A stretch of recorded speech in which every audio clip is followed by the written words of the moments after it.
Flat Earth Debate, Uncut and After Show.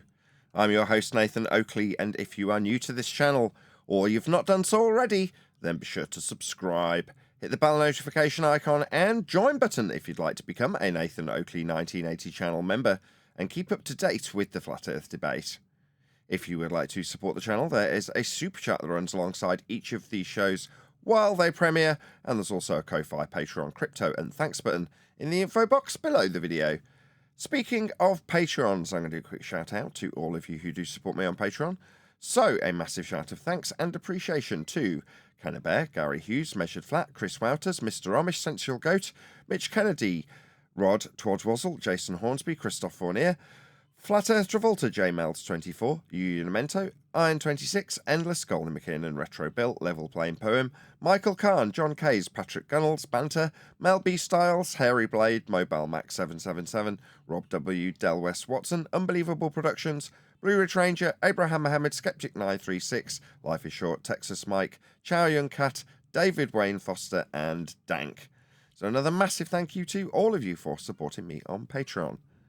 Now I will hand over to whoever is in Discord and Google so you can enjoy their dulcet tones while I set up for today's live show. All right, the video game, the setting of a video game has a good atmosphere, okay? I don't know.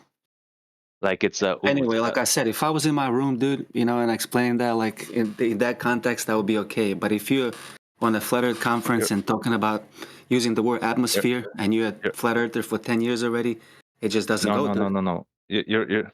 I'm not talking about that. I'm talking about something totally different. I just want to know. I already agree, dude. And I understand what you're saying, and I almost gave identical example. So yes, I agree with you. Well, hold on a second, Mighty. Is it clear that it's only the context that ever determines the meaning of a word, never the etymology? Is that clear? Not always, no. Words do have meanings, bro. Words are very important the way they're used, and when they're used, and when they're used. More importantly, right? And the context determines the meaning. Here, let me look up the etymology fallacy. Etymology. I get it, man. You already told us, bro.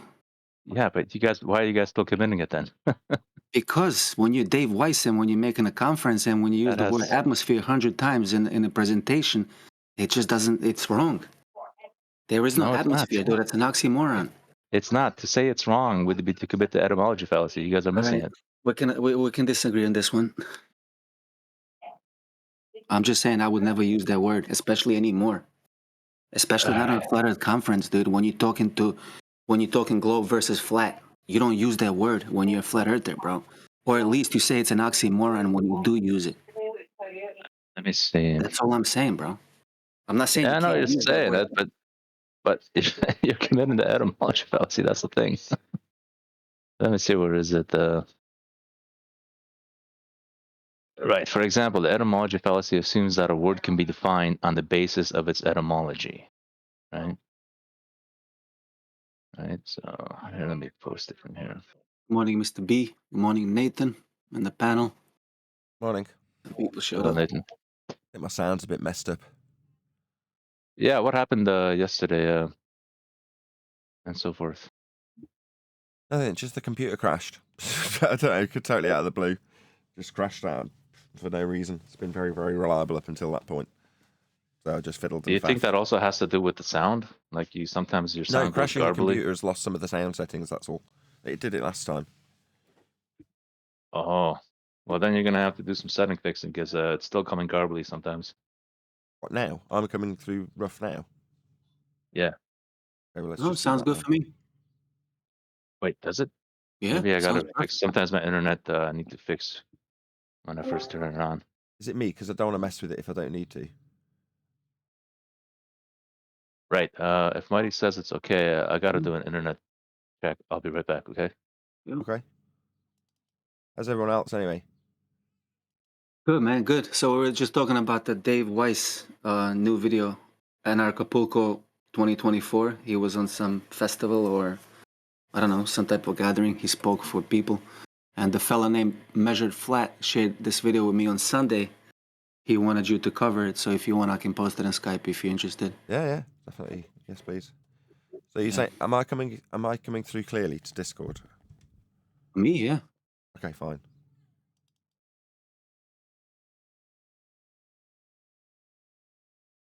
What about everybody else? What about everyone else? What do Are you you mean? coming in clear to them? What do you mean? Everyone else? There's only me and the people in Discord currently. Right. Well, there's a couple of us in Discord. Anybody else in Discord? Can they confirm or deny that Nathan's audio is good or Yeah, bad? it's coming clear. Hey, Nathan. Hey, George.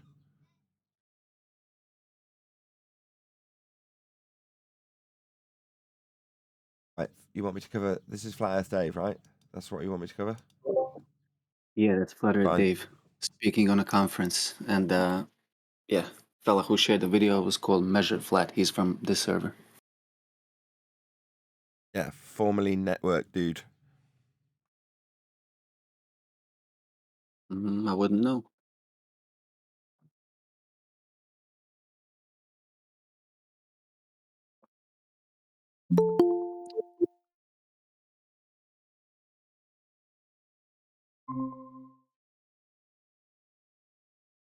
Hey, Neil. What's happening?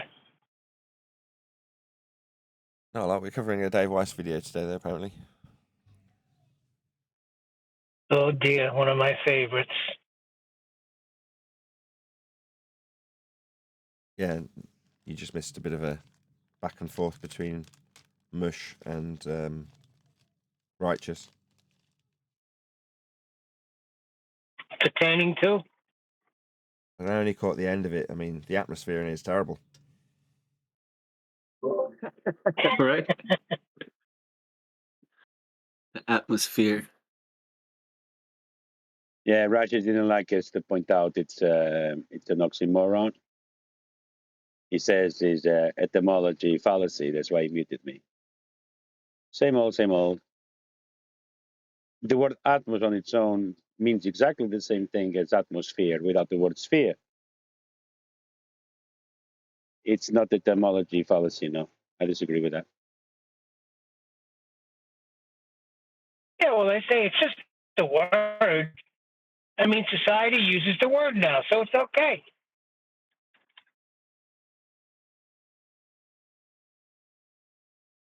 Yeah, it's been incorporated in with a double meaning, though, hasn't it? So when you're talking about how the room might feel when you come into it, based on whether or not people start tutting when you enter it, that kind of atmosphere is just a different meaning to the oxymoronic sphere-shaped air. But like with anything, you've got a softening of the language if you've got multiple meanings that are similar but not the same. You know, they're contextually different. Very slick how they did it, though, right? Real slick. What, incorporating it into the language? Yeah, because now they the concert, the energy at the concert, the atmosphere was insane. You know, you hear it all the time. You hear it in ball games. The atmosphere at the Garden was amazing. The atmosphere at Giant Stadium was amazing.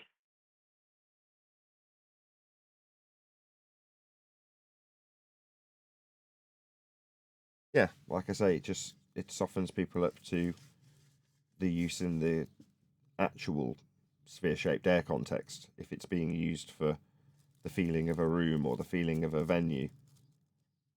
Exactly.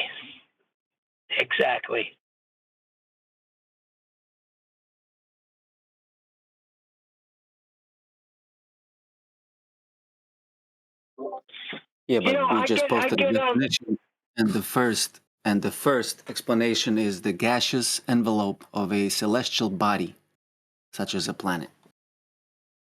what? That is the first. Oh, read that again. That's the first definition of the word atmosphere.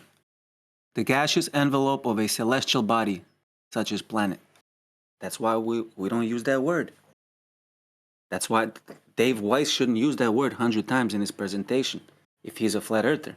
Or at least disclaim it and say it's an oxymoron. Explain it. Well, I see. I come from a different angle. I think he's deliberately saying those words because he knows where we stand on that. Can I jump in quick? I'm going to go in now. Here we go. All right, I can mute everybody in Discord. Is that what you're saying, George? I will flex my Discord Oh, power. you better mute everyone. Right. All right. I was trying to say earlier, I mean, I was trying to explain to them the etymology fallacy. You familiar with the etymology fallacy, Nathan?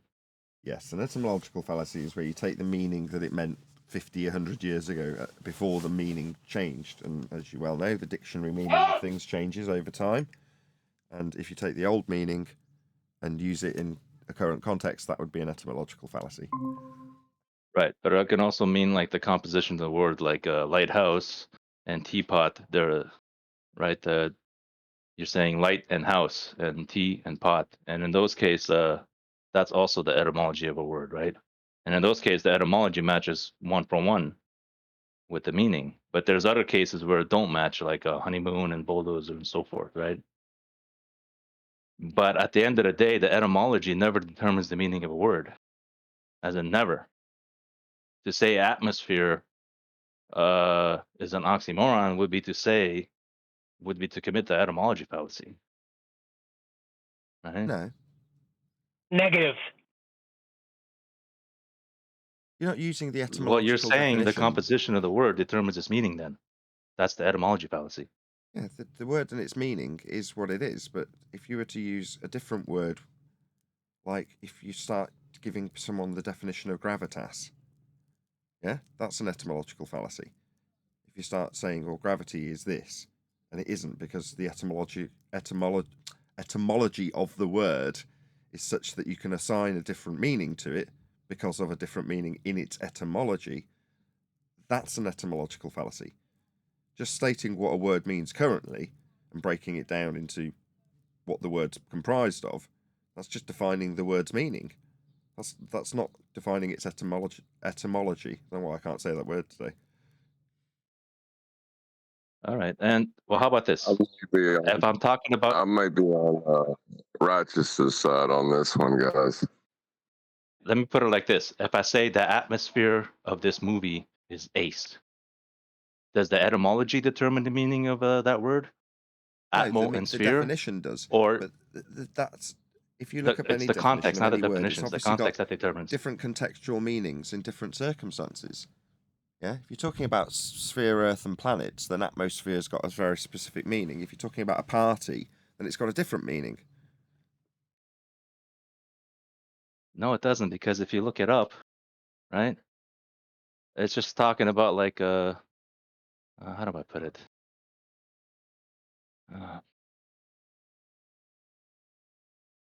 Like if I say atmosphere, right? We're all talking about the air. Even FE people use it all the time. We're obviously not Globers, and we use the word all the time, but we don't mean it's actually the shape of a sphere. Yeah, you do if you're talking Follow about me? heliocentrism. But you can No, incorporate we're the talking word. about FE. We're FE guys. Yeah, but you can Use still that incorporate word. the word air.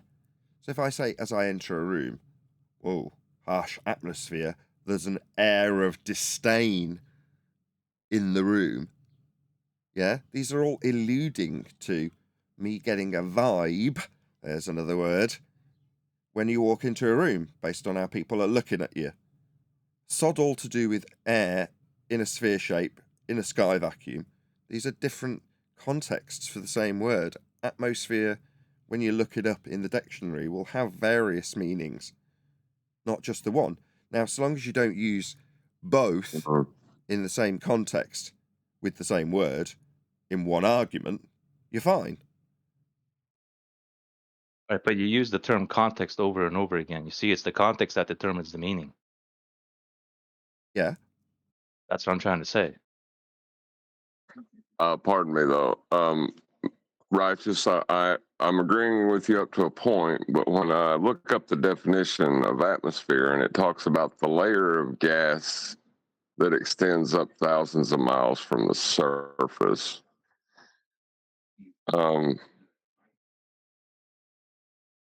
is that acceptable?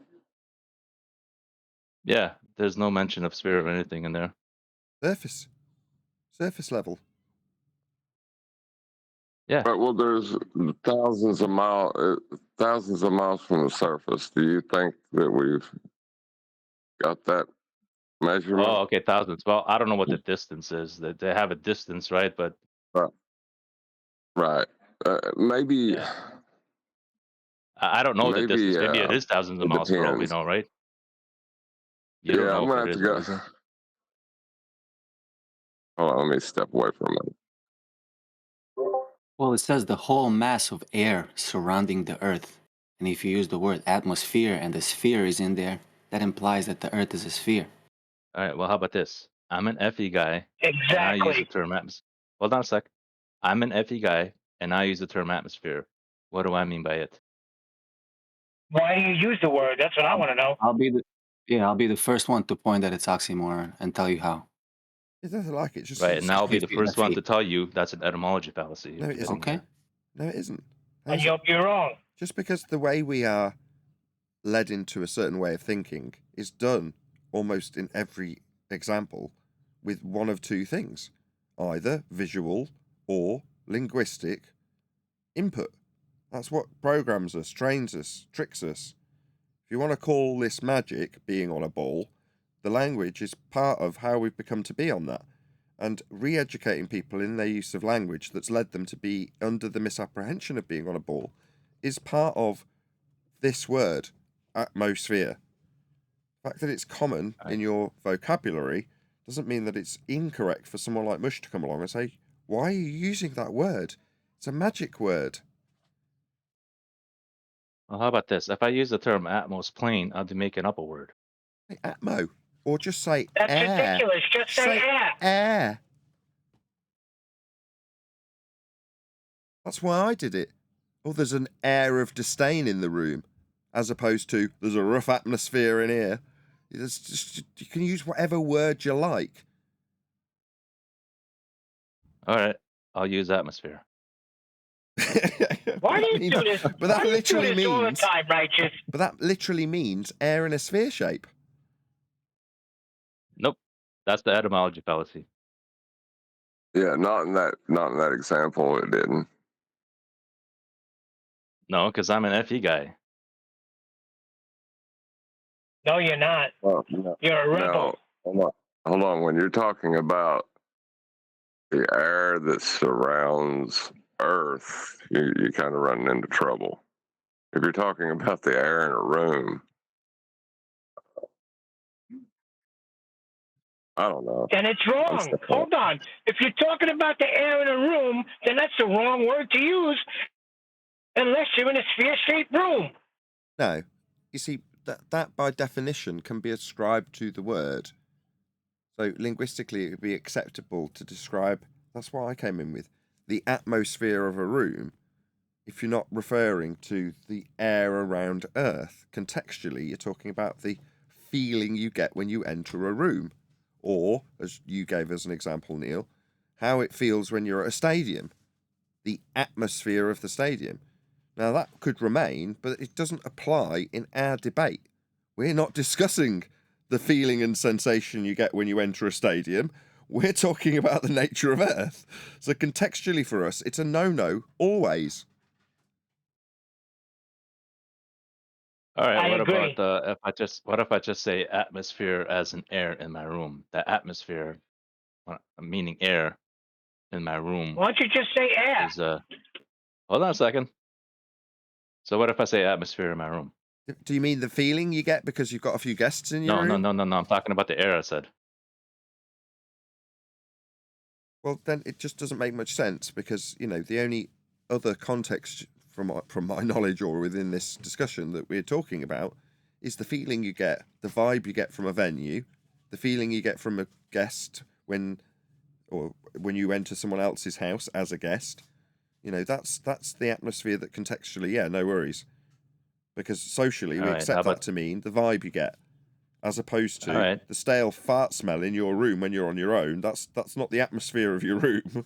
That's just the stinky smell of the air. Oh, hold on. All right, how about this? The this. atmosphere is smelly in here. What about then? It's atmosphere is smelly in the Hold on room. a sec. Righteous, because I think I'm starting to see a problem with this too. If you're talking about say, a density gradient within your room, do you think that's okay to use atmosphere when describing the density gradient within the room you're standing in? Not necessarily density gradient. I'm just talking about air, just air in general. Okay. The answer should have been no. Well, I don't. You just said it yourself, bro. You're just talking about the air. Just use the word air. Right, but I'm trying to show you guys something. The air in my room is not sphere shaped, right? Failing. So why call it Right. So atmosphere? if I Oh, it's not atmosphere. right, so if I all right, listen, just listen up. Right. So if I say all right, let's just go Hey, with the spell Righteous, term, right? Since you just take brought it. the P out. Well, let me. Righteous, just take the P out and say atmosphere. All right. Let me just get my You know? thought. Right. Hey, So the if I say, atmosphere is awesome. let me just get my thought atmosphere out. in this room is awesome. Just take the P out. Nobody will care. That's a good one, John. Yeah, but you guys are just making up words now. Okay, how about if I say the atmosphere in this room smells good? Again, it depends. Well done. Has your wife didn't set up make a up load a of word. candles? Is that why you're saying it? What? Is the atmosphere of your room such that you're describing it because there's a vibe in there because your wife set up a load of candles in your room? No, I'm talking about senses, smell. So I'm obviously talking about the air. That doesn't make any sense. What do you mean doesn't make sense? The context is there. You can't smell vibes. How is You your can only job at smell the Airwick air. going, by the way? Righteous. Good. What's that? Your job at Airwick going well? Oh, you chopped out for me, Nathan. I don't know what you said. Never mind. How's your job at Airwick going? Well, He's calling you a shill, bro. He's saying you're a shilly ass Shillington McShilling shill. Briarwick. no, he's a David Weiss sympathizer. That's why this is happening. I know it probably got on David Weiss for the constant abuse of the word. And then Righteous wants to defend him because he's being a sympathizer, like always. I don't watch David Weiss. I don't watch any FE guy really. This is like the only FE show I'm really on. I'm not saying you do. What? I'm not saying you do, but you defend him. I'm not defending him. I'm defending my use of the word. Oh, he was I'm defending myself. He was the first guy that brought me to FE, so I got soft feelings for him. Oh, I do that sometimes, but not in this case. In this case, I'm defending my use of the word atmosphere. Yeah, you're perfectly within your rights to defend your incorrect and inaccurate use of the word atmosphere, Righteous. You feel free. Who's the judge to determine whether it's correct or incorrect? The definition. That's it. It has definition. If you're talking within the context that we debate, obviously we're going to take umbrage with the idea of air being wrapped around a ball. And if you're just talking about how you feel when you walk in a room, feel free to use that word. All right, but I'm an FE guy, and I use the term atmosphere. I obviously don't mean wrapped around, right? Still going to get called on it because you shouldn't be using that word. Says who? Neil. Make us look stupid. Come on, get with it. If we come to an understanding that this is how they're tricking us, hold on, Nathan broke it down. Language, spelling, spell. They've used it for a reason, Righteous. They've incorporated it for a reason, Righteous.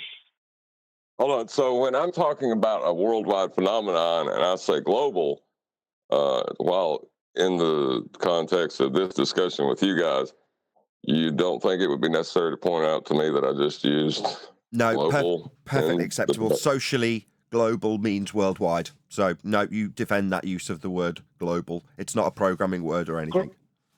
All right, well, touche. I'll have to give John Refracted.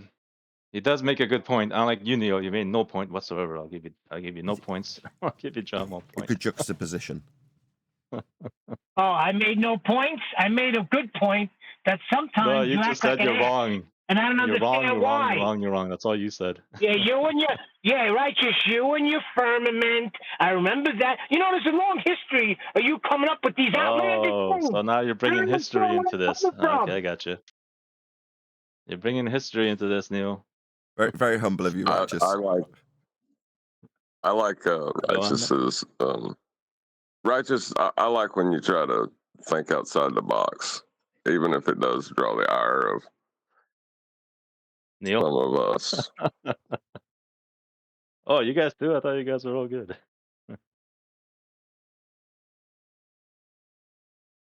Well, Neil, we're good too, right, Neil? No, your card's been marked. We've all taken note of this. This event has definitely been logged. Darn food has. Yeah, we ain't forgetting this anytime soon, Righteous. You trying to think outside the sphere. Yeah, that's a problem here, boy. You don't want to partake in this group thing, Righteous. Just bugger off, okay? It's our way or the highway.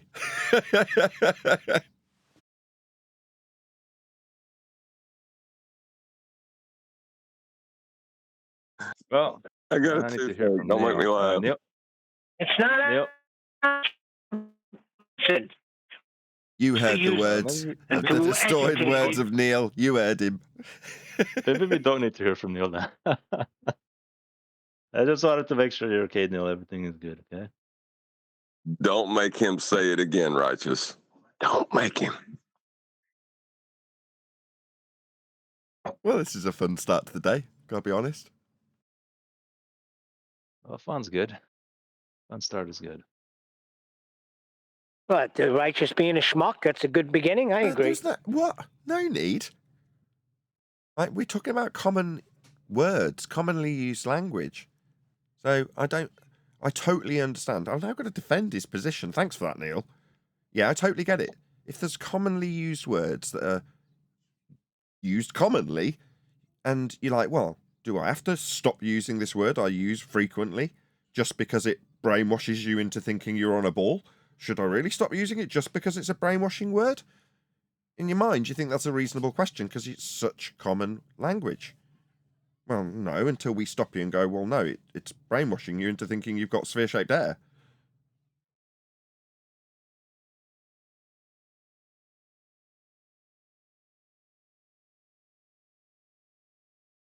You know, whenever I heard the word in the past, I never thought about it like that ever once. I always thought about it as air.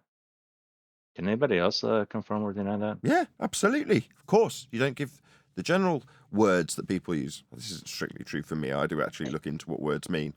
Often I'll do it with words I've said. just a slight aside. I'll be listening back to the show and I'll hear me saying something and I'll go, what the hell does that word mean? And I'll ask Siri. I'll say, Siri, what does this word mean? And it'll bring it up. And the context is perfect. In other words, when I'm rambling, the words just come out of me and it's contextually correct. But then, someone could come along and second guess you on it and go, you sure you got the right meaning of that word there? And you go, well, maybe I have. I think I have. But you just sometimes a word will come out and it's come out contextually correct because your brain knows what it's doing somehow. we're clever things, right? But when someone turns around to you and second guesses you, you're like, there's nothing wrong with that word. Or is there? It just takes someone to point out how wrong it could be. Right. So even I was sorry. just real quick. So even when we use words, we always think in terms of context also. So basically, until we point out, like when you guys say to somebody that's an oxymoron, they may be going, what are you even talking about? You know what I mean? They may not have even been thinking it's sphere-shaped air to begin with until you point that out. It's like what Nathan was saying. Yeah, they don't. I think that's the point. It's just a word, isn't it? It's Hold one on, word. Dave. Atmosphere is one word. It's not atmo, sphere, or sphere atmo. It's one word. So it just comes out of you because it's come from your education. You've heard it so many times, you've read it so many times in textbooks that it just seems natural. So when we challenge what you do naturally, it makes you uncomfortable, right? Righteous, you're like, hold on, this is something that comes out of me naturally. It seems perfectly fine. Why would I even think about it? Now you got me thinking about it. I don't want to. You know, David Weiss used to say Atmos plane, and that used to drive me crazy too. I don't like that word either. It's retarded. Just say air. Why can't anybody just say the word air? Well, sometimes it doesn't make sense. Like if you're talking about air in a jar and then the air outside the jar and then the air around the world, you kind of use the word air too much because. Oh no! It turns out there's a trademark on it. Nike have got the trademark on air. That's why Atmo's being used. I didn't know that. Did you know that? Exactly. Nike Atmo. Atmosphere Nike. Good one, Nathan. Hey, can I change the subject just slightly? Because I listened back to the politics server thing, and the guy brought up analytical and propositional. And kind of laughed at him and just told him his measurement, and then he went kind of insane. Do you remember that? Yeah, that guy was the GF6 guy that originally was like, "We'll be taking over this server." Yeah, I may not give an explanation listening back to that because in my mind I heard it. I recognize that he's talking about two different forms of argumentation. So I said, no, it's just a measurement, dude. Because like analytical looks at facts and evidence to come to a conclusion through analysis. Propositional looks at facts and evidence to come to a conclusion.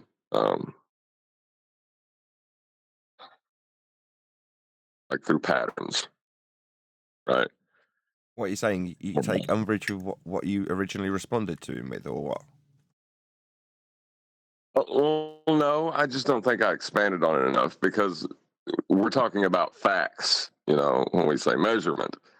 He's wanting to talk about, are we giving an argumentative statement, and then he wants us to pick one of two types of argumentative statement we're making, but we're not making an argumentative statement. It's a statement that's accepted by both sides. You see what I'm saying? It's just a fact. Yeah, it's a bit like the tape measure example. How long's that bit of wood? 30 centimeters. Is that an inductive claim or a deductive? It's a bloody measurement. Yeah. I don't know if I explained it enough when I started laughing. And like you put it on me to explain it, and I just kind of hand waved him, and I kind of feel bad about that now. Oh, I don't.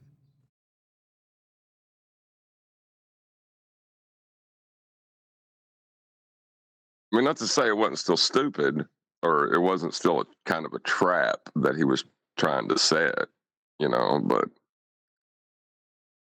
maybe that's where it was a bit lackluster as a response then, because you could have pointed that out, which is to say, you trying to turn what is a statement of fact, a measurement, into an argument.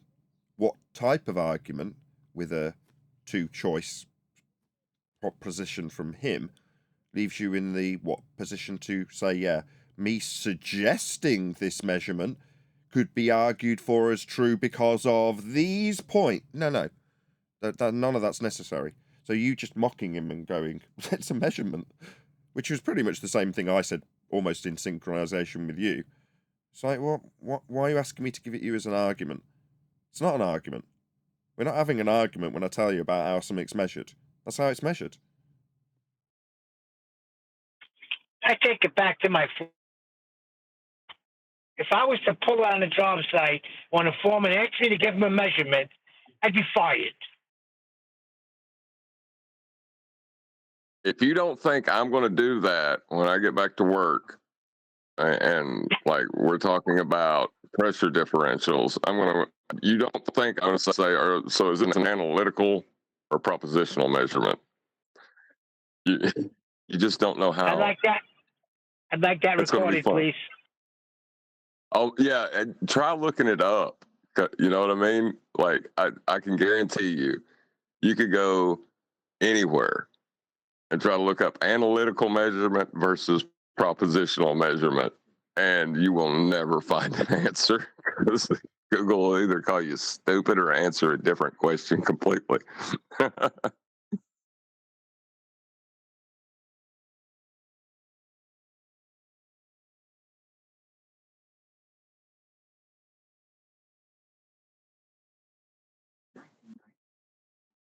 But I still think that was, I didn't explain it well enough. I think your explanation with saying, you're trying to put this into an argument. It's not an argument. It's not a propositional argument. It's not an analytical argument. It's just a statement of fact. That was a lot better of an explanation than I gave, because I really just made fun of him, and that, I don't know if that's fair.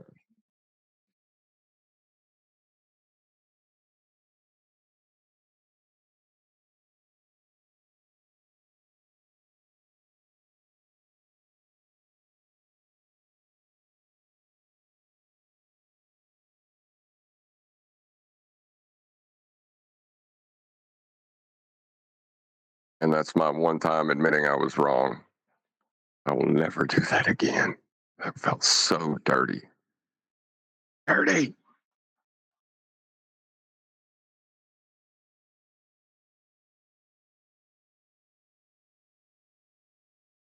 Hank Hill? What are you talking about? My wife said somebody said they feel dirty. Yeah, I was just saying that I'll never admit I'm wrong again. That felt dirty. I said that was my one time. I'm done. I'll never do it again. My wife called you Hank Hill. That's so rude. Well, Bobby, go and get the propane and the propane accessories. The fact that you're probably the highest, or if not almost certainly the highest educated person here out of about 30 people. It's just an insult, isn't it? Anyway. Oh, come on now. It's no worse than what was it Timmy called me? The redneck hillbilly character in the cult is my favorite. I believe that's how he described me. Timmy called you Daddy Daycare. Yeah, he did say that as well. It was in the cult of Daddy Daycare, I believe. Yeah, so I was the redneck hillbilly character in the cult of Daddy Daycare. Yeah, got that part. How rude. I've still got 5 minutes. I'm going to finish off that coffee. I came in because my wife told me someone said they felt dirty. I thought, I can't miss this. Bit of an anticlimax, no offense. Well, I did go on to admit that I'm a redneck hillbilly cult character, or character in a cult. Not the same as a cult character, because I haven't got the support of thousands of people lovingly embracing me, holding on to my memory for years on end. I'm the more depressing character now. Neil, save me.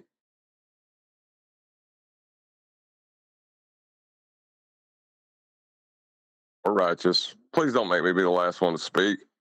Somebody. Oh, I guess I'll join. What do you want to say? What are we talking about? Redneck hillbilly cult characters and Daddy Daycare. That's what we're talking about. Can we have a subject change? That would be absolutely fabulous. If you could Let's talk. take it anywhere you want to go. Let's talk about Neil. What do you think about Neil? I can't really say because his mafia connections may hurt me, so I try not to. I'm just joking, Neil. Just joking. Yeah, what else I love Neil. About Neil's my favorite. That's the sad thing about all this. Neil is my favorite, and Neil absolutely hates me. What? Neil hates you. Oh, he's just joking. I gotcha. No, Well, man. He really don't like me at all. well, let's talk about something else. This subject is not going nowhere either. What's there to talk about? Do you watch any other FE stuff outside of the Nathan crew? I don't even think about this subject when I'm not here. There is no other FE stuff. It's all garbage. Oh, I'm partial to Really, I'm partial to this side, the defense, like Nathan, the QV crew, myself. You know, I mean, I've been around for years. yeah, yeah. Well, the only reason I'm here is kind of to talk to you guys. You know, like kind of developed an affinity for hanging out with y'all. Like it's not really about anything else for me at this point. It's like you guys. Yeah, Like, we've become really familiar with each other. Even those that are just listening, the audience, they've also become really familiar with us. So You can say this platforms are more straightforward, to the point. okay, who was that was talking? Casey. Okay, see. All right. Well, tell us more.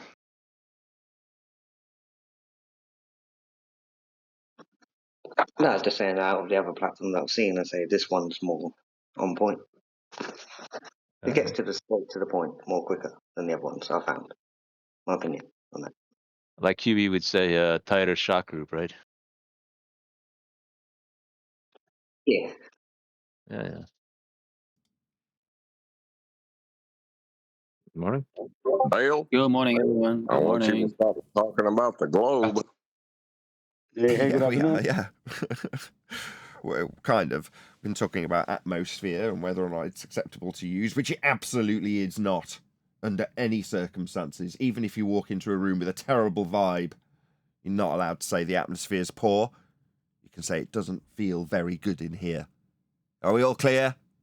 Have we got this straight now? Good. Don't want to hear any more about it. And if we do happen to hear anybody using that word, atmosphere, oxymoronic that it is, we're going to be very severe with them. Very, very severe. Anyway, let's do some housekeeping. Any evidence you can have gas pressure without a container?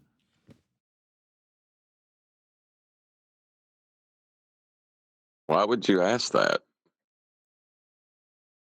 Because there's a Western world view that the sky is a vacuum and that we have high pressure gas without containment. So that would be Are you telling me that? people that believe that. Yes, we're challenging the Go ahead, Western John. world in their belief of a sky vacuum with high pressurized gas not dispersing into it in violation of the second law of thermodynamics to justify their belief. Yes. Well, that's what I'm saying is, so there's a Western world view that there's an infinitely expanding area of gas above their head, or there's infinitely expanding space above their head that gas is not filling without containment. And where would they get such an idea from? Reification of a Copernican model. Wouldn't the second law be high pressure goes to low pressure sometimes? Well, that's Instead? a description of entropic increase, yes. Well, it wouldn't They be don't have a this Copernican model. Well, the Copernican model Why is not? derived from the celestial sphere model. Right. In the celestial sphere model, they assume the stars are an infinite distance away. So that gives them that area of volume that gas isn't filling. Oh dear. Any evidence you can acquire an elevation angle measurement from a curved baseline?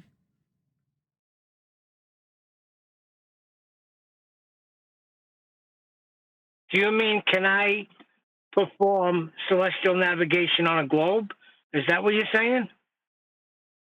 Well, yeah. I mean, aspects of navigation generally are acquisition of ground positions, and you're acquiring distances based on angle measurements.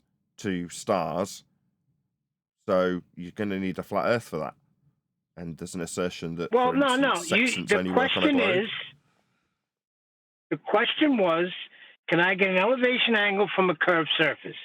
I have to hack that curve, a big chunk of it out to make it flat first. Then I could go ahead with the process. Is that okay? No, because that isn't the process. You're using the ground for the baseline itself, so there's no flattening anything out involved. Right. Surface level, if you believe you live on a sphere, is not a big flat spot. We'll say surface level is curving. So, yeah, that's a problem. Singular. Okay, see? If it's just an angle to get, it would just be singular, one angle. If it's curved, then it will be multiple angles within one line. I don't know about multiple, there just isn't one. No, it'll be angles. It'll be different angles every point you go down. Yeah, Rob Durham tried to explain that. When he put a curved line and has a straight line meeting it in his CAD program, Rob Durham this is, and he asks the system, what's this angle? It just says error, because it cannot give you one. And then his explanation was, as you move down the curve, you're increasing the angle as you move along the curve. That, strictly speaking, isn't true. None of it is an angle, because an angle is two straight lines meeting. If one of them isn't straight, it just ipso facto isn't an angle, ever. Yeah, I agree with it. Well, they say it's a curved angle. That's not. There's no such beast. Right. If you're wanting to do what you're talking about with segmentation of a curved line, you can take one point of a segment, draw a line out into space, and take a straight line to any point on that segment and use that straight line you just drew to any point on that segment and that line out into space to make an angle. But that is not using a curved baseline. You're creating a different line that is not that line. See how that's different? So the answer is no. You cannot get an elevation angle from a curved surface. Next.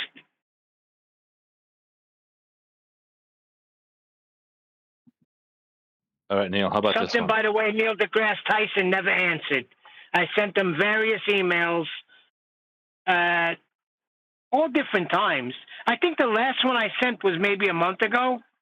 No response.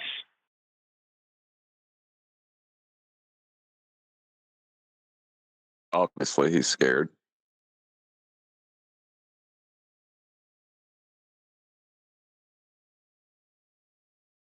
I'm waiting on you, Righteous. Right. Well, hold on a second. Before you go to Righteous, hold on. This is coming to a head. With Alex Jones being on a show with Eddie Bravo and the shyster over there, eventually it's going to come to Neil deGrasse Tyson's doorstep. Eventually it's going to get there, and he's going to have to deal with it. And that's when the fireworks begin. He's already dealt with it. He dropped a mic. No. I'm not talking 10 years ago, Nathan. It's coming around. Believe me, it's getting to his ears. Okay. Now you have a prominent actor coming out with a video.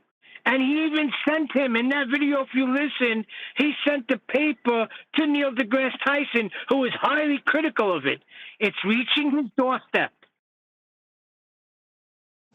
Well, the thing is, and that's why I like Eddie Bravo, as far as the mind's eye of the people looking at this subject, they're only getting fed certain points of view and certain positions.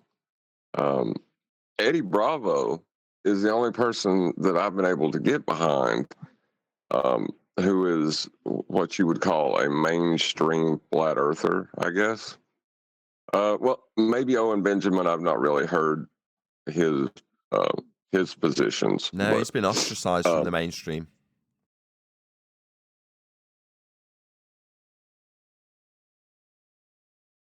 All right, my turn. Said he's been ostracized from the mainstream. Owen Benjamin, that is. The mainstream of flat Earth is what I'm speaking solely to. The majority okay. of flat Earthers. So you're saying he represents one of the bigger names within our little community? Yes, Eddie Bravo and Owen Benjamin are the only two that I feel any comfort at all in saying, they're worth a second look at this point. Okay. Why? Oh, I took away from Mark Sargent as well, but so those three, and it just seems as if they're still stuck in the same points that they were getting made fun of for back in 2015 and 2016. Their understanding hasn't grown within the subject. Other flat Earth perceived leaders. Okay. Fair enough. All right, how about this? Is celestial sphere an oxymoron? No. Okay, what's the difference Yeah, between celestial sphere? yes, No and yes. and both sides. Yeah, both sides will admit to it, but as far as from modeling or navigation, it's just utilized for angles. So I don't think you could really apply the same pressure to it that you could atmosphere. Well, you said Nathan said no. You said yes. I'm gonna go with Nathan then. So Nathan, what's the difference between that and atmosphere? Celestial sphere and atmosphere. Why do you say one no to the other and yes to the other? Okay, if I derive a description of an angle to a star that I can see the star and describe its angle. Unlike with atmosphere, there's no part of that that gives you a sphere-shaped air to point to justify why you're calling it that. Now, I appreciate that the celestial sphere itself is a north and south flat plane with a flat sky, with you stood inside a protractor pointing out different stars along that flat sky. There is no sphere in physical reality whatsoever. There's two flat planes. But if you're standing at a given point and you suggest that that point is the most logical Polaris because it doesn't move, then you can create a system using that methodology of having a protractor wrapped around your position and having the stars pointed out within that protractor.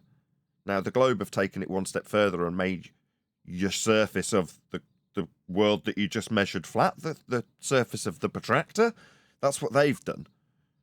But both are, if you take it to the notion that we have actually got a hemisphere of stars around our position, it's ludicrous. We haven't. The sky is always above you, and it's above the point that you can see on the horizon. If you can see a star on the horizon, and that's land, just for the sake of simplicity, if there's a person standing there, what you see on your horizon, there's a good chance it's at their zenith, just for, again, ease of simplicity. That is to say, it's above them. It never reaches the horizon. So the idea of having a hemispherical view of stars is absurd in physical reality. It's just a way of describing it. So if that's what you mean by oxymoronic, no, oxymoron is like married bachelor. Yeah? Sphere-shaped air? Well, air isn't sphere. It can't have a shape. It's unbonded. How can it have a shape? It's oxymoronic for that reason. Now, well, hold on a second. Celestial sphere is not oxymoronic. I can use the same defense you use for the celestial sphere for atmosphere. No, you can't. Point to atmosphere. Point to sphere-shaped air. Point to sphere-shaped sky. I can point to a representation of a star on the horizon and a star above my head and give you a description of a hemispherical view. That's as far as my justification, because that is the justification, goes. But you're not going to get away with calling it an oxymoron just because of that. Right, but both sides admit that it's asymptotically flat sky, space. Yes, I'd agree with that. So flat can't be a shape. No, but I can describe the angles and represent them in a model, hemispherically, and call it the celestial sphere. We have. You know what I mean? That's the example you gave me to show my son, and it worked. But he just thinks it's the other side that we're not accounting for. So connect the dots. I understand what you're saying, Nathan. No dots to connect. Well, that's the difference. That's how we look at it and The difference document is. it. Sorry, go The ahead, difference is well, the difference is you develop the idea of atmosphere from the celestial sphere. Atmosphere is the oxymoron. The celestial sphere is just angle measurements put into a model. That's really the difference. It's not analogous. Perfect. Why didn't you say that from the beginning? Well, we got there in the end. What do you want? That's why we discuss these things. 60 people watching. Please share the show if you've not done so already. There's a good chance you're only here amongst the 60 because someone else has shared the show already. So thank you if you've shared the show. 64 I watching. don't understand, John. He's so smart. He's so sharp. And then sometimes it takes forever to get somewhere, like just now. Well, Neil, usually I take everything apart and put it back together 100 times before I understand the whole. Speaking of which, Well, Brian's logic did a good little breakdown of a straw man rebuttal we get. This is pretty hyper specific, so unless you're a regular to the show, this might go straight over your head, but it doesn't matter. So, in terms of us pointing out how celestial navigation works, not our claim, just us pointing out what it is, we will get a response back from our opponent saying, "How high is the star?" Now, Brian, according to him, this originally came from Adam, but it doesn't matter. It's Brian that's made the video on it. He's pointing out that when you actually do a elevation angle measurement, you're not getting any distances, right? You've got to extrapolate out the distance along the baseline, right? To then have a distance to start inferring the other distances based on the angles to give you the height after the fact. Well, once you achieve the distance along the baseline, you've achieved your objective in celestial navigation. That's all you're trying to do.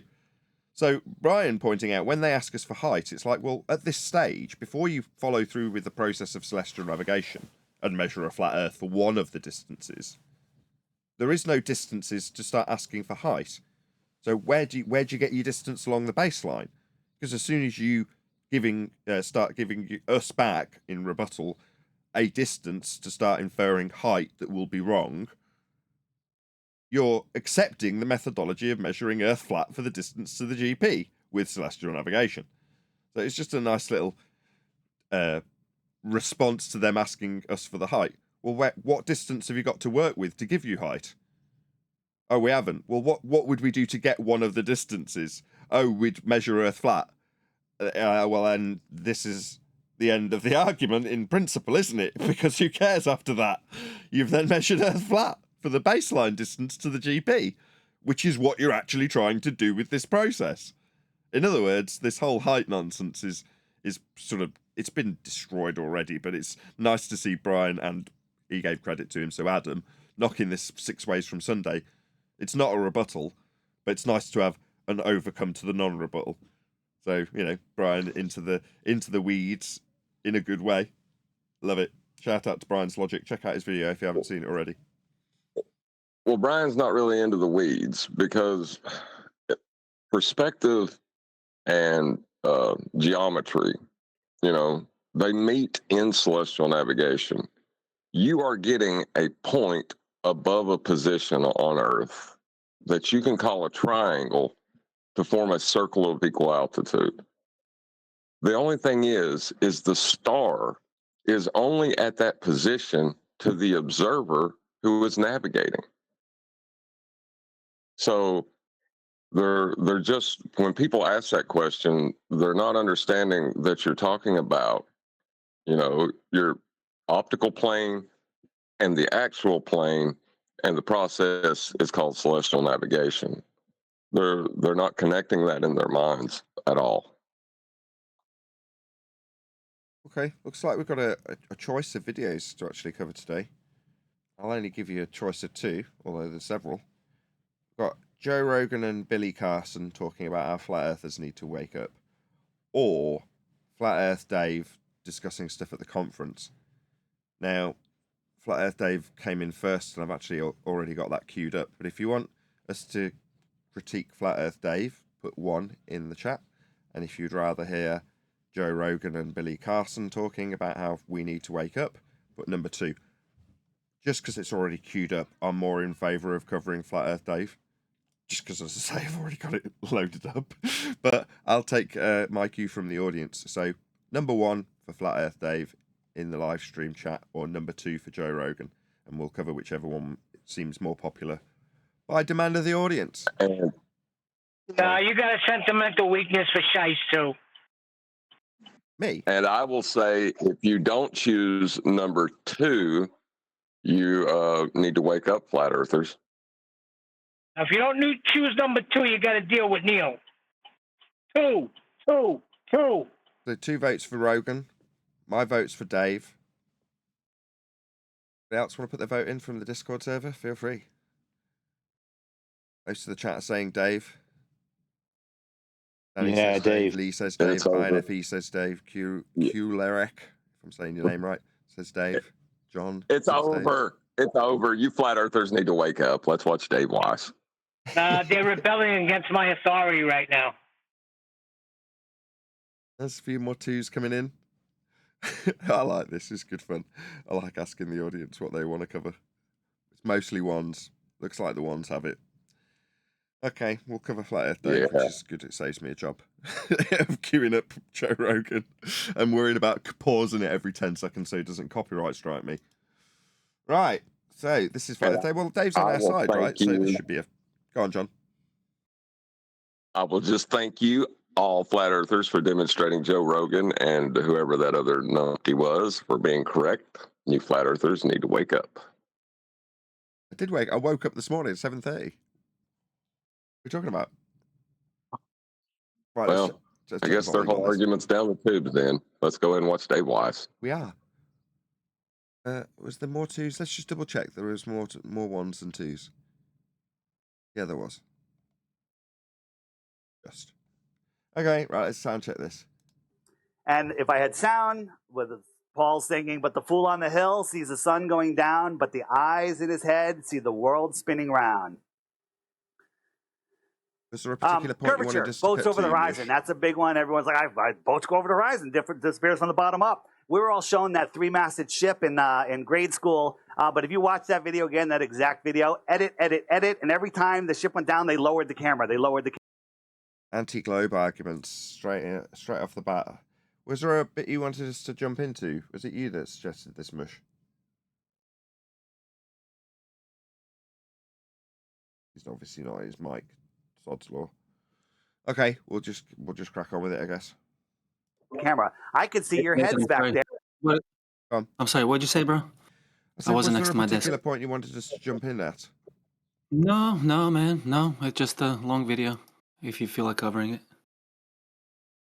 I mean, I'm already into covering it. I mean, straight off the bat, in 2024, our rhetoric contradicts what Dave is doing. And he's been doing it for a long time, so it can sound like we're being overly critical. It's just that's our narrative currently, which is to say, front foot forward, declare that Earth is measured flat, because it is.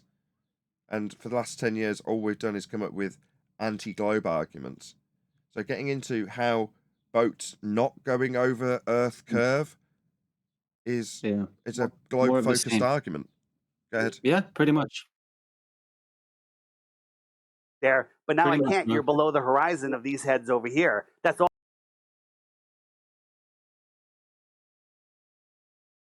What is the horizon? If we're going to be discussing it, shouldn't we define what we're talking about? It's on the slide. It says in great big letters, curvature. So, we're very much cementing the globe ideas because we've got overcomes for them. Like we're on the back foot overcoming the positive assertions of a globe Earth as flat earthers. That's what we've done for 10 years. It's time to move forward and start being on the front foot positively asserting the facts of the matter in terms of what we now know 10 years down the line, Earth's measured flat. So before you get to curvature, let's put a little sugar coating on this. Before you get to curvature, Earth's measured flat to make the assertion that we've got Earth curvature. To be in a position as a flat Earth to be defending it, flat Earth comes first. Yeah, John. Right. Surface level, where surface level appears to meet the sky, is what they're saying is Earth curve. But when you look at the mathematics, surface level is a flat plane, and eye level's a parallel plane with it. It is not Earth curve.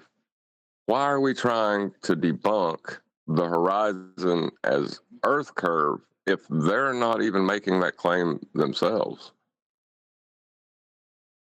So, Divergent Droid from the chat has just dropped a link to this video. I should have done this first of all. Definitely should have done it properly, as it's a friendly, i.e. one of our own. But you can see a link going by now to Flat Earth Dave YouTube channel. So drop him a subscription, give him a like, and let him know at Nathan Oakley 1980 sent me. Unbeknownst to Neil, Neil's of the opinion that Dave must be the ultimate arbiter of everything we say here and understand it implicitly going forward. Now, for all I know, Dave never watches this show. He's openly declared it to an audience. Let's put it that way. So, given that he's openly declaring he's not watching, given that we're sending our audience to tell him, this is what you need to pay attention to if you want to be a more successful ambassador for the subject matter. So, in a positive way, we're trying to better the argumentation of people like Dave Weiss in our critique here today. That's all they did. It's just a trick. Why do they have to lie if the Earth is a globe? Appeal to motivation fallacy. What? I'm stuck? I'm good. I didn't change it yet. Yeah, it's not a lie, here is Dave. a time lapse. Yeah, John. It is not a lie. It is wrong. You don't know it's a lie, Dave. You're saying that because you've ascribed some kind of supernatural intelligence to the people who's giving you the information so that they can't be wrong. So they're either lying or they're being paid to say it. They're shills, they're whatever.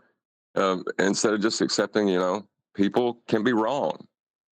And a lot of people can be wrong.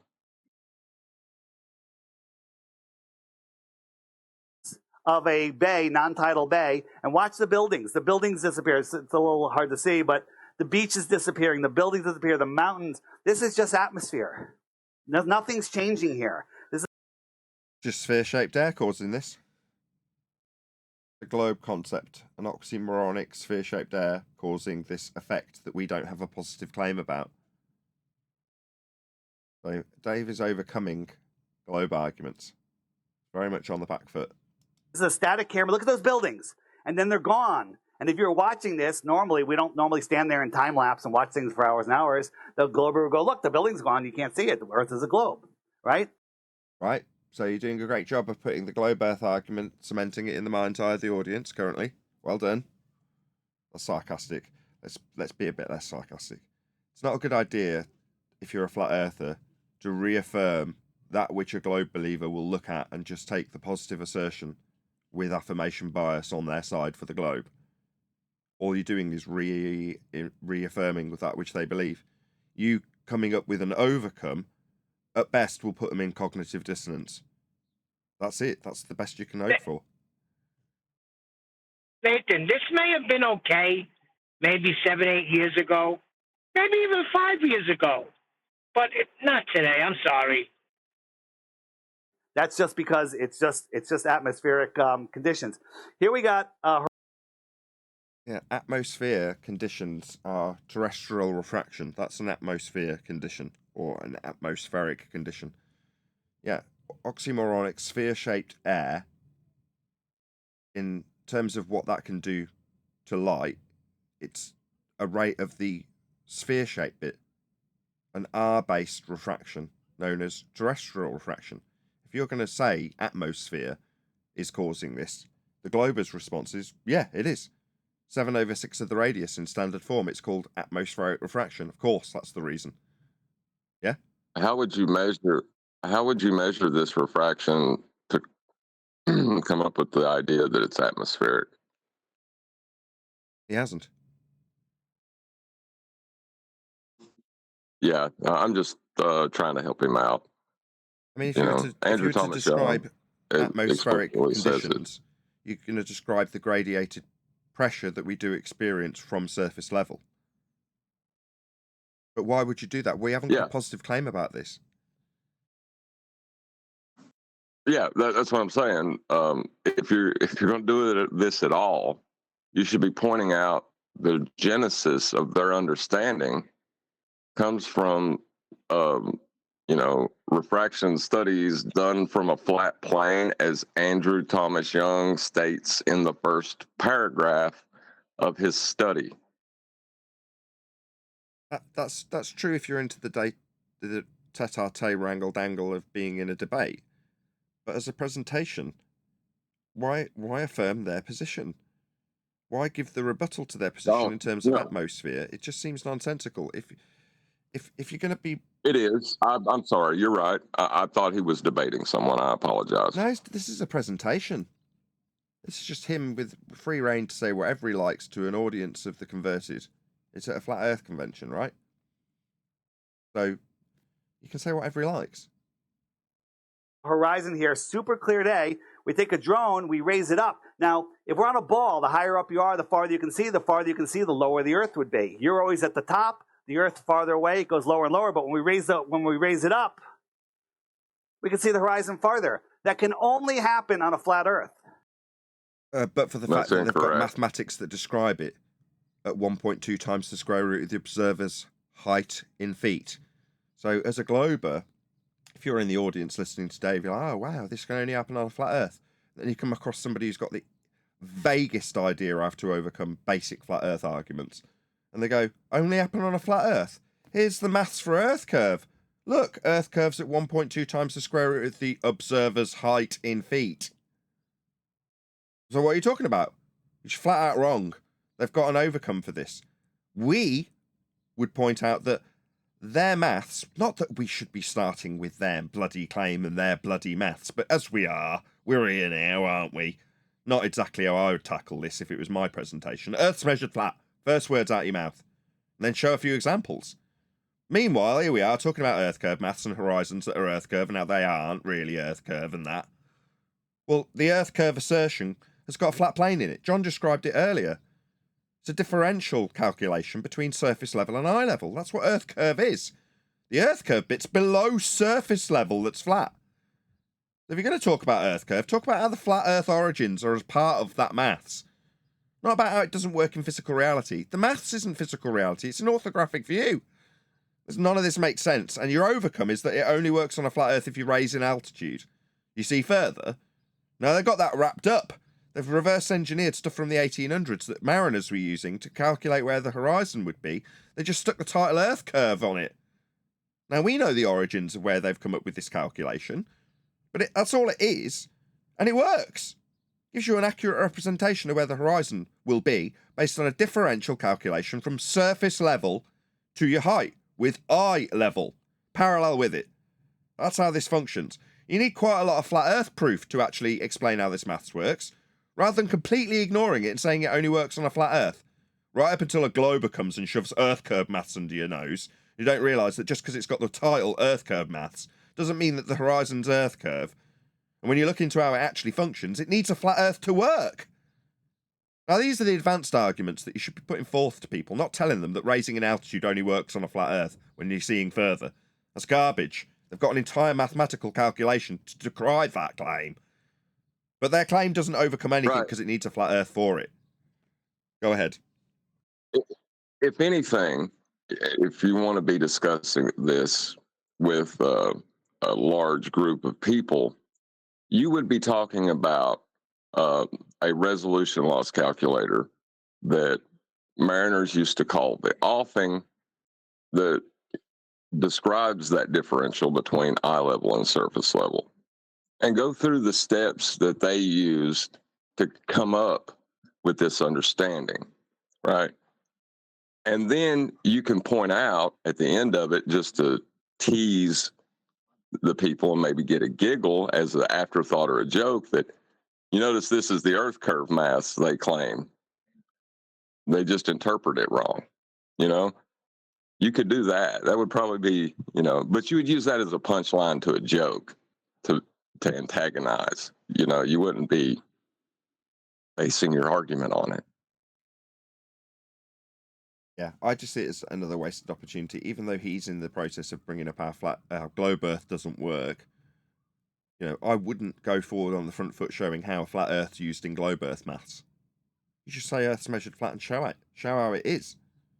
If you're in a debate with somebody and they're going first, and they give you an example of how Earth is actually globe-shaped, take them through their evidence and how it requires a flat Earth in rebuttal, and then give another 5 examples of how Earth's measured flat.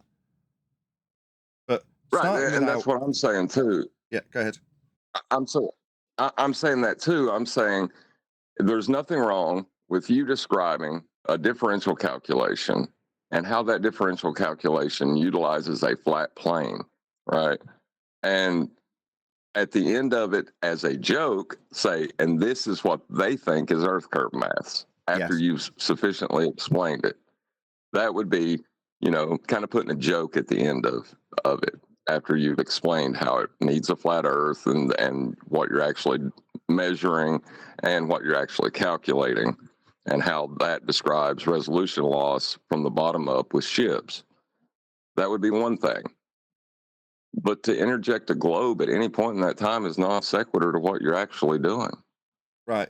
What we're trying to use Dave as a muse for is to show the audience that, as a flat earther, prove Earth's flat. Sometimes the best slogans are stating the bleeding obvious, but that's what we're doing. Right. What are you? A globe undoer? Are you? Is your title globe demolishment expert? Because it isn't. If you're saying you're a flat earther, prove Earth's flat. That's it. Now, I don't decry the idea that you're going to be confronted with globe believers who have got arguments that you will need to overcome, and therefore a very good heliocentric understanding is a worthy thing to have.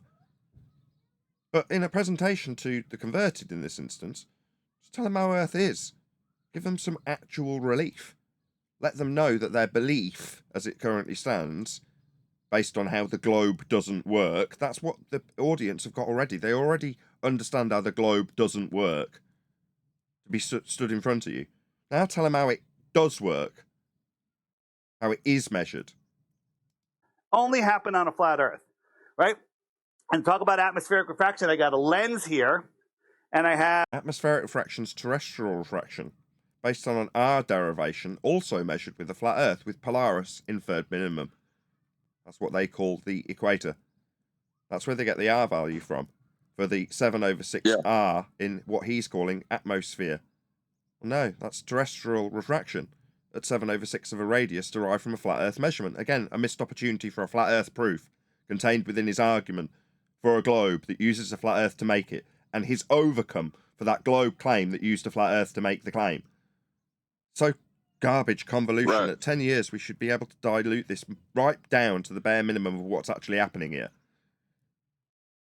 Right, and atmospheric refraction, when they want to talk about it, you're talking about distortion at a point where surface level appears to meet the sky. That's what you're actually talking about. So you're seeing a visual distortion of objects when they're near where surface level appears to meet the sky. You are only ever describing a flat Earth. Yeah. This is what people need to start understanding. You're keeping them trapped in globe. Start again.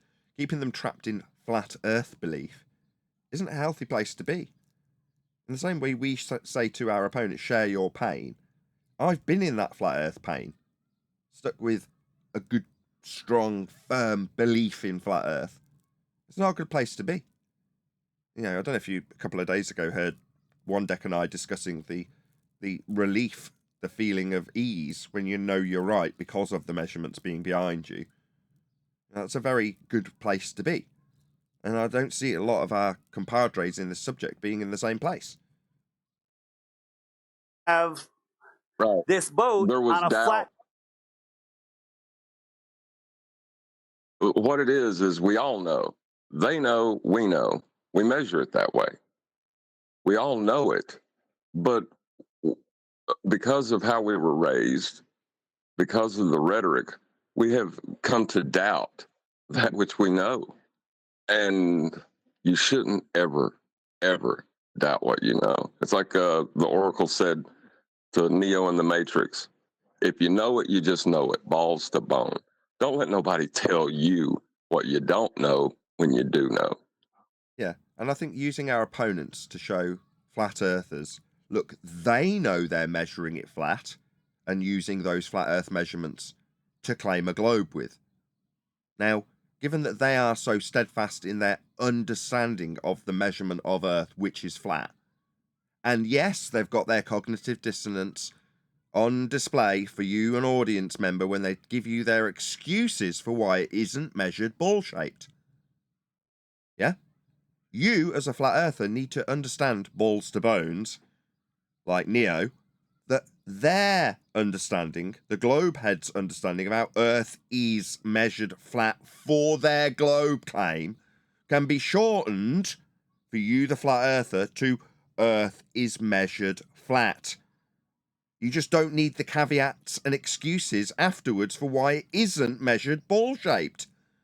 This is the linchpin, right? This is the turning point for flat Earth and flat Earthism. If you want everyone in the Western world to appreciate, as you know, if you now know what we know about how Earth is measured flat, everybody in this argument at a base level already knows this too, and has the caveats and excuses programmed into them from birth.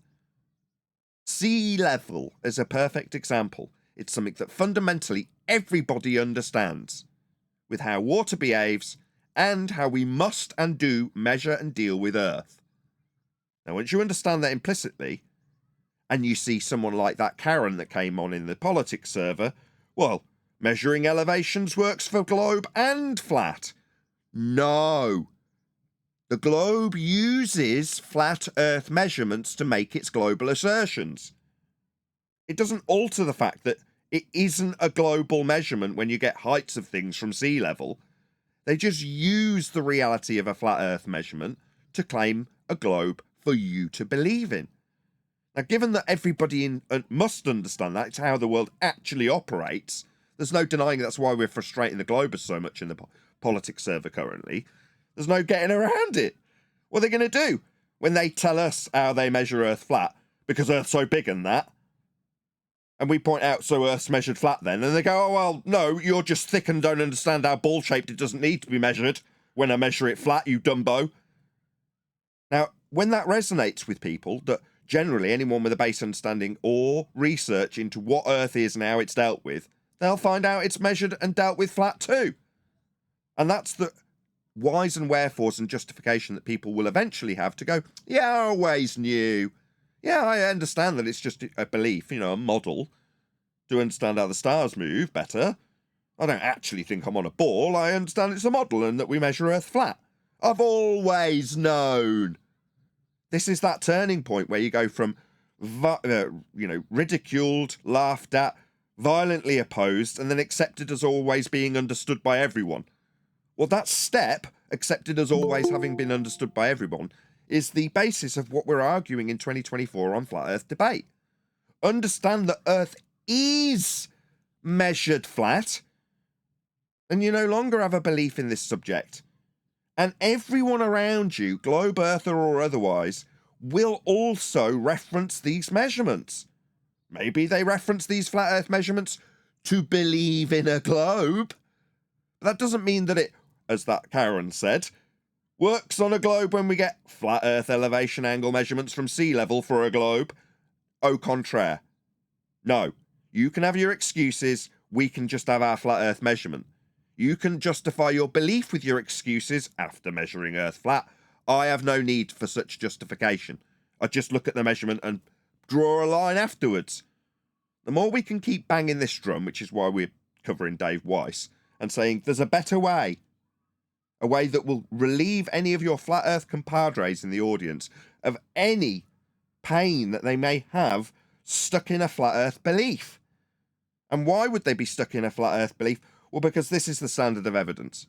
It's not a ball, because boats going over the horizon is bunk. You can go up higher and see further only on a flat earth.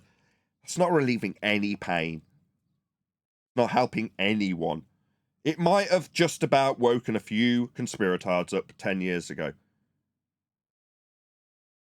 What it will do, though, is reaffirm the bias of anyone else that believes that surface level is curving, and as you increase in elevation, you can see further along that curve, and that the horizon is dipping away from your eye as you raise in altitude, as it is measured. You know, you just put yourself in opposition to measurement, and why would you do that? It doesn't make sense. Yeah, just the simple act of raising an altitude requires a reference plane. 109 people watching, right? Very warm welcome if you've just joined the stream. We are covering a Flat Earth Day video, so as is always the case, please let Dave know at Nathan Oakley 1980 sent me. There is a link going by in the live stream chat as we speak.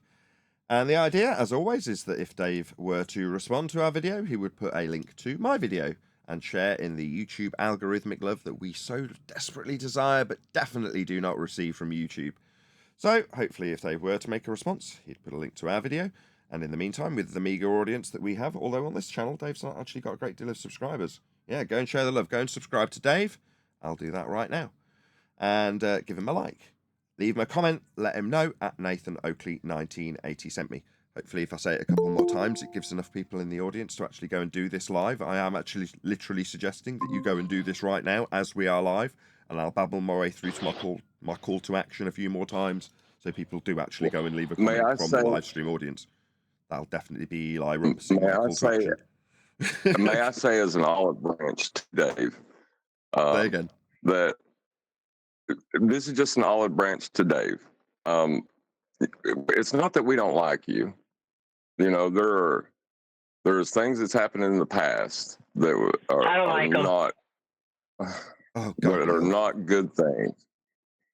That are not good things to have said about us, and we don't like that.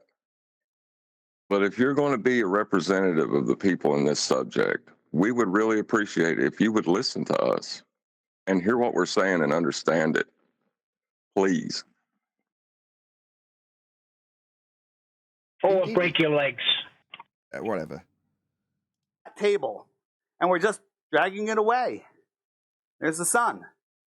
It's disappearing on a flat table. No atmosphere, no waves, no other. There's a lot of things that make things disappear from the bottom up. But this is just being pulled across with some atmospheric magnification. It's a simple test. You can do it yourself. The atmosphere does magnify things, and things disappear from the bottom. Oh, the bottoms of the buildings are missing on a flat table. That means that table's spherical. Okay? So here's the Red Bull jump. Everyone's like, oh, the Red Bull jump. That. He saw the Can we stop there for a second? Because I like that. He used a flat plane to show how a flat plane can seem to obstruct things bottom up. I like that. That's not a bad place, but it's still it could use some refinement. That's all I'll say about it. But that's a good place to be in, knowing that. He saw the horizon. You know, he saw the curvature, but they had fisheye lenses for everything except the camera in the capsule behind him, and 10 feet off the ground. And then he took 127. Why did I even say anything? I don't know why I spoke. He just immediately said the horizon is curve. I was going to tell you. Tired. Dang it, Dave. Okay. I mean, you've got to extract some flat earth proof out of what he's actually doing, though. I mean, he's talking about how the horizon looks and how it should be bending and blah, blah, blah. Okay. I mean, we've already covered earth curve calculations in terms of the extrapolation of the differential between surface level and eye level to infer that there is an earth curve in the first instance. For this, we're talking about altitudes, right? Dave's taken it to, from the fisheye view, you've got the same curve through the horizon window view from a GoPro as you have at whatever 128,000 feet.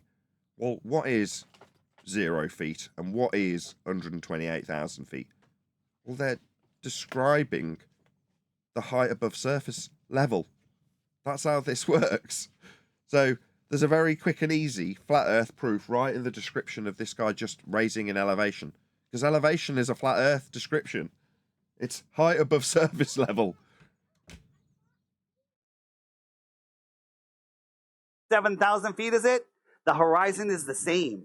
At 127,000 feet, if you do the math, there would be 381,000 feet drop to that horizon. See? Back Like for that?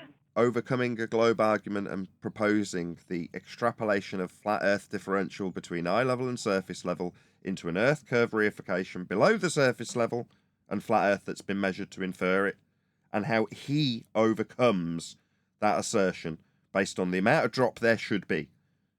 No, drop. May Yeah, I go go ahead. ahead and destroy his position as a glober? Would that help? Nope. Can It won't help. Can I go ahead and demonstrate? Can I demonstrate why what he said can be taken apart? If you want. Right. So there should be however much feet of drop he's describing, right? From eye level. Let's just forget about the flat planes we're using because he has. There is. That's what the angle increasing as you raise an elevation from your perpendicular from vertical. That's how much is there. It's just, Dave, things get smaller in the distance. You didn't know that. Yeah, he thinks he's putting a good devil's advocate position to overcome from the globe side. But what he's actually doing is describing how there isn't or is a drop at a given value when calculating the difference between surface level and eye level to infer how much drop there should or shouldn't be. We've advanced beyond this, so far beyond this. Horizon, but it's still at the exact same level as from the ground. Okay? If you can't wrap your mind It's around not. that, you're unwilling to It's not. change. It's not at the same level. Your altitude has increased, therefore surface level has dropped away from you. That is a fact. Now you're fighting with a fact, Dave. A fact that already backed what you know. Why are you arguing with yourself at this point? Because he doesn't understand how either argument works. He hasn't got a comprehensive understanding of how globe earth maths works, so he doesn't understand what is principally involved in making that claim. That's the problem. Back in the day when this debate started, whatever it is, 7 years ago, we were straight into it with the earth curve calculator, fighting within a limited understanding of what it did and being schooled by our opponents and losing to it. Then we got into how it functions and started to tear it apart from the base up, and we've spent the best part of 5 years exposing what we've now reached as a crescendo in terms of how it uses a flat earth. Now, as I said Do you know why go on. Do you know why they were destroying you back, or they probably weren't destroying you, but do you know why they seemed to be laughing at you back then? Because I was allowing them to use flat earth measurements to infer sphericity? Yes. No, they thought that you were arguing with measurement. And in a way you were. The discussion was, how much earth curve are we measuring? And you were saying, no, we're measuring more earth curve or less earth curve at this height or at this height. Oh, you're taking it back to the Oh, basics. I Yes, got it. that's correct. The first part of the adjusted title by me is the begging the question, proof of nothing, perspective hijacking earth curve calculator. What John's highlighting is the reason we lost, and it's typically the answer I'd give when asked that question. It's just not contextually part of you measure a flat earth first, but it's because we beg the question. It's in the title. As soon as you're into those calculations, like Dave now, you've already lost because you're already discussing earth curve. You beg the question with them. How much earth curve how far out it is, how much we should be seeing of the building. That's all in relation to the assumption that there should or shouldn't be Earth curve, or how much there should be Earth curve in the way of whatever we're looking at. You've already lost. Exactly. Yep. You're going right back on the ball. It's like you're too far. But John knows. I didn't realize it until you just explained it. You knew because we thought it was measured. And found out one measurement. Well, that's what I'm saying is the linchpin in 2024. They thought it was based on measurements because it was based on measurements. Measurements of what, you might say? Earth, of course. And its curviness? No! The maths derive curviness from the flatness that we measured. So when you put it to people that, yeah, of course you need to measure Earth flat to give you your globe belief, that's a fact. Now, it's a fact with everything that we deal with in terms of Earth. Earth is flat. Therefore, it makes perfect sense that everything's going to be dealt with as such. And it is. Even the extrapolation of sphericity. So when people come to the, well, I already knew, they've got a reason to suggest that they already knew. It's not a revelation that they have to lie to themselves about already knowing. We do deal with Earth flat. So it's perfectly reasonable that that linchpin I'm describing, once pulled, leaves the world going, yeah, I already knew it was measured flat. Of course it is. Yeah, it is. Yeah, that's right. You already knew that, did you? Well, good for you. You just have a strong belief in the globe. Yeah, well, I like being part of that religion. I just knew it. I knew it wasn't real, obviously. I'm not dumb. You laugh, but that's how they're going to get out of jail free with that. You watch. That's just And they societal deserve to. acceptance. They getting out of jail is the pitchforks and torches of the masses who feel robbed and betrayed as we did when we first got to the subject. But that's not my concern in the slightest. Pardon me, that is the get out of jail free card.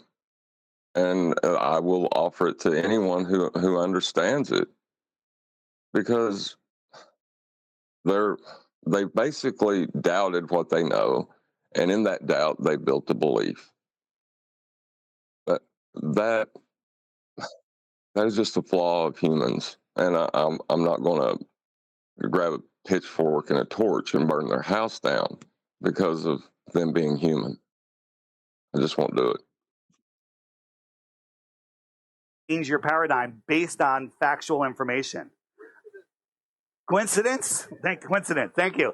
So you can't see the curve from 24 miles up, but rockets follow the curve of the Earth, right? But chemtrails don't. Chemtrails go straight.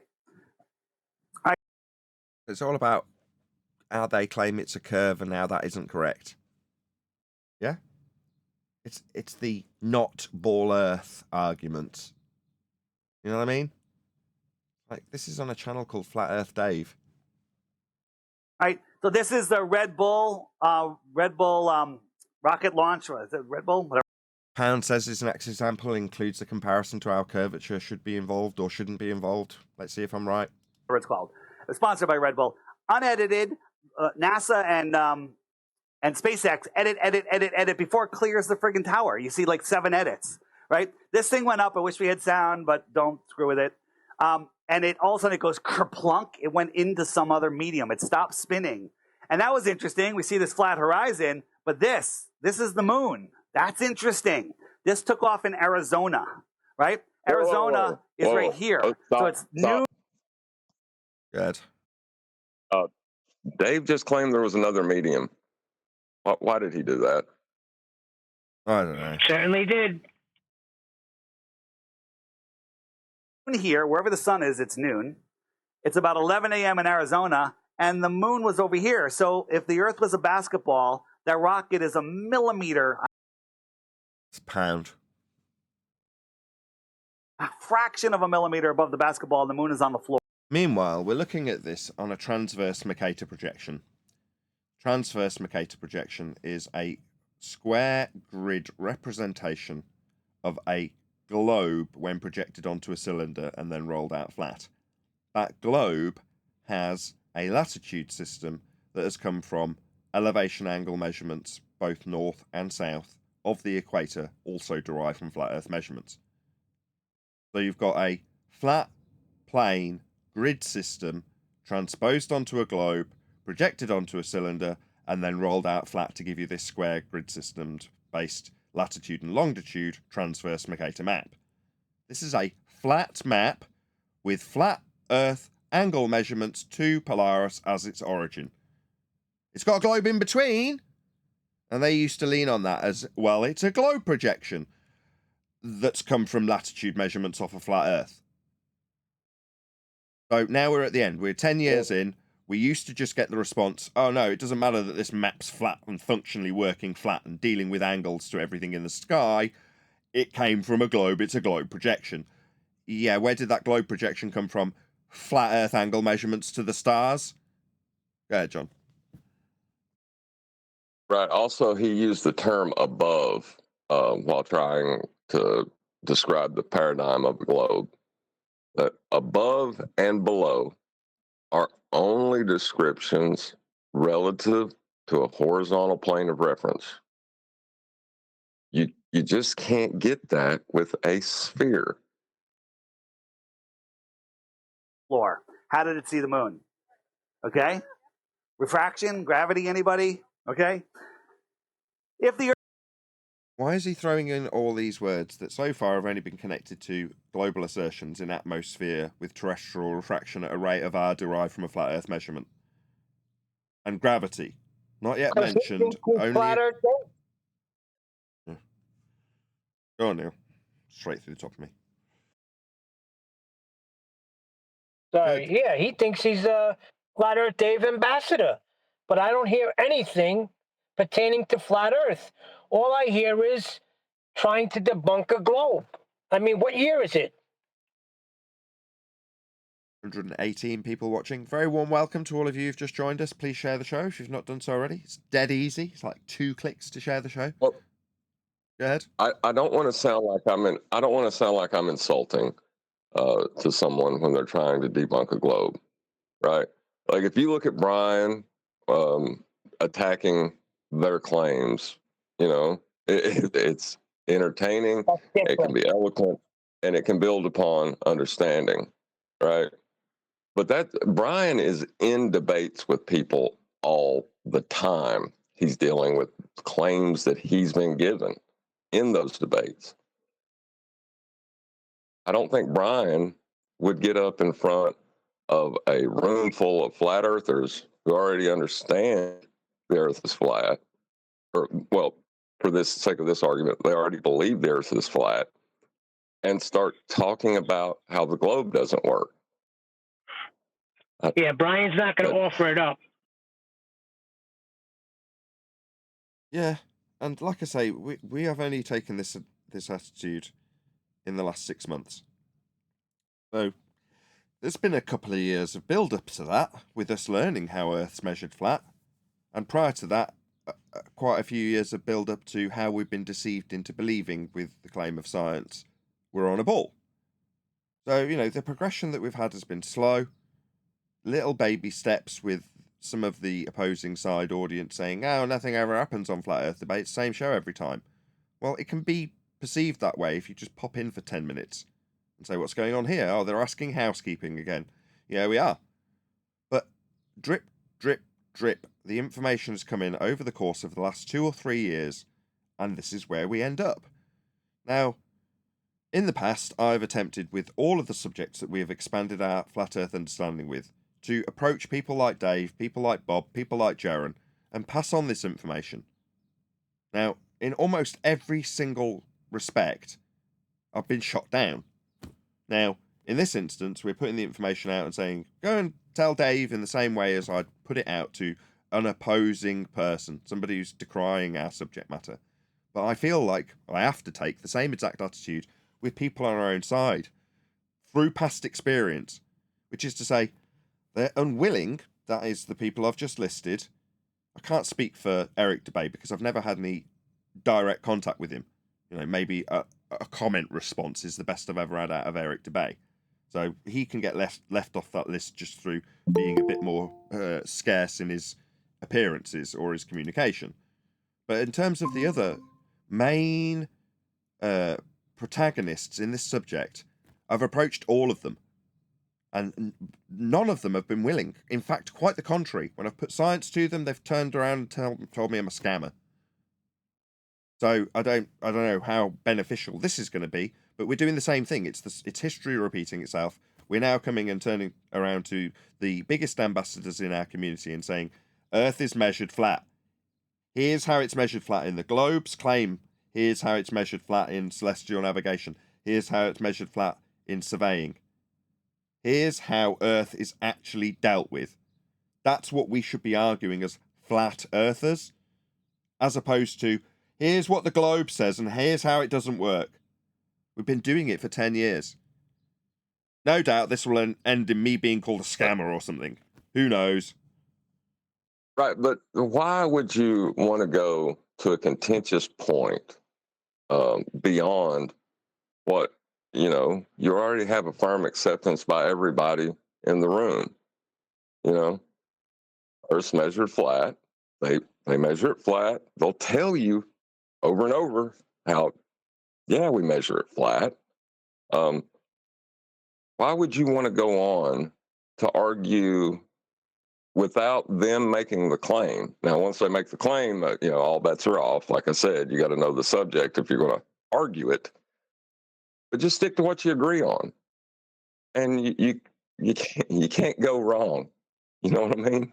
Yeah, that's a good point. Stick to what you agree on. The opponent also measures Earth flat for their globe examples. Now, in the past, we have brushed past the fact that they are utilizing flat Earth measurements for their globe claims. We've just allowed them to do it. Now, because they're doing it frequently, there's several examples. You can go to some of my shorter videos and hear our opponents telling us, oh, well, it's perfectly fine for me to use sea level and a height above it for a globe. And us going, no, it isn't okay. And that's basically it. That's the end of the argument. You stop them where you agree. And where do we agree? Well, at the starting point of their argument, because they've got to measure Earth flat to do it. So it's really easy. The Earth is a globe. There is a required distance to a physical horizon, but there is no physical horizon. The horizon is optical. These mountains here. I mean, that sounds like the worst ham-handed rendition of the Black Swan argument, doesn't it? Yeah? He's talking about the distance to the physical geometric sphere edge horizon in the Black Swan that's overcome with modus tollens and evidence that demarcates things with physical distances. That's oil rigs. Just research. Yeah, he's never gonna mention that. He's just gonna bring up Rayleigh criterion, and that'll be it, and give an explanation as to how and what we see. But no, he won't cite an example which exemplifies it. It'll just get too complicated as he rambles on telling you about optical dissolution and Rayleigh criterion and Airy's disk. Here. Right, All eight of but these. in his description, he said physical horizon. Physical is something that you experience with one of your five senses. You see the horizon. Dave, what have you done? Reified a point below the surface level that's flat that must be measured to infer it for a globe so that he can overcome that inference after measuring a flat plane to infer that we've got a sphere edge for him to overcome with this high altitude imagery. It's just 10-year-old crap. Well, he denied the existence of the horizon, is what he just did. Did he? Did I miss He that? said the horizon's... Yeah, he said the horizon's not physical. Well, physical is things that we experience with our five senses. We see the horizon. What are you doing? Now, if you'd have said tangible, That's where I was going. Yes, sir. Yeah. If you experience it with one of your five senses, you can describe it as physical. That doesn't mean it's tangible. The problem is if you say the horizon's not physical, you better not be seeing it, smelling it, tasting it, touching it, or hearing it. You need to caveat it with the word obstruction if you're going to say that, and then you're fine. Absolutely. Absolutely. Yeah. Thank you, Adam. Absolutely. Okay, I'll have to listen to to this back when I listened to the re-up, because I didn't really follow along with that conversation between you two, but I'm sure on the re-up I'll hopefully digest it a bit better. We'll play on. Are over 700 miles away. There should be over 40 miles of curvature. I hate that phraseology. It should be. Should it? We're supposed to have Earth curve, are we? Sorry, I've just told myself before I entered into this, I'll keep it light-hearted, not be screaming at Dave. Right, let's just try that again. Or someone else take at the reins while I get my composure. All right, I'll give the global response. There is, Dave. Things get smaller in the distance. Now where are you going to go? Okay, it's probably not for the best as a flat earther to be telling your flat earth audience, the converted already, that there should be Earth curve. Yeah, because then we're going to try and find out why there isn't. Because it should be there. That's what you've just told them. Now, I've already expressed my frustration, so I'll try and keep a lid on it. But in 2024, telling people that there should be Earth curve and how much there should be, yeah, just listen to the words that are coming out of your own mouth. No, there shouldn't be any Earth curve. Why are you even mentioning Earth curve? You're a flat earther. Physical curvature. So the mainstream, the only answer they can have is refraction. These are refracting up and stopping at eye level, right? You know what the mainstream media says about this, all scientists? Nothing. They don't even acknowledge its existence. It's a slightly looming non-standard refraction hyena holographic projection. They do address it, and if you put this to a glober and they had a good understanding of globe maths, they'd put their rebuttals to you. And you've already begged the question on their behalf, so half their job's done. You're already talking about how much Earth curve should or shouldn't be there. And when it shouldn't be there, according to you, because it's definitely supposed to be, according to Dave, and they explain why it isn't with refraction, all derived from flat Earth measurements, everyone's cushy. We've got Earth curve supposed to be there, isn't because of refraction, but that's the explanation, therefore it's still Earth curve. How is this in any way proving a flat Earth? Ugh, so irritating. God. Cannot acknowledge the existence of photos like this, and there's many, right? So here we did a test on a frozen lake at night. We have a camera at just 6 inches off the ice. They got 8 miles and 6 inches. Both of those measurements are flat Earth measurements. That's it. Your job's done if you just point out that both of those measurements are descriptions of elevation with respect to a surface level and a mile distance. That's derived from original angle measurements to stars. You've got miles. That's a flat distance. Yeah? Now, when they start explaining why this occurs in a false dichotomy, they will also use these flat Earth proofsies that you've already brushed past. Now, the fact that we, flat Earthers, Dave, in this example, also brush past the flat Earth prerequisites in his example to explain how the globe says it should do X and we can show it doing Y. But the globe, when showing it doing X, has already used a flat Earth to make that claim. They've measured the heights off surface level. They've measured the distance as a flat distance. You've already got enough to prove Earth's flat before you do anything. But they're just brushing past it. So when the globe earthers brush past the flat Earth prerequisites, no one will notice, will they? Well, that's what we're doing in 2024 if we're up against an opponent. Stop them when they say, oh, I'm only 6 inches off the deck. What, off the surface level? Welcome to flat Earth. No. I just need a little bit of flat Earth height above surface level for me to move forward with my globe proof. Well, I'm done with you because you've already got a height above surface level. That's it. It's the end of the argument. Stop them when they use a flat Earth. Now, if you don't even realise you're using a flat Earth when you describe a distance along the ground, flat, in miles, or a height above surface level, then you don't realise where they are also using a flat Earth. Now, given that we both start with the same thing, they will tell you about distance in miles to object obscured by flat surface levels in Earth curve maths. They're giving you distances along a flat ground and heights above surface level to make this globe claim. Sooner we all start realising it, that everyone's measuring a flat Earth, the better. We put these lights out here. 8 miles, 7 miles, 6 miles, and 5 miles. On a flat Earth. Just using the curvature calculator, So we're not going to point out that these are flat Earth distances with flat Earth prerequisites off a flat Earth elevation. We're straight into how much curve there should or shouldn't be. It's 2024, man. Come on. Earth's measured flat. Is it a curve calculator, though? No, it's a flat Earth differential from surface level to eye level calculation. It's an optical resolution loss calculation, if you want to give it an accurate title. Right, and that when Adam mentioned the Rayleigh criteria or whatever, that he would try to explain why, that might be a good segue into that. But it still doesn't take away that you need surface level to be a horizontal plane. You need eye level to be a parallel plane with that horizontal plane of reference.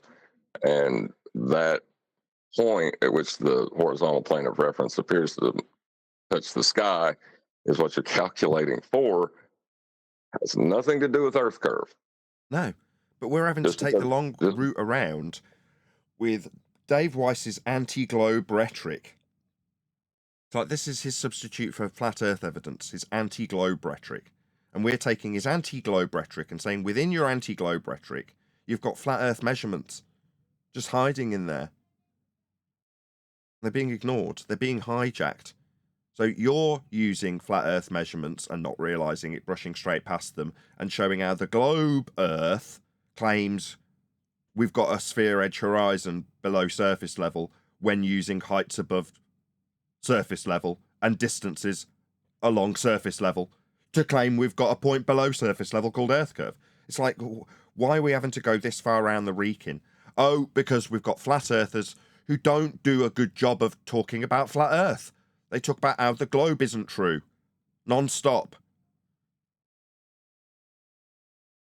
It was bad enough, but I took off refraction, which I don't even believe it would affect it at all, and made it the best favor of the globe. 30 feet of curvature, 22, 15, and 9, but somehow they all showed up on the same level. Somehow. They all refracted up just the right amount at those distances and formed a straight line. Again, this is rock solid proof that we're not on a ball the size that they... Yeah. He just said he measured consistent curvature.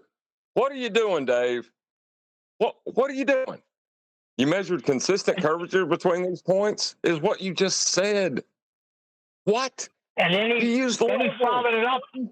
Then he followed it up by saying, "This is rock solid proof that you're not on a ball." Yeah, not on a ball.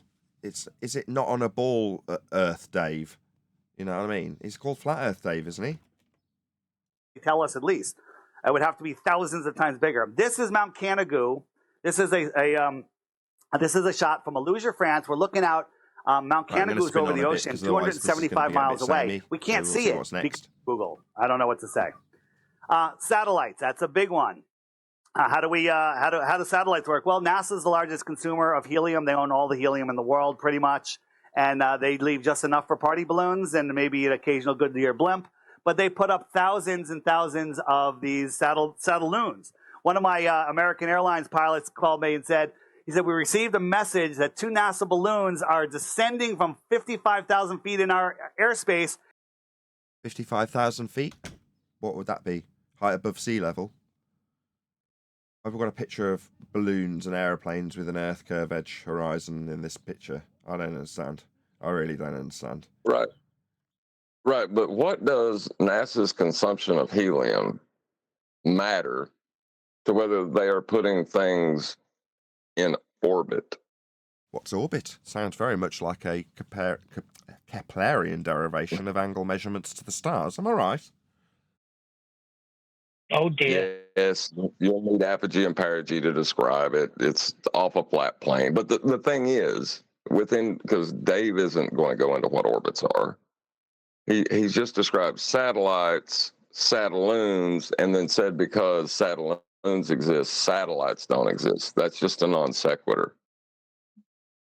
Yeah, it is. I mean, the area that the orbiting, by way of a calculation from flat Earth angle measurements to the stars, the orbits are claimed to take place, after calculating them from flat Earth, in a place that isn't real. That's a sky vacuum. So in this graphic that we've got being used for some reason, we've got a black area that's supposed to be in the heliocentric rhetoric, 10 to the minus 17 torr sky vacuum. And what's this below it? That's high pressure gas right there, not expanding into it. So the area that they say the Satelloons or orbiting with use of flat Earth measurements satellites are, isn't a real area to be. That's it. There's no place to be in orbit, and the orbits have come from flat Earth measurements of angles to stars. So it's an inference that requires Earth be a plane, so you're not going to be circling around it in the description that's derived from those angle measurements. It's absurd if you know the origin of the claim of orbit. Something we've covered for the last couple of years. Orbits needs a flat Earth. Now, back then we weren't saying move forward on the front foot and just tell people how Earth is measured flat. We were saying you'll need a flat Earth for that. Because in a similar vein, we were undoing the globe Earth argument and pointing out the origins of a flat Earth. Now, which is all well and good if you've got an opponent putting it forward to you on the front foot, but if you're in the driving seat, just tell people Earth is measured flat. You know, this convoluted round-the-reeking description of how the globe that's come from those flat Earth measurements doesn't work is not going to... It's not a clear path for somebody, as far as I'm concerned. There are better ways if you're trying to lead an audience. And they have no transponder. He freaked out because he knows there's like 8,000-pound satellites on this thing, and the other co-pilot's like, oh, balloon, that's cool. And so there, nothing happened. He didn't see it, but interesting that a balloon is traveling. So people's like, what about satellite phones, right? I have a whole presentation on that. This is Starlink. I've seen it myself. Right? Lots of you probably have. You look up, you see these lights going through the sky. What are they? How far away are they? They look really low. They look really low. And they are really low. Here's a 747. Here's a 747. Can you see the engines? Right? The engines are huge, and you can't see them at 7 miles high. 7 miles high. That's the engine. Okay? So 7 miles high. Can't see it. 7 miles high? Would that be its elevation with respect to sea level? I'm pretty sure that's a flat Earth proof right there. Any further comment? I can't make it. Yeah, I'm kind of with Neil on this one. None of this is making sense. It's almost like rambling is the best I can get from it. It's non sequitur after non sequitur that almost gives the impression that he's proving something, I guess, or trying to. I'm just not getting anything from it. Any more for any more? Because he's got no confidence in it. He has confidence in what he's saying, but the confidence is not in Earth is flat. That's the problem. Mush, are you happy with our coverage of this, as it was you that brought it up? Yeah, man, like I said, the video was shared by the fella called Measured Flat. But in my opinion, I think we're done with Dave, man. There's no point in covering Dave anymore. He's not gonna move on from this. He just wants to talk about how it's not a globe, and he doesn't want to understand, I guess. It is what it is, man. Time to move on, I think. Don't be so negative. This might be the first he's hearing of this. You never know. But with that, I'm going to say, if you are watching this on either Nathan Oakley 1980 or Nathan Oakley Premiering streams, then stay tuned, as there will be an after show to follow.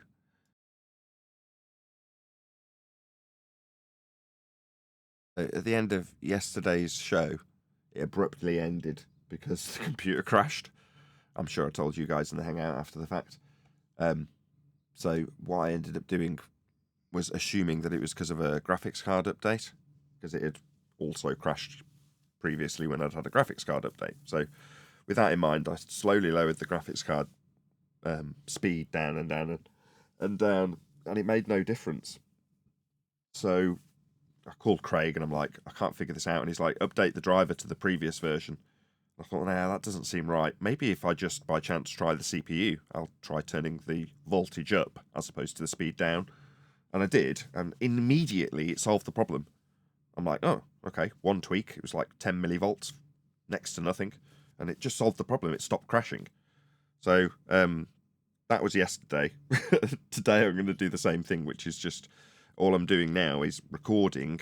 I've just run a live show, so the amount of stress that the computer's been under is the same as it was yesterday. And then I'm going to run a game and see what happens. But if I disappear, I'll be ending the show when it crashes and then uploading whatever I get after I remux it and twiddling with voltages again, which wasn't necessarily something I was hoping to be doing, but needs must. As it transpires, the chip I replaced the last very temperamental chip with is amongst a series of chips that are very, very temperamental and suffer degradation, and it seems that given that nothing was changed recently, I can only assume that my chip is one of those that is suffering degradation. Oh joy, given that I've spent thousands, quite literally thousands, to try and get this computer to be stable. So the replacement chip is one that's notoriously unstable. Isn't that wonderful? So there we go. I might have to tweak voltages if it does end up crashing, just to give you a forewarning. Well, before we talk too much more about voltages, I would like to say or cite Joe Rogan to Dave Weiss and say, you need to wake up, flat earthers. Yeah, you need to wake up to the measurements of Earth being flat rather than be obsessed with how Earth is not a globe. Or if you are going to obsess about how Earth is not a globe, obsess about how Earth being a globe was using flat Earth measurements to claim it, like distances and heights and things. Exactly, and it's all part of his rhetoric. He's talking about heights and distances all the time. It's unacceptable at this time, 2024, to be speaking that language. Sorry. Right, it's unacceptable to us, but Dave doesn't necessarily know or understand it. I think the big thing is if we want him to, we can't make this personal.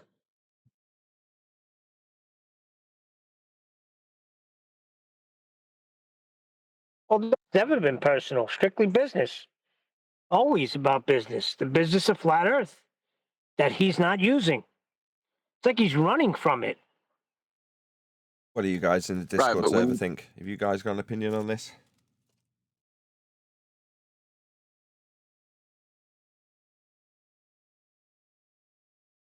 I'll bet you anything, dude, he won't even watch this video that you reviewed him today. Nor will he respond to the comments that were left on his channel. That's just the way he operates, man. I think He's Dave gonna has do a his certain. thing and that's it. Yeah, I Go think ahead, Dave has Donkey. a certain method that he just sticks to, that he's used to. He's really not interested in changing or learning. And it's kind of weird because if he wants to prove the globe, or excuse me, the Earth is not a globe, it's really easy to do that now. Exactly.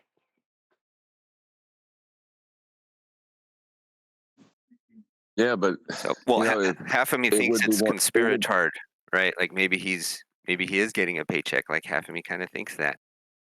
What, like that lady on the show yesterday said? Like, Right. I don't like what Tyson's saying. He must be a shill.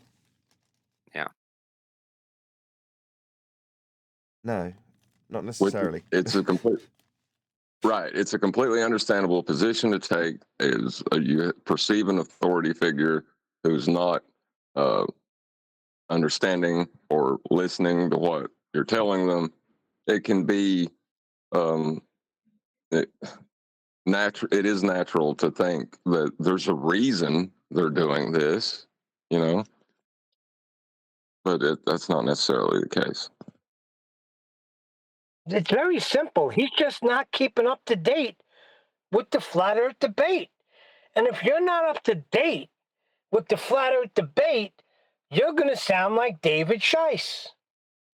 When you watch the behavior panel and they're pulling apart how people behave, they have this saying, the creature does what has made the creature successful. That is to say, if you do something and you get a positive result, you will continue to do it. That is to say that people are creatures of habit. So, if by habit, undoing the globe and showing how the globe doesn't work and comparing globe Earth maths to pictures of horizons is how Dave has become, in his mind, successful doing what he does, he's going to continue to do that. So when you say, oh, he's not interested in doing it, he just wants to stick with how we were doing it, which 10 years ago he'd have got high praise for doing, wouldn't he? We'd have been doing it alongside him. But just through doing exactly that, he has gained better success than I have.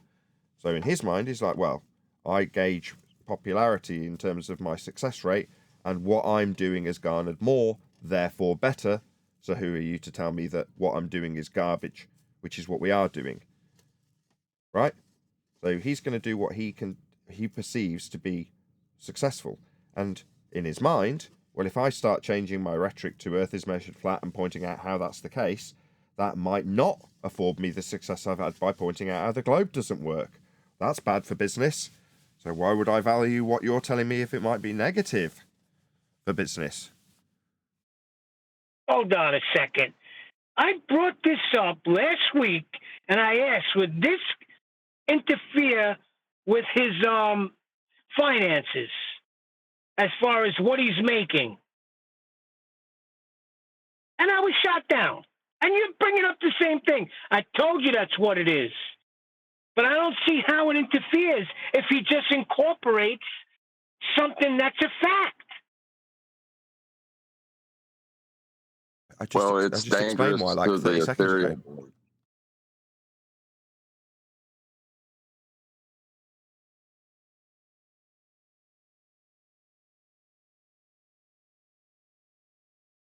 I'm sorry, Nathan. I didn't mean to interrupt you. No, I was just Somebody saying. say something. I already explained it like 30 seconds ago. People are creatures of habit. That's it. Go ahead, John. But it is detrimental to state that measurement is how we know. We measure Earth flat. You don't need to draw the conclusion, therefore, Earth is flat. It just kind of just is, you know. You could do that, but it's not necessary. You just have to know what measurement means, what measure means, and understand that flat is not curving. It's a really basic understanding that people have taken for granted. But when you talk about measurement as being how you know what is, you have an ethereal belief, you're going to run into a problem. But I see what you're saying. Yeah, you see what I'm saying?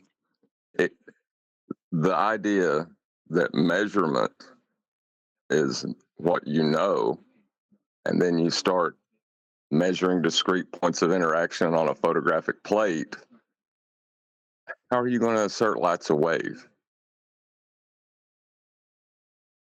It's always ether behind everything, right? Well, I'm just giving an excuse for why he may not take on board the information. I'm not necessarily saying that is the reason. It's just a possibility. No, they're all on board with it. You hit it right in the head. There's no debating with it on that.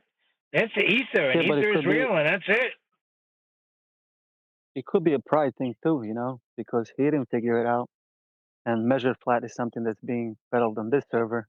And we all know the history of Dave and Nathan, right? So it could be just a pride thing, you know. He doesn't want to talk about things that's talked about on this server. Yeah, but then why was he in a position of putting his finances under Nathan's protection? Right? He had no pride then, right? Well, that was different.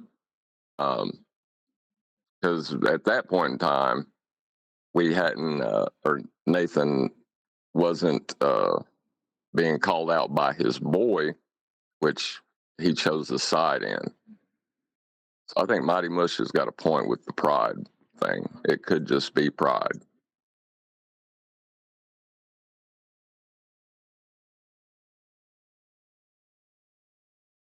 And it could be the same thing with Witsit too, when you think about it, right? He behaves in the same way. Absolutely. Well, the center letter in the word pride is I.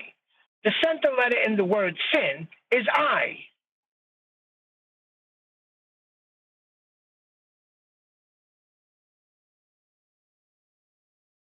Hoop's got two O's in it.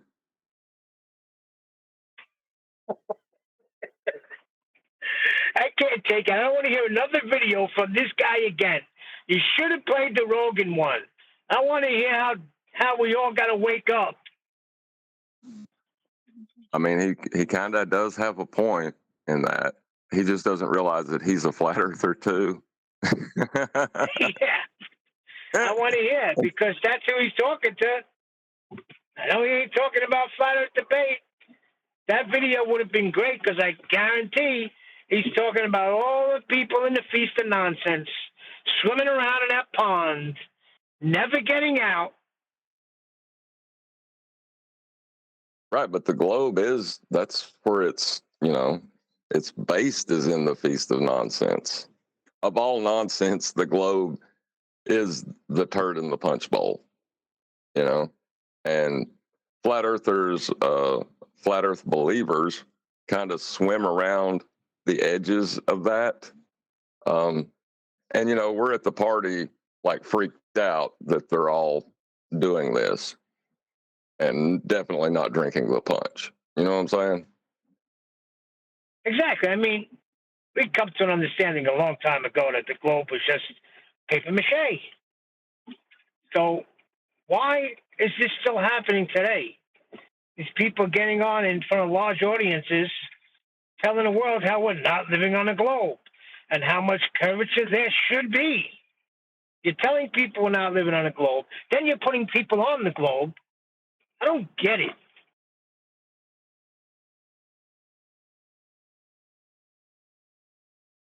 Well, hopefully with a remedy to that, like we obviously sorted out them not understanding science and that, we solved that problem, didn't we? Kind of. I see your point. Well, in the that one video they released, the Cavendish all capital letters experiment, right? It's obviously had an effect. Why would you capitalize all the letters in experiment? If a little bit hadn't reached, your cognitive faculties at that point. Nah, I'm telling you, Dave's a scotch, all right? And he knows there's certain words that are going to get under our skin. Right, but why? To be a scotch, you must have knowledge of the thing that which you're trying to get under someone's skin with, right? So he knows that we're pointing out it's not an experiment. He may not know why or how, but he knows that we are saying that it's not an experiment. That's why he capitalized it, right? Right, but I'm talking about his whole video we just listened to. He's got these words he uses that he knows gets under our skin. He has a confidence in the things that he does. He does not have a confidence in promoting flat Earth the way it's done here. You know what? It might be our fault for not showing up to a flat Earth conference. Is Elijah still here? I don't think he is. Elijah's really the only one. Yeah. Where he's going out and actively socializing. We've kind of started doing that with our forays into different servers. Wait a second. Adam's been out there. Adam's been to a few conferences. Adam, get to the next conference, Adam. Break it down for them. Well, let me just ask Adam. Would the presentation you gave at a conference now be different than the presentation you gave then? May not be there. I'll answer for him. Yes, absolutely.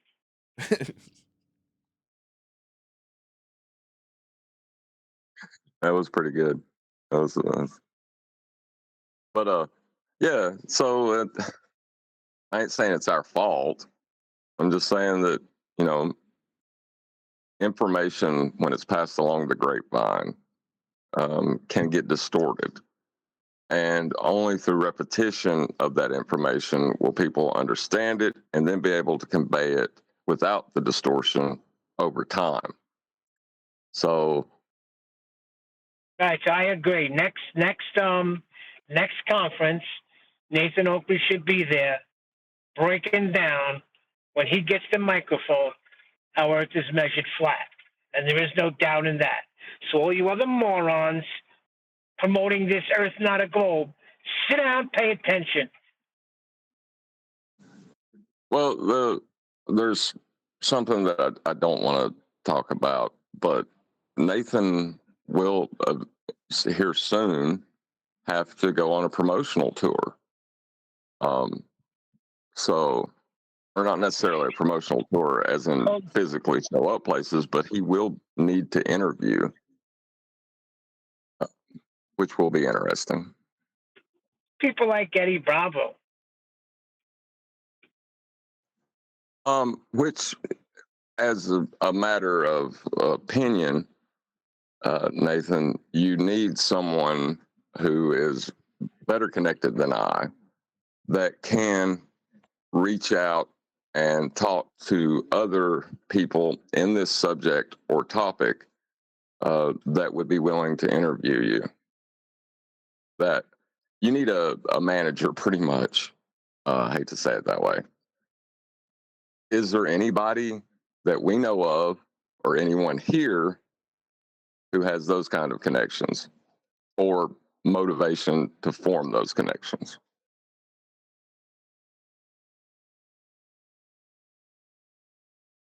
Obviously not. Nathan does a good job managing himself.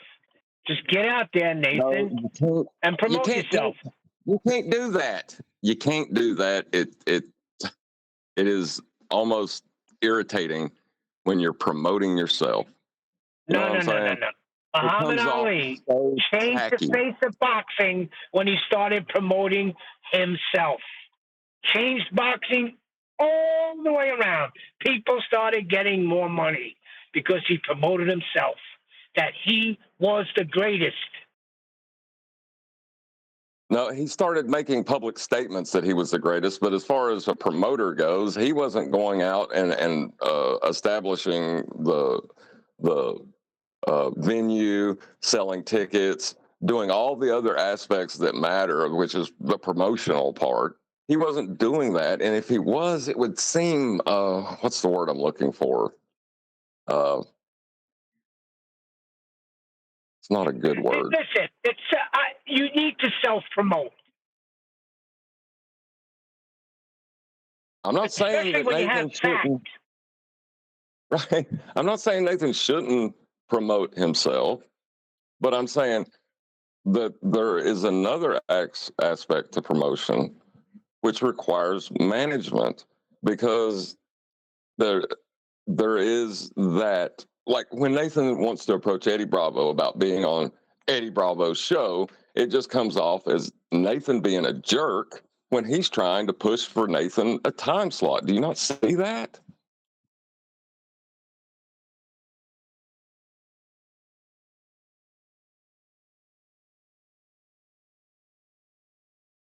Yeah, I see that.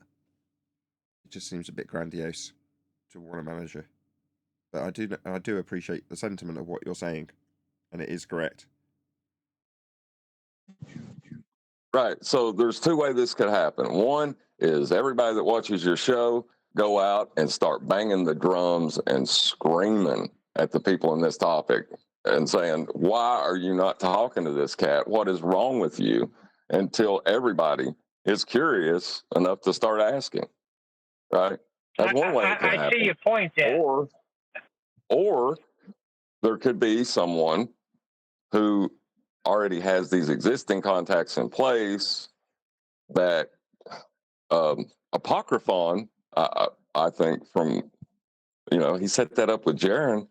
That was extremely interesting. He could do that. Now, I don't want to put Apocryphon on the spot to say that I do. should be. Apocryphon, get No. busy. No. Get busy No, and no, start no. getting this You thing can't do going. that. You can't do that. I can do that. Yes, I can. He's not going to do it. And you're going to be leaving us soon anyway.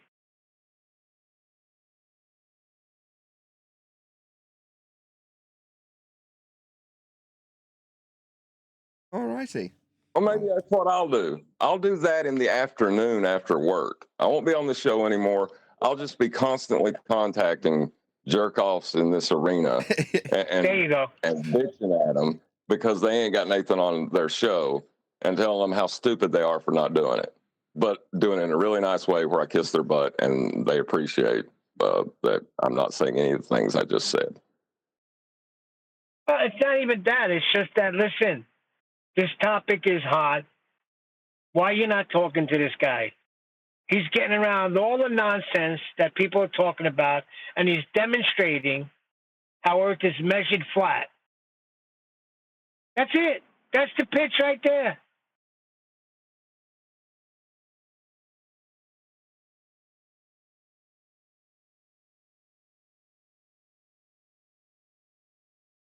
Well, I'm glad we cleared that up. Yeah, I'll do it, Nathan. Fine. I will promote you, and I will get a list of contacts, and that's it. I've stuck my foot in my mouth. I shouldn't have said anything, but I'm going to do it now. I'm going to do it really angrily too, but nice to them. So I'm going to fuss at you guys while I'm really nice to everyone else that is mean to us. That sounds But that wonderful. might be a problem too, John. Shush, Neil. Well, in the meantime, fellas, can we say good afternoon to Steve Bauman? He joined the VC again, and I think he had a question for Nathan in the text chat. Good Feel free. afternoon, Steve. Would you like to say hello? Hello, Steve.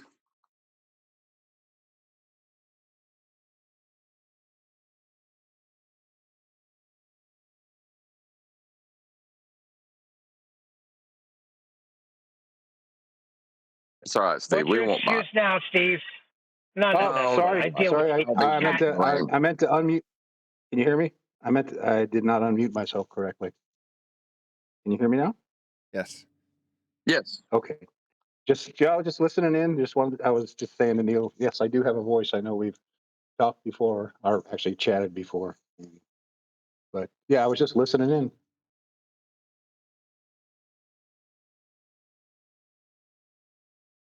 Steve, didn't you have a question for And? Nathan in the main text chat?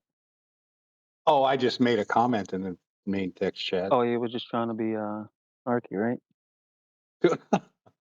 Well, yeah, I mean, So I it was wasn't just a real making a question. comment about the Earth is measured.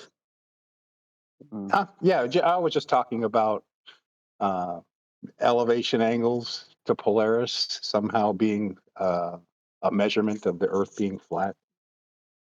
And actually, it's really the opposite. I mean, measuring an elevation angle, I don't understand what you guys think that has to do with the shape of the Earth. And I don't want to straw man your position. What is elevation? Well, first, let's break it down. What is elevation? It's height above sea level, right?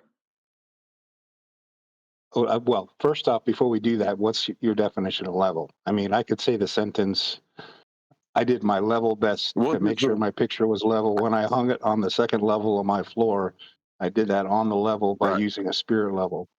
So, I mean, level as opposed to the second level of your house, or level as opposed to using a level and making sure the bubbles in the middle, you know, that. Why don't we use level? So sea level and in the Earth curve if sea level and eye level are just sea level and eye level are, let's just say sea level would be at one place, and by your definition, out, which normal people call up, is eye level. No. Well, I won't use my definition. I'll use the Earth curve mathematics and how it describes or depicts level. Would that be acceptable? Well, the definition of level, as far as it applies to what level is to the Earth, it's conforming to the surface of water on the Earth at no higher or lower point. Okay. Right. That's the difference. Right. And then, so it's a big if you circle want to assert that on a that sphere. surface It's a is big circle curving, on a. no, no, hold on. If you want to assert that that is curving, you would demonstrate that through Earth curve mathematics, correct? But that's not what I was talking. I wasn't talking about Earth curve mathematics. That's not. I was talking We're about an talking about elevation level. angle. My Right. We're my talking comment about was about an level elevation angle. because right. Let's connect it all together. I asked you, what does elevation mean? It means height above surface level. You questioned what level meant. I brought you back to Earth curve calculations and what level So and wait, how level is utilized within those mathematics for you to assert that it works on a sphere. Do you not agree with Earth curve mathematics and how it utilizes level? I don't know it well enough to agree with it, to tell you the truth, John. What a elevation angle is, it doesn't have anything to do with sea level. You measure an elevation angle by drawing an imaginary line from your eye to the celestial object, and another imaginary line that's perpendicular to plumb. That's how you get an elevation angle. It's the same thing whether you're standing on a flat Earth or a sphere. That's so that. But it has nothing to do with level. I didn't. Yeah, you could have just said you draw a line from eye level to the celestial object. That'd have been a lot simpler, wouldn't it? Well, I didn't. I just said, yeah, you do. Well, obviously, if you're looking at it, it's from your eye, a line from your eye level, and then another line perpendicular to plumb at your eye. They both. So one point is your eye, another point is the celestial sphere, and the other plane of reference that doesn't exist in reality is just a plane that's perpendicular to plumb. Doesn't matter what shape of the Earth you're standing on is. Right, your eye level would be that plane that's perpendicular to plumb, right? Or the height of your eye. Another way of putting it. I hate to. Right. I just gave you an example of why using the word level is so. The word level is very confusing and can be turned into whatever you want it to mean. So that's why I'm avoiding the word level, because the moment you curve level, you no longer have an angle. We're talking about an elevation. Why would you? Angle. Why would you? Whoever said you would level? You did. In the example I just gave of getting to the surface. Angle You measurement. did. Hold on. You did. No, I didn't. I didn't say the surface of anything. I said there's a imaginary line from your eye height or level to the celestial body, and there's another plane of reference that is perpendicular to plumb that has nothing to do with what you're standing on. That's how you measure an elevation. That's what a bubble sextant does. That's what, if I'm sitting here on the land and I want to do it, eye level. I put the I use my bubble sextant and make sure everything's level, and I don't reference the surface. Just one sec. Hold on. Do you have a citation? You're saying that's what an elevation angle is. It's got nothing to do with the surface. Yes. That's what you're saying. Have you got a citation? It has nothing to do with the surface. You can measure an elevation angle standing on the side of a hill. To repeat it. Stop. I'm asking if you've got a citation that says that or references what an elevation angle is. Because you're saying nothing to do with the surface. Right. Okay, well, I'll read out a definition of elevation angle. The altitude angle, sometimes referred to as solar elevation angle, describes how high the sun appears in the sky. The angle is measured between an imaginary line between the observer and the sun and the horizontal plane the observer is standing on. Another one? Correct. Yep. The altitude angle, sometimes referred to as solar elevation. I've just read that one. Altitude angle is the vertical angle between the projection of the sun's rays on the horizontal plane of Earth's surface. Another one? They all talk about referencing the surface of Earth. You said it had nothing to do with that. You're wrong. What you just said. The term elevation automatically means that you're referencing Earth's surface, whether you're using a parallel plane or not. It is a parallel plane to mean sea level. That is what you're using as your baseline. I don't know why you're having such a problem with that. Height. Well, if height's got nothing to do with the surface, that's ludicrous. That's what height is. How high you are off the surface, Nothing to do with the surface, you say. Why? Because it's not curving. No, it's just level surface that we're referring to. That proves Earth is measured flat. And we're taking an angle from surface level when we take an elevation angle, specifically defined as a surface level measurement. It's with respect to the horizontal plane the observer's standing on. You said it was confusing. No, it's just you don't understand what the word means.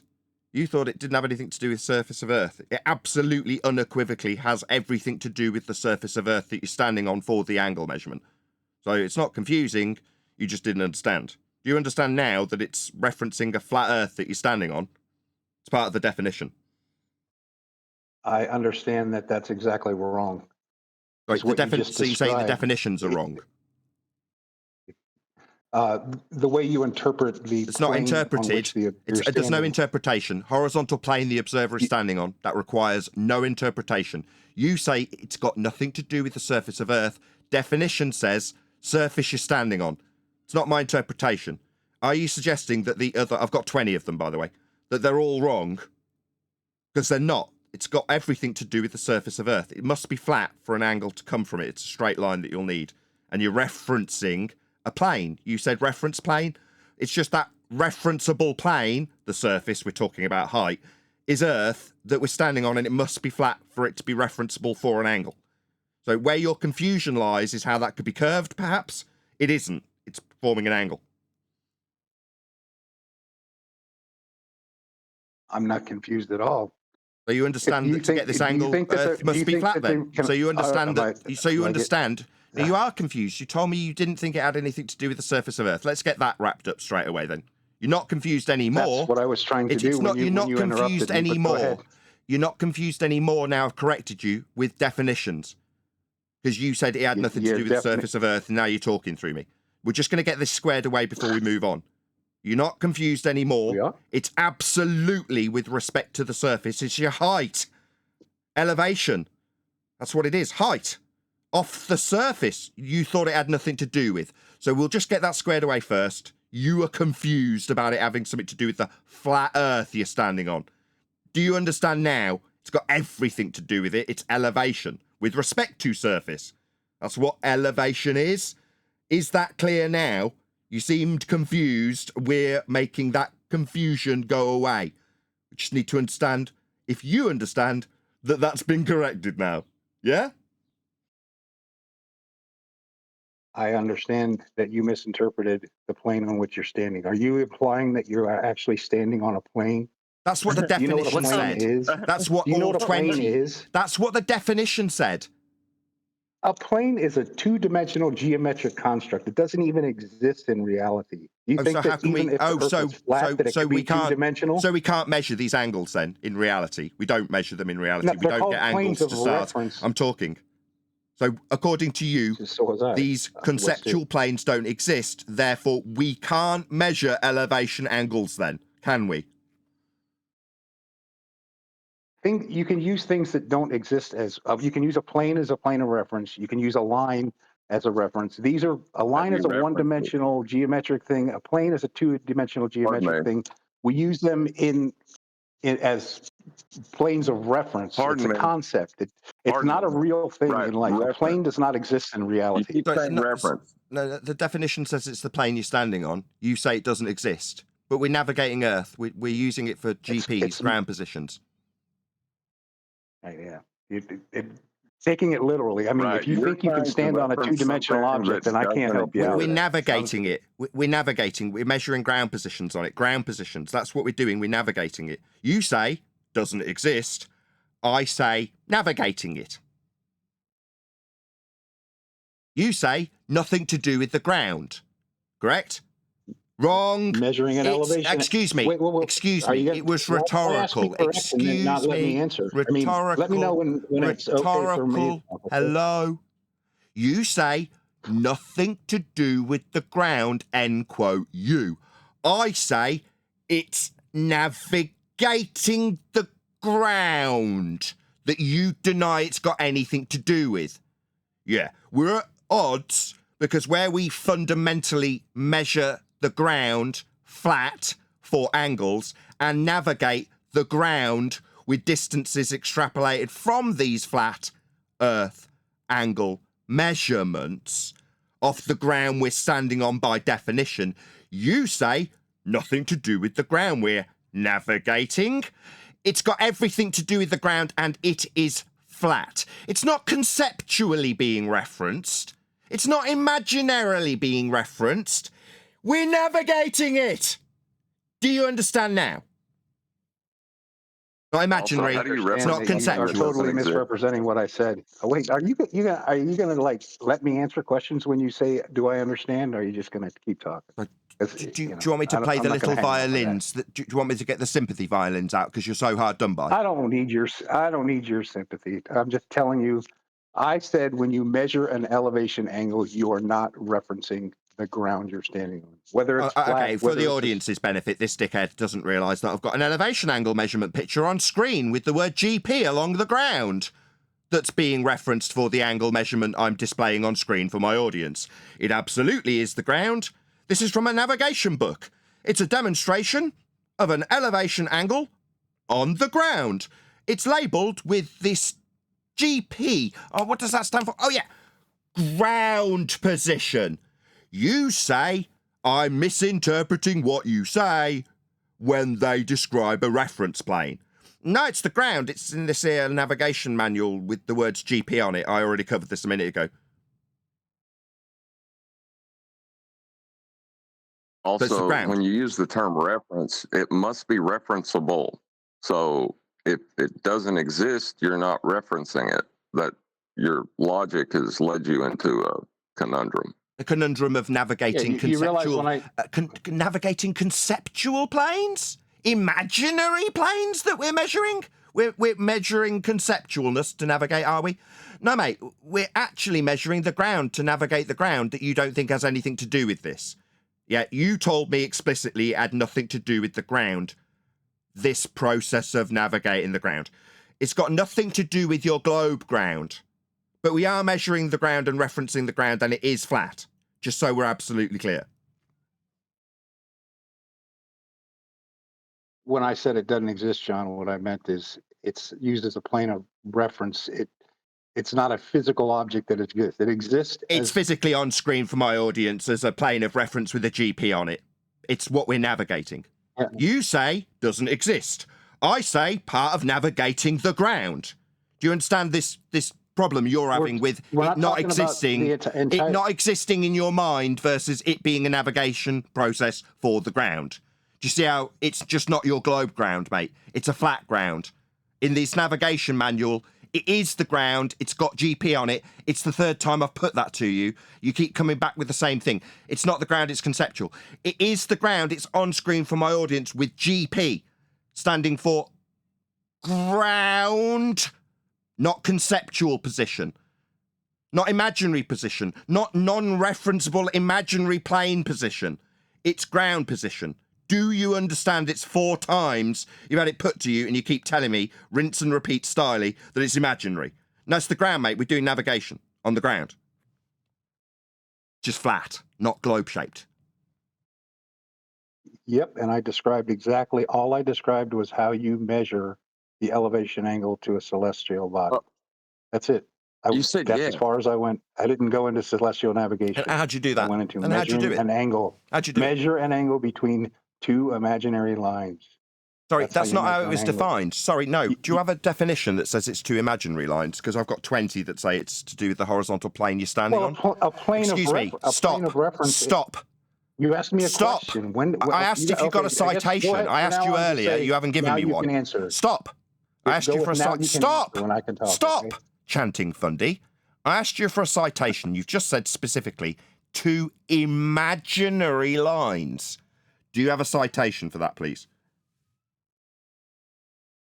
I don't need a citation for that. Oh, I've got 20 that say it's the ground you're standing on. You want to deny it's the ground, so you don't need a citation, fundamentalist zealot, that wants to redefine words and their meanings.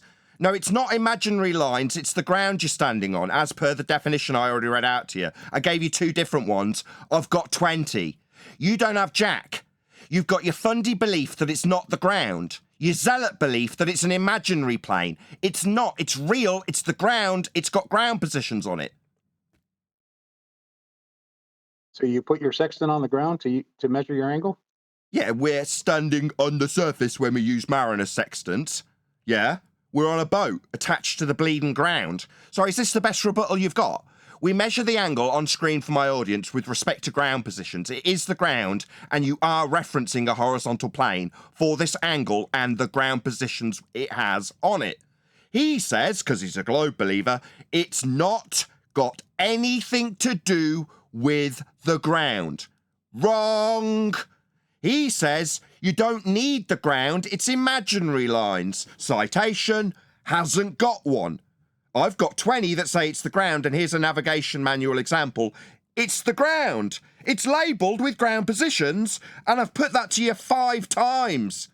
Tell me again that it's just imaginary lines by your made-up citation. The fact that the word Well, it imagine, sounds to me like he's word, trying to say that the parallel planes that you can utilize with respect to the ground, which you will reference those parallel planes from, have nothing to do with the ground. That we're navigating. They are. That we're navigating Right, and calculating ground positions for. It's got nothing to do with that ground and those ground positions that will be navigated. It's nothing to do with that because it's not bleeding globe shaped at this point. We're just measuring angles off a flat earth.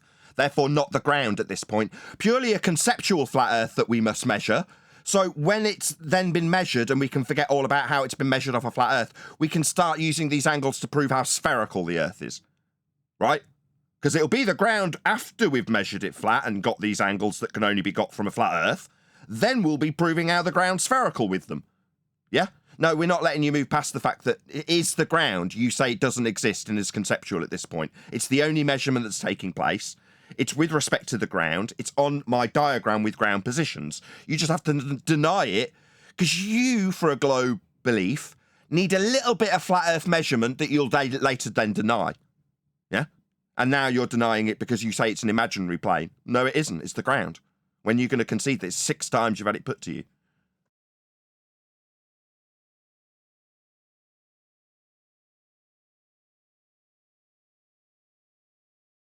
is this the part where I can talk and not get interrupted? Okay. Is this the part where I play the violins because you need a little disclaimer about how you're hard done by?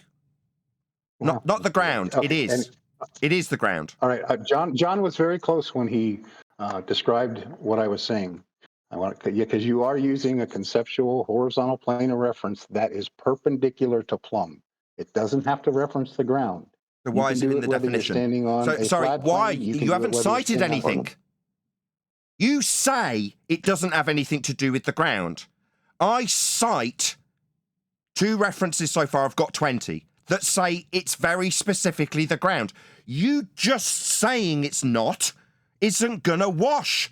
Sorry, do you want to do this? It's now the 7th time. Yeah? I point out the citation say it's the ground. I point out that the angles with respect to ground positions. I point out that we're navigating the ground. You say, no, it's just imaginary. Do we do it 8 more times? You've already done in this 8 times. But all your citations reference a horizontal plane. Yeah, the horizontal plane the observer is standing on, end quote. You say not the ground, just because by chanting. So is this the time where I get to annihilate you, or is it better that you don't hear it? Yeah, it's not just the horizontal plane that they said. You've decided to ignore the bit where they say specifically horizontal plane the observer is standing on. You say nothing to do with the ground. Citations say it's the ground. I say this process is for navigating the ground. You say measuring a concept. I say we're finding ground positions. You say you don't need to reference anything in reality. So we're doing the same thing again and again and again. Well, he is referencing plumb, but plumb would be that's all you need to reference. Not necessarily referencing horizontal. It's an interesting thing, right? How are you going to get plumb? Sorry, because you've invoked plumb. No. I'm not going to tolerate this, John. You say just need plumb for an elevation angle. Citation, please.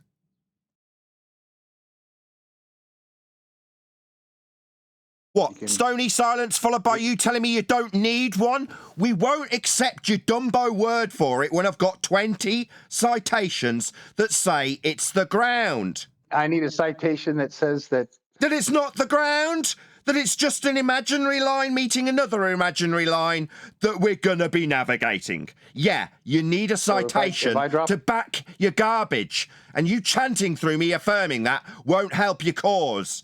So far, I've asked you for a citation. You've told me I don't need one. Yeah, you damn well do. Have you got one that say it's an imaginary line we'll be navigating?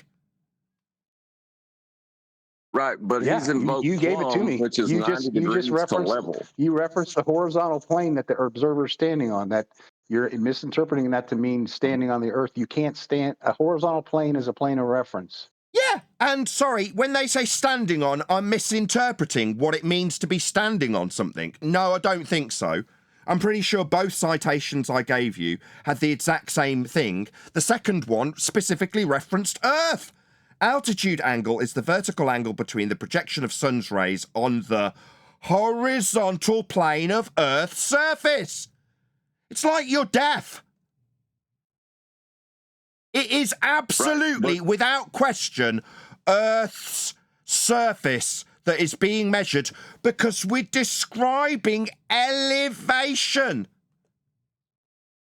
But do you understand the point that as soon as somebody mentions the word horizontal plane, they're not talking about a physical object? Oh, they're not talking about the plane of Earth's surface when they very specifically say plane of Earth's surface. You say I'm misinterpreting what plane of friggin' Earth's surface means because you say it doesn't mean Earth's surface. Yet you're just a dick.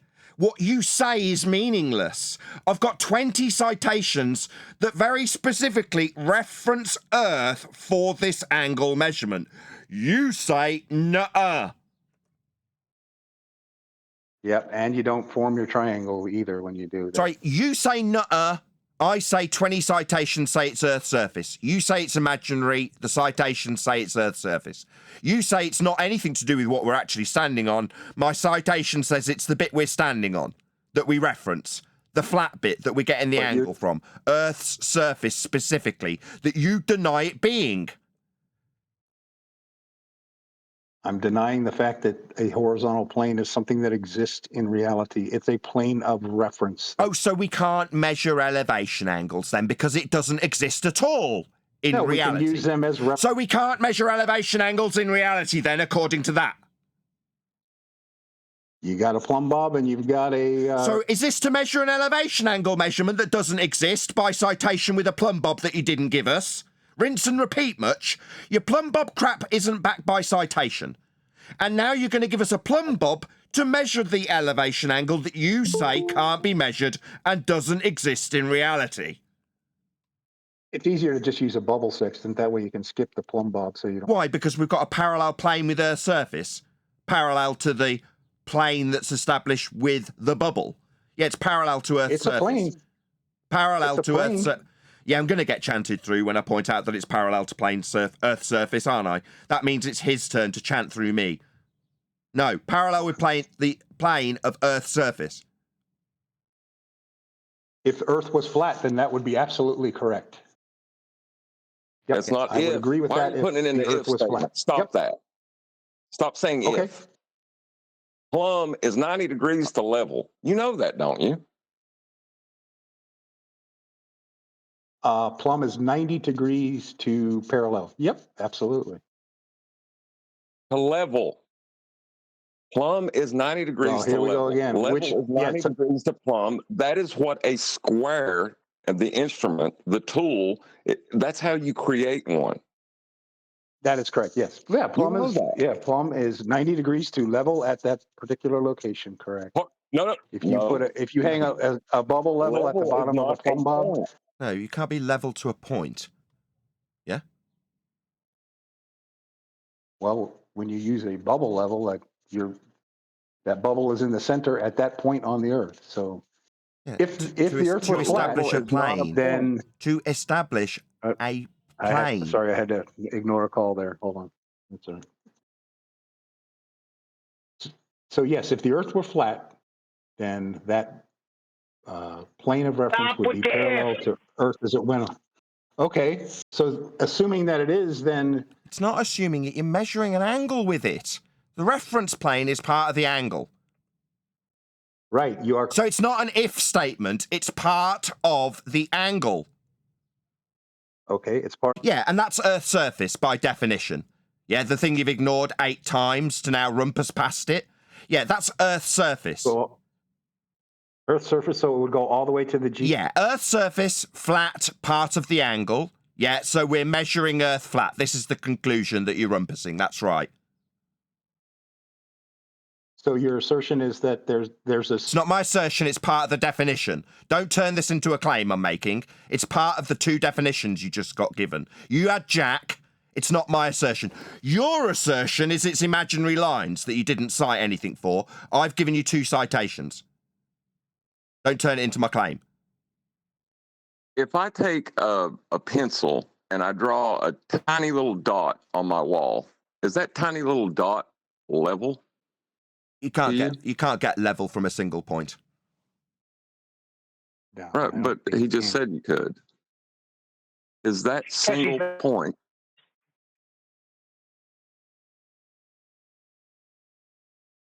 I mean, a single point on a wall that you drew. I don't know if you'd call that level or not. I mean, No, we're you talking don't. about a geometric point. Geometric No, you don't. point is No, it's having no part higher or lower than the other. If you've only got one part, how can you compare other parts to it to say they're higher or lower? You can't. you can. I would agree with that probably. Yeah. Yeah. Meanwhile, Never thought about a dot being a meanwhile, level. for an elevation angle, you're referencing the horizontal plane you're standing on. It's Earth's surface because you're talking about elevation, height. That's with respect to the surface level, your height. Elevation angle, elevation. That's height. That's surface level being the reference, and it is flat because we're describing an angle with it. You, so far, like I said 9 times so far, have decried this being anything to do with the surface. Well, it is. It's the surface you're standing on to get the angle. For ground positions at the end of that line that's straight and flat and not curving. So with that being the case, then that horizontal plane that you're standing on would go all the way out to the GP of the celestial body that I just measured, and I would have a right angle triangle formed between myself, the celestial body, and the GP. Yes, precisely like on screen for my audience from this Celestial Navigation manual. Yes, as has been on screen the entire time this discussion's been unfolding. Yes, like on screen in navigation manuals. Yes, with GP on the ground, a straight flat line along Earth's surface. That's correct.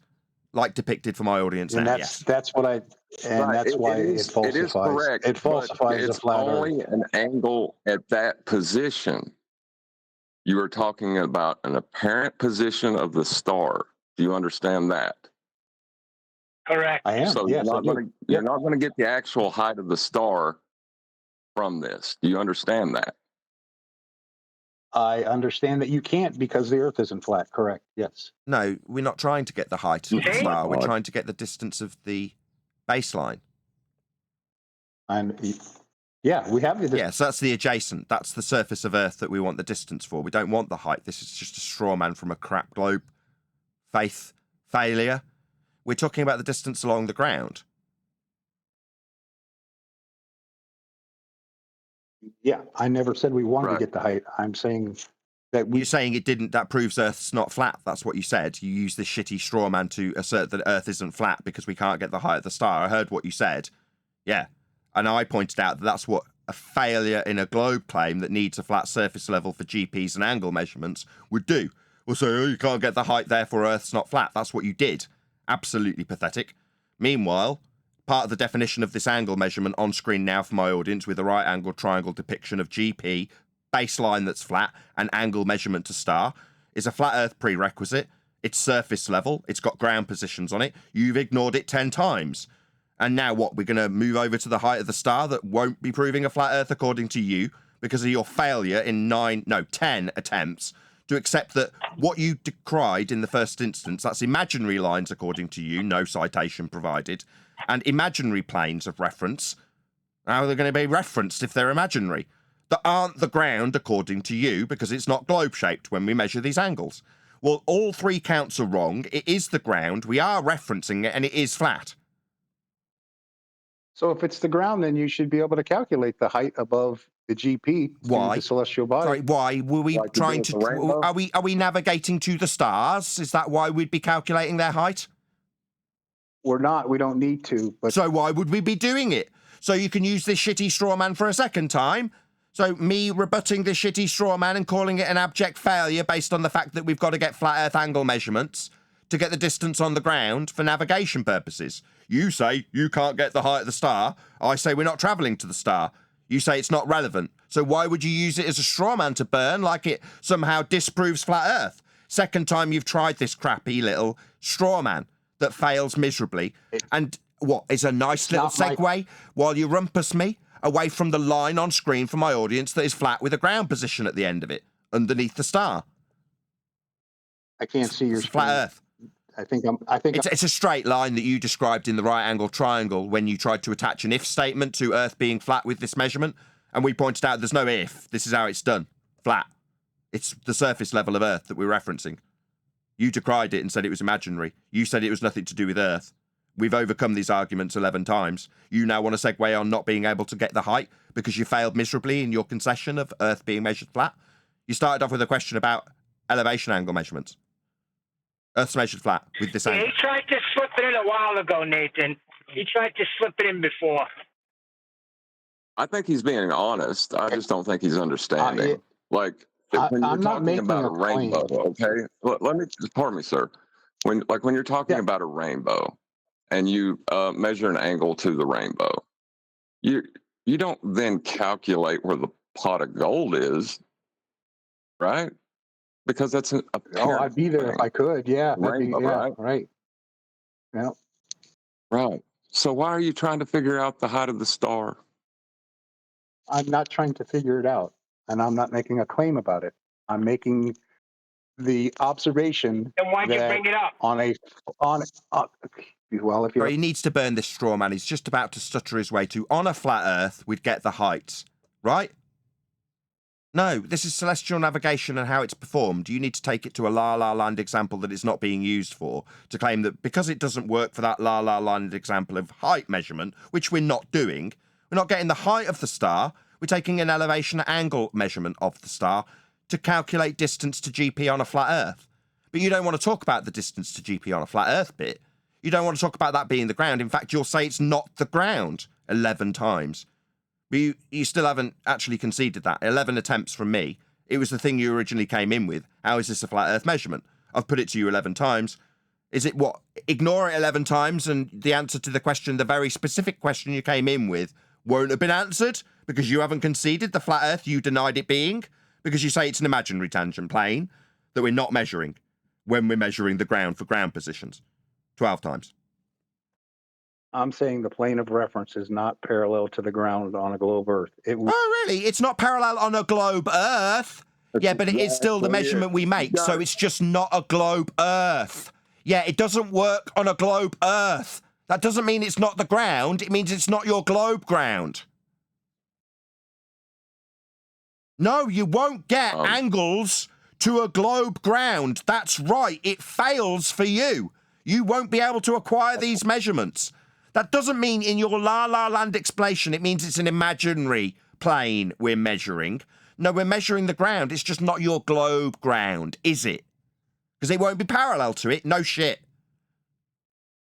You just described why we use planes of reference and not the ground itself. Thank you. You made my point. Sorry, planes of reference, like the citations described specifically as being Earth. Whoever's rumpusing me from G+. What's going on? I'm sorry. That was me. I was going That was John laughing. Yeah, I'm sorry. I busted out laughing. I was going to make a statement, and then I fell apart when he said that. I'm sorry. I've given you citations. Which part was horizontal plane of Earth's surface. You say because it's not working with a globe surface, it's not the surface of Earth. No, a measurement of a plane with respect to elevation is specifically to do with the surface of Earth. It's part of the bleeding definition I've given you two so far.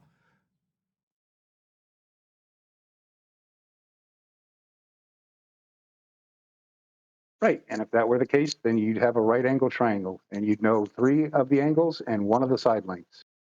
Sorry, are you going to try and burn this shitty straw man for a third friggin' time? Where you're going to tell me that I need the heights? Okay, well, let's try this with you then, if you are going to insist on burning this straw man. If you've just got angles, you can't get heights because you haven't got the lengths, have you? You have 1 length. How did you get that length? Let's see. From where I'm standing, let's say I measure 28 degrees to Polaris, which means I take 62 times 60 and I come up with, what do I come with? 3720, something like that? I think. Did I do that right? So you're saying the distance? I have 3,720 nautical miles between myself and the GP. So that's one side of your right angle triangle, assuming that I'm on a flat Earth. No, not assuming anything. That's how it's done, isn't it? Okay, well then what? Not okay, you mean yes. That distance that you just gave me is how it's done and is a flat Earth distance, isn't it? It would be if we lived on a... Would be? It's how it's done. That is the process. What do you mean it would be? Okay, so then you... Okay, you mean yes. Yeah, that distance I just gave you is a flat Earth distance. So, to get a distance to start off your little flat Earth anti-straw man, you're going to be measuring the distance on the baseline with respect to these angles in a triangle. So the baseline's flat to the GP of Polaris in your example. Welcome to flat Earth. That's how it's done. It's not my straw man, it's a response to your... Sorry, did you think you could yammer through the top of me welcoming you to flat Earth? Yeah, you just gave me a distance based on how celestial navigation extrapolates out baseline to a GP. You gave it accurately, you minus from 90 and times by 60, and then gave me the nautical mile distance along a flat baseline. Welcome to flat Earth. It's not an if statement, that's how it's done. Well, I would join you on the flat Earth side if I believed that Polaris was 1,977 nautical miles above the North Pole. Sorry, that's got nothing to do with the distance you just gave me. You need to burn this shitty straw man for a 4th time.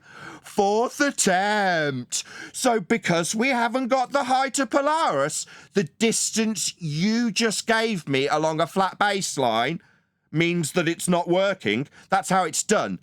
I'll put it to you for a 2nd time. I'm going to count them off. How you just extrapolated out that distance measurement is how it is done on a flat Earth. Nothing to do with the height of the star. This is a 4th attempt at a shitty straw man. If I may, I don't think you No, you may not. Please don't tell me what I understand. I understand this perfectly. And yes, if we were on a flat Earth, you would be correct. And we would... It's not if. This is how it's done. It's not if we're on a flat Earth, we'll do it this way. We do it this way. It's not an if. I just told you not to do that. Okay, so then you're saying I'm 4,213 miles from... Oh, so it's going to be the 5th attempt at the height, straw man. 5th attempt. Weasel. Why do you say that doing basic geometry is a straw man? Weasel, the distance you gave me was flat because it was based on an extrapolation of a triangle with a flat baseline to a ground position to Polaris. You gave me that flat distance, and that is, 3rd time, I'm going to keep counting them off, how it is done. You've now tried to reposition this flat Earth proof you gave me for distance, matching the diagram on screen for my audience, as an if statement. It's not an if, 4th time. That is how it is done. You want to try the height straw man for a 6th time? Go ahead. 6th attempt. Go on. Give us the height straw man rather than conceding. I gave you a distance and you called it a... Hello? You gonna... Hello? The distance was a flat Earth distance you gave us, and that is how it's done. It's not an if statement, as you try to keep rephrasing it into. Hello? I gave you a distance. I didn't call it a flat Earth distance. It is a flat Earth distance. It was within a triangle matching up with this diagram on screen. You minus from 90 and times by 60 to give us the nautical mile distance. Nautical miles are flat Earth distances also. Yeah, a nautical... Yeah? Was that a really Weasley concession of yeah? Yeah. Earth's measured flat in every single example, and the extrapolation that it's just an imaginary plane's not going to cut it, mate. The non-defined imaginary lines that you appeal to won't cut it either. But the fact is you can and did extrapolate out flat Earth measurements of nautical miles, didn't you? Do you want to try the height straw man for seventh go? Go on. 3,720 arc minutes or nautical miles. Arc minutes, A-R-C, minutes. Okay. Yes. Over the plane on the of globe, reference. that's what we call them. Yeah, over the plane of reference. Over Not the a plane. plane of That's okay. So over your right angle triangle. Over your, do you need to reposition this to being our claim rather than the fact of the matter and how it's actually done? Yeah, over the plane of reference. Your arc minutes. I've never claimed it. I didn't claim that we need a plane of reference for the minutes. Yeah, you did. What, are you trying to make fun of us stuttering a little bit? Why don't you do that? Yeah, you stammering, globe-believing numpty. You're having your ass handed to you, and that's why you're stammering and stuttering, because you absolutely unequivocally require a flat plane of reference. It's been on screen for my audience the entire time. You denied it as being imaginary because you got a globe belief that it doesn't match. You also told us, in between stuttering and stammering, how it does not, that's the flat Earth measurement, match with your globe. Therefore imaginary? No. We measure a flat Earth for these angles. That was your original question, right? How could it be a flat Earth measurement? It's on screen for my audience. You described how you extrapolated out a nautical mile distance, didn't you? Yes, I did. Earth's measured flat. I just did it. As one side of your Yeah, that one side that we got the distance for was the ground, and it was flat for your flat nautical mile distance. It's not a flat. Do you want to try and give us the seventh attempt at the height, straw man? Go for a seventh attempt. It'll really, really do you well. Go on. Why do you call doing basic geometry on how to solve the sides of a triangle? Oh, what, the height side? Oh, well, because we're only trying to find out the distance along the ground. Nobody's trying to negotiate their way to a star. You got your head in the clouds? Are you in La La Land trying to travel to stars with this measurement? No, mate, we're not travelling to stars with these measurements. What kind of La La Land head in the clouds have you got? No, mate, we're not travelling to stars. We don't need that. What we do need and do get is what you gave us when you gave us that nautical mile distance along a flat Earth. That's what we need, and we got it from you when you gave us that distance measurement in nautical miles. You had to extrapolate it out off the flat baseline of that flat triangle, didn't you, when you gave us that oh-so-smarty-pants distance on a flat Earth? That's the bit we need. We're not going to stars. 7 attempts is sad and pathetic. And what a loser does when he measures a flat Earth. That's what you're doing, because you lost when you gave us that flat Earth distance with the baseline that's flat with a GP at the end of it. That's a flat distance, flat angle, flat measurement, flat nautical miles that you gave us. Now you want to go to the height that nobody needs. Why? Is it because you lost badly? That's what they do. They go to trigonometry. I never said you needed the height. I'm saying if the Earth were flat, you couldn't calculate it. Do you not? Why do you not understand that? Because if you moved away from it, the angle would change. Obviously, if you back away from a star, the height's going to recede towards the horizon as you back away from it. Does that mean that the elevation of the star, in principle, is lowered? No, we have perspective. Things moving closer to the horizon doesn't mean they're going to eventually crash into the ground when they move towards the horizon. Do you think stars smash into the ground? Because you could measure their height at 0, couldn't you? That's stupid. But as I say, nobody's trying to acquire the heights that recede towards the horizon. Obviously, they never actually reach 0. Stars aren't smashing into horizons. But idiots think you can measure their height with angles. No, you can't. But you can ascertain where they're above at a given time for navigating the ground. That's the principal usefulness that you employed when you gave us the distance on the ground. Do you remember you giving us the distance on the ground? I mean, we could focus on whether or not stars, by your idiot lunacy, La La Land, head in the clouds, measuring heights of stars that aren't crashing into horizons, idiot.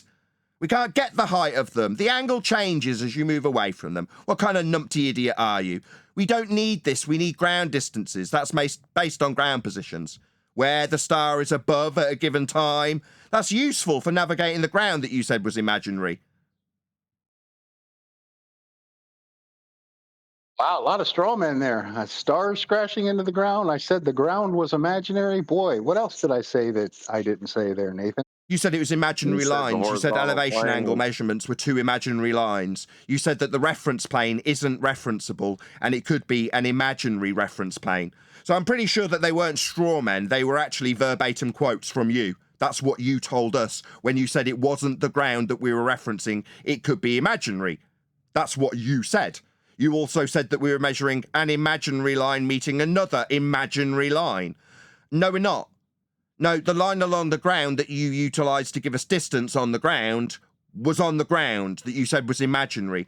Definitely not a straw man, pretty much verbatim what you said, and I took a giant steaming dump on by pointing out that you and your extrapolation of ground distance with a flat baseline will definitely need chanting through as I summarise how flat you measured Earth with that distance extrapolation from a flat Earth angle along the ground to a GP you described with Polaris. When you minus from 60 times by minus from 90 times by 60 and gave us a distance in nautical miles to Polaris on a flat ground that you said was imaginary. Definitely not a straw man. I summarised exactly the position with almost verbatim quotes from you. I gave you a distance in nautical miles to the GP, not to Polaris. If you're going to GP, ground position. And I didn't say the ground position. It's GP. You just don't summarise. Ground position, right? Correct. At the end of a flat baseline triangle, right? No, wrong. No. So this thing on screen from my audience is a lie. This nautical navigation manual detailing how this is done with a triangle on the ground is just a lie, according to this zealot. No, it is absolutely a line along the ground. It's got a ground position at the end of it. Chanting through me like a zealot muppet won't alter the fact that it's a ground position along the ground, and it is a straight line to it, as per my depiction. You just saying, nuh-uh, it's not the ground. Why would it have a ground position on it then? Idiot. It is. It's not a depiction of what actually is going on Earth. It's a simplified demonstration drawing. You know. Okay, give me yours. Give me yours. Give me yours. I don't need one. I can just say the curved triangle, it's got a curvy baseline, right? Curvy baseline? There's no triangle formed. Sorry, this is the triangle that we're talking about, the one that he says doesn't exist. It's on screen for my audience, just while you chant through me pointing out that it absolutely exists, as you deny the fundamental reality of celestial navigation. It does exist, you're denying it. I'm leaving that up to you, Nathan. Sorry, you're saying there is no triangle. It's on screen for my audience from a navigation manual. You're denying it. You said there was no triangle. The triangle on screen, then that proves something. That stuttering about the triangle you just denied.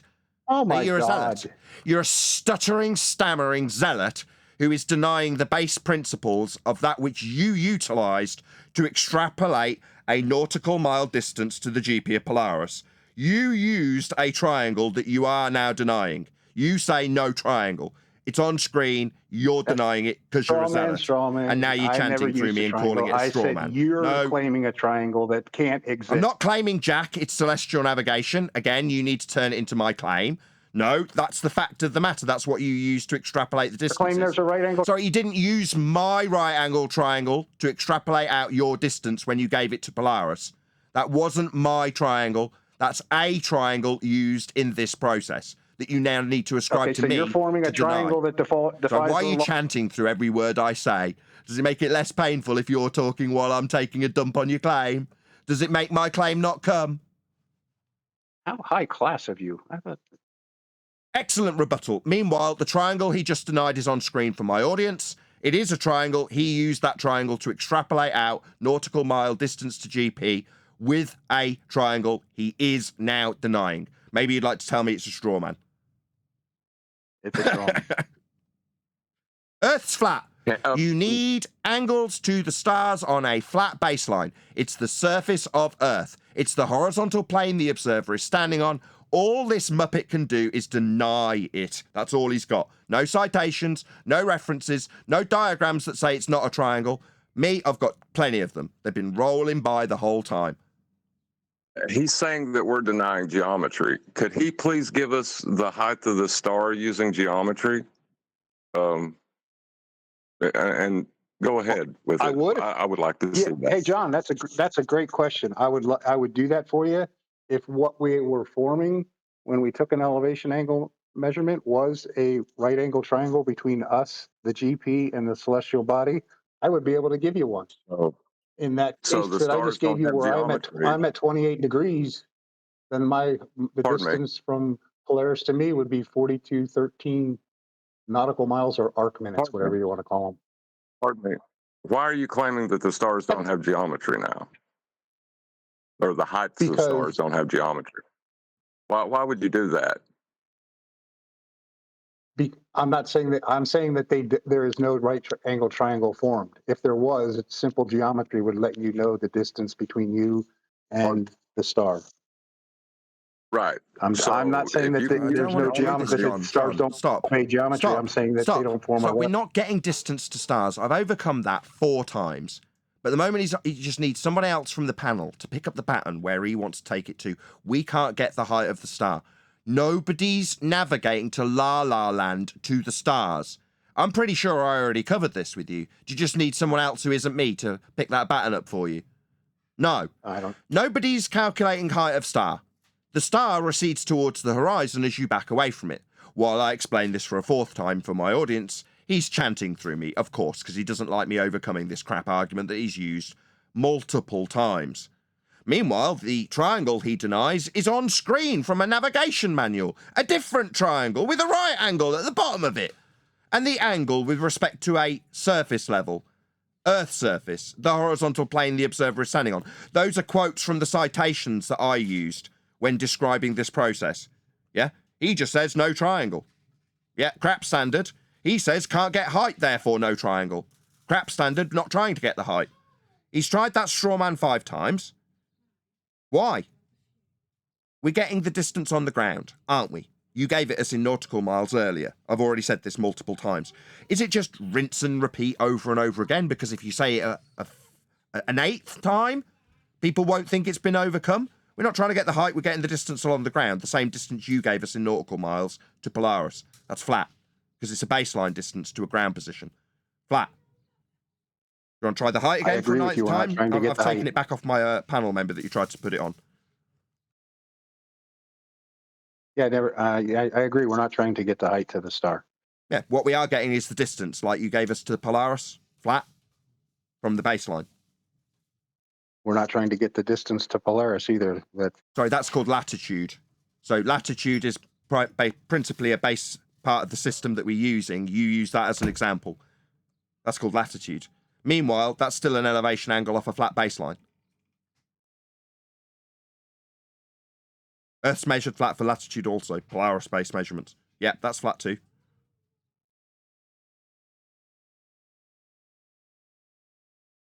Okay, so in conclusion, Earth is measured flat.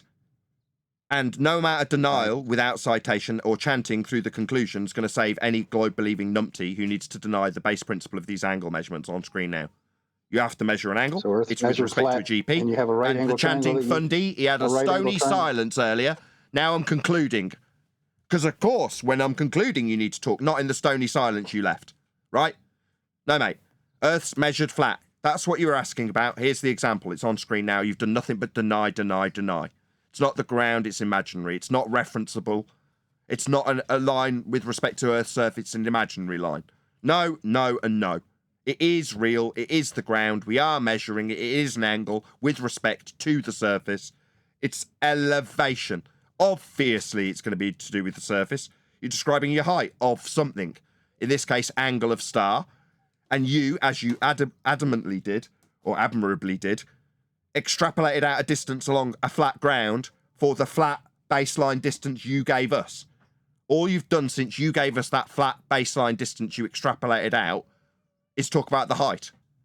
You failed to concede that that is, because you turned it into an if statement, the process that we do functionally utilize. You want to turn it into an if it's flat, we'll do that. Yeah, so I've now summarized every bit of this debate. Earth is measured flat with elevation angles with respect to the flat surface of Earth.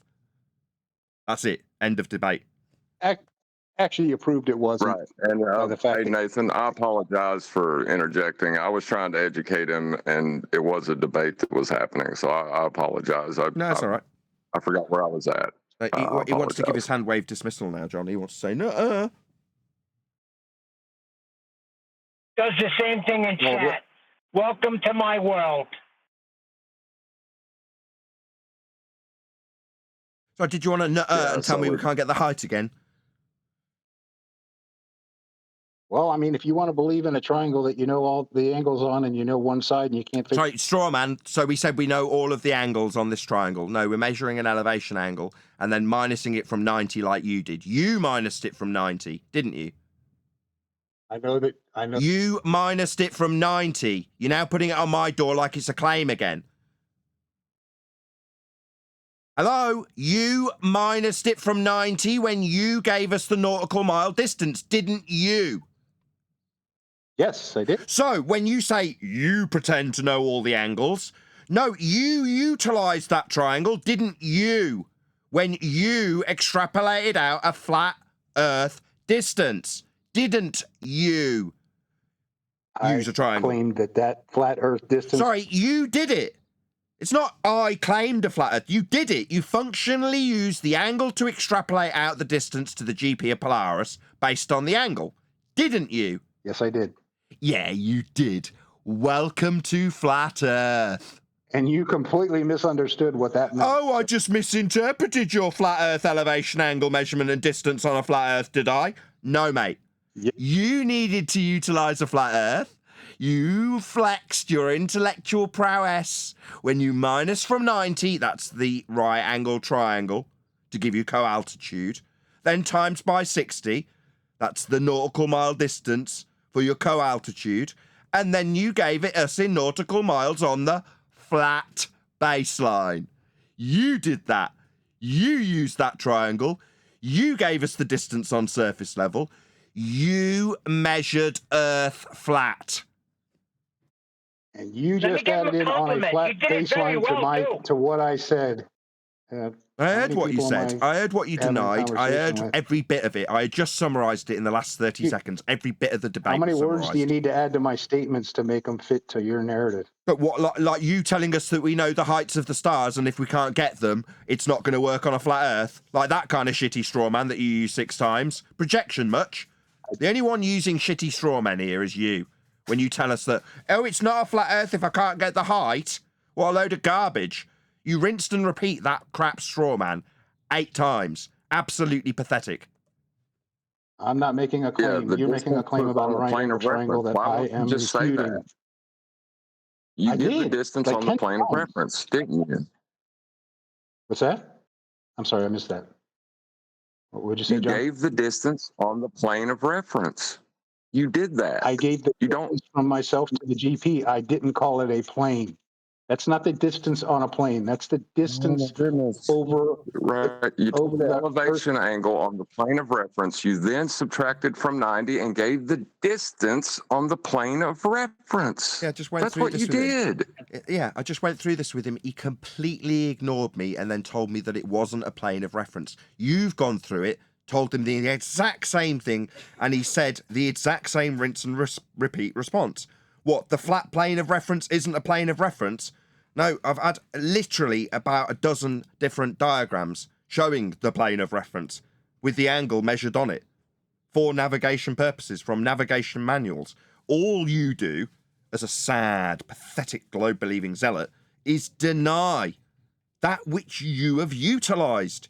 John and I both pointed out to you, you gave us the distance on the plane of reference. No, it's not a plane. I didn't say that. No, that's what it is, ipso facto. Why are you retarded? Are you? I'm not. But anyway. Well, it seems like it when you're telling me and utilizing flat planes of reference to extrapolate flat plane distances and then telling me it's not a flat plane. That's idiotic. John stated exactly what I said perfectly up until the end. Measured the angle using a plane of reference, a imaginary plane. Then... Sorry, citation for the imaginary plane? It's not imaginary, you'll tell me later. I never said it's imaginary. That's a straw man. No, you're now saying imaginary plane, aren't you? Maybe tell me that this is a straw man when I literally catch you in the middle of doing it and point it out literally the second you've done it. So not the ground anymore, Dumbo zealot. No, mate, it is the ground. It's not imaginary. You understand that? We're dealing with the ground. Because it's not your globe ground, it needs to be imaginary planes of reference, meaning we reference them, not imaginary. You haven't cited that. I've cited how the plane of reference is the horizontal plane the observer is standing on. Why would it be the plane we're standing on? Well, because we're describing elevation from it. So if it's not from the plane we're standing on, why would we be detailing it as elevation angle? We wouldn't. Oh, well, is it the imaginary elevation? No, of course not.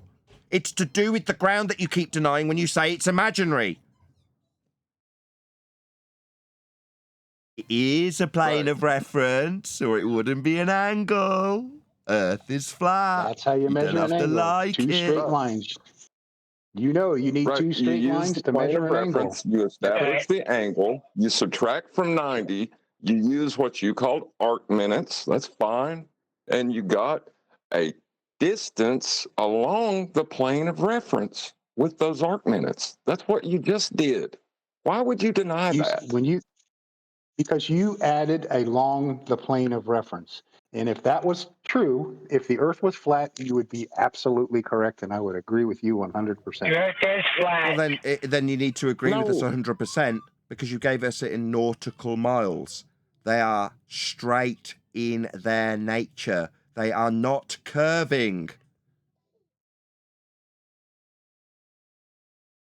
Right, it's the adjacent length of the triangle you're trying to strawman us with. That's the distance you gave us along the plane of reference.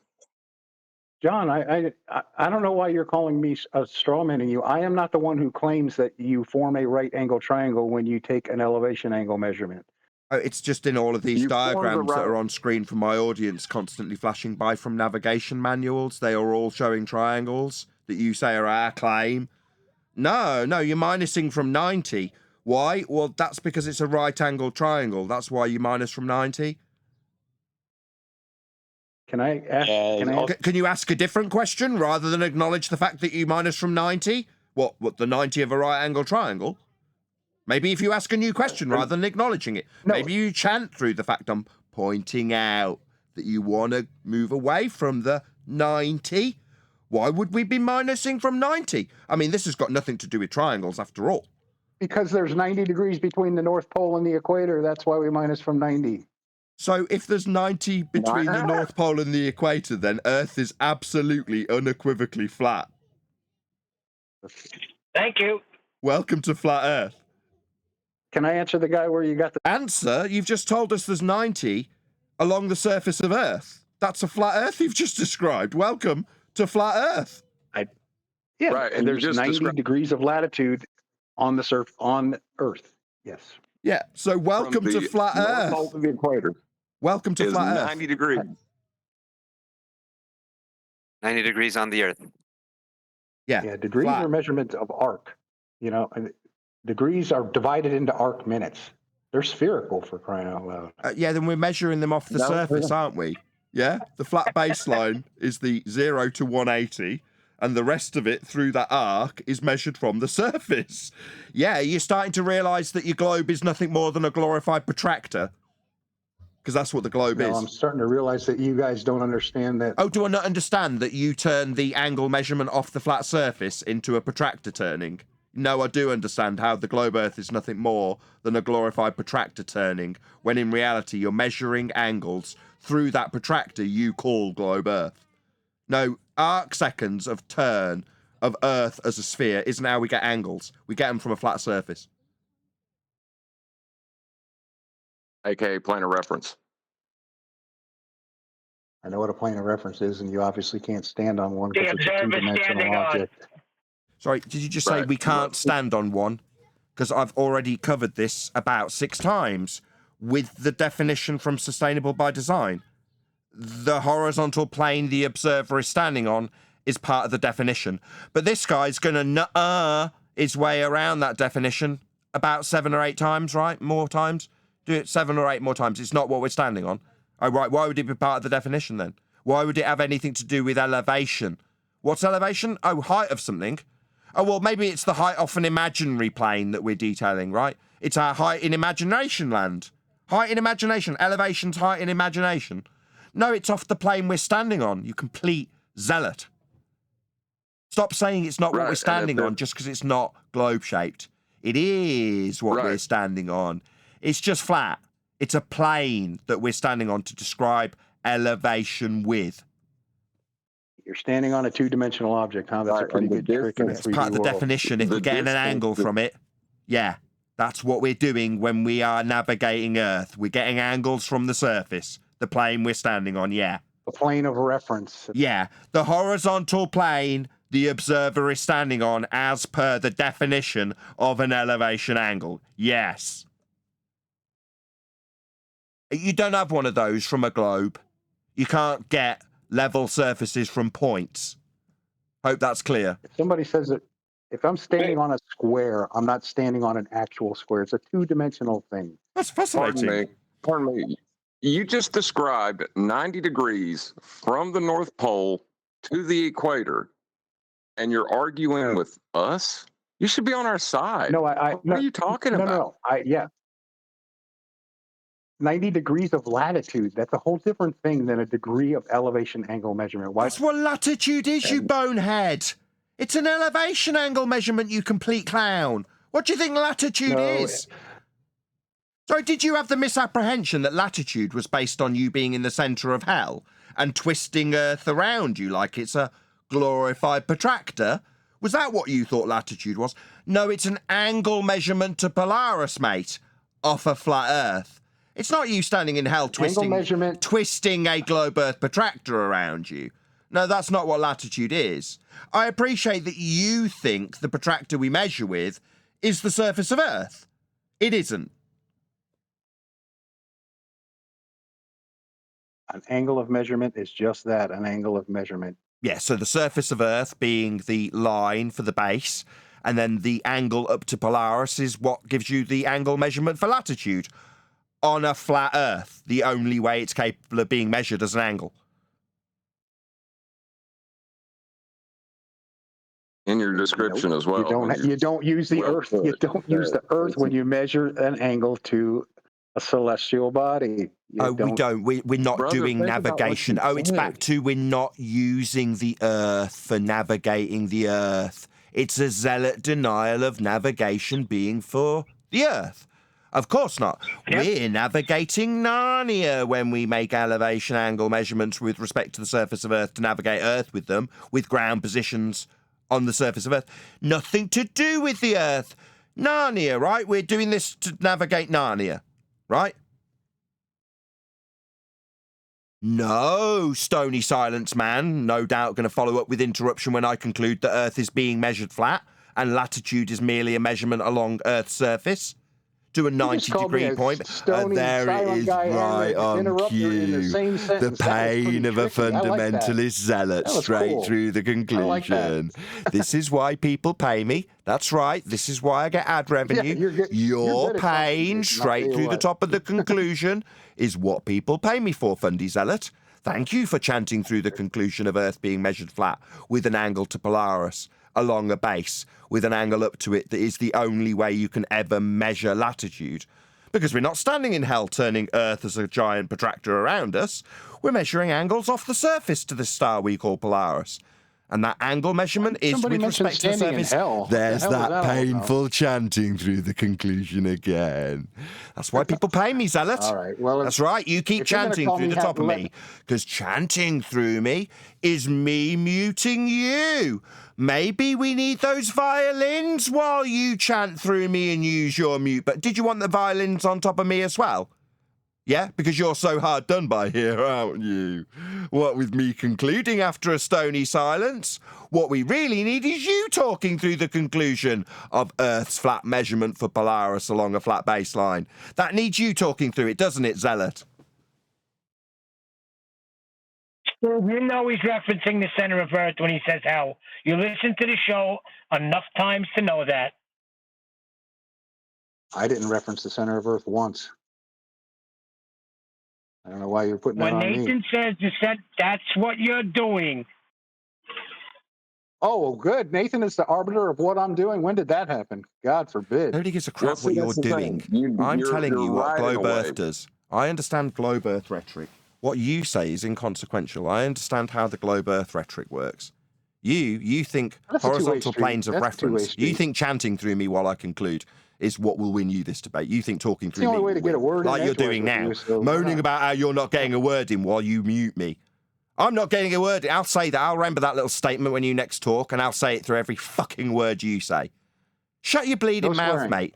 Right? You're just irritating, piss-poor, pathetic globe believer who hasn't got an argument. All you've got to do is deny that the plane of reference we're referencing is referenceable. You have to deny that it's real. You say it's imaginary when it's the Earth we're navigating. That's what you've got. It's sad, and I'm tired of it.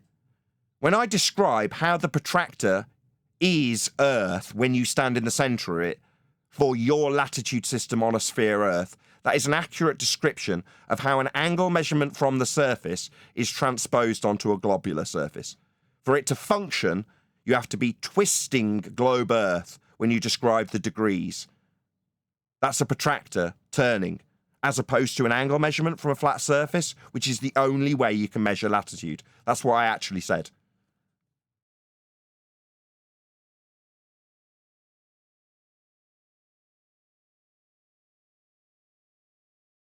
There's that stony silence, so I'll make my conclusion. Presumably I'll get Fundy muted and told that you're not getting a chance to speak after a long stony silence of me detailing latitude measurement proving a flat Earth. Steve. Oh, does that mean I am not going to be called a, what about Fundy zealot? Yeah, it's great that you can accuse me of stony silence and talking through you all in the same sentence. I mean, make up your mind there, buddy.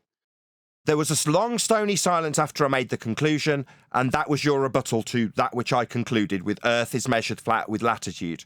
Latitude is a baseline measurement. Yeah, well, obviously we're at an impasse here because you... Not in the slightest. Earth is measured flat with latitude. That's not us being at an impasse. That's me proving Earth is measured flat. Because to get an angle with respect to a GP of Polaris, you will and can only measure Earth flat. You deciding to tell me that we're at an impasse isn't going to be a neutral outcome for you. I am concluding with the victory of an Earth measured flat with latitude. That's not an impasse we're reaching. It's you failing to accept and acknowledge that which you utilise to extrapolate out a nautical mile distance to the GP of Polaris on a flat plane. That's your incomprehension, not an impasse.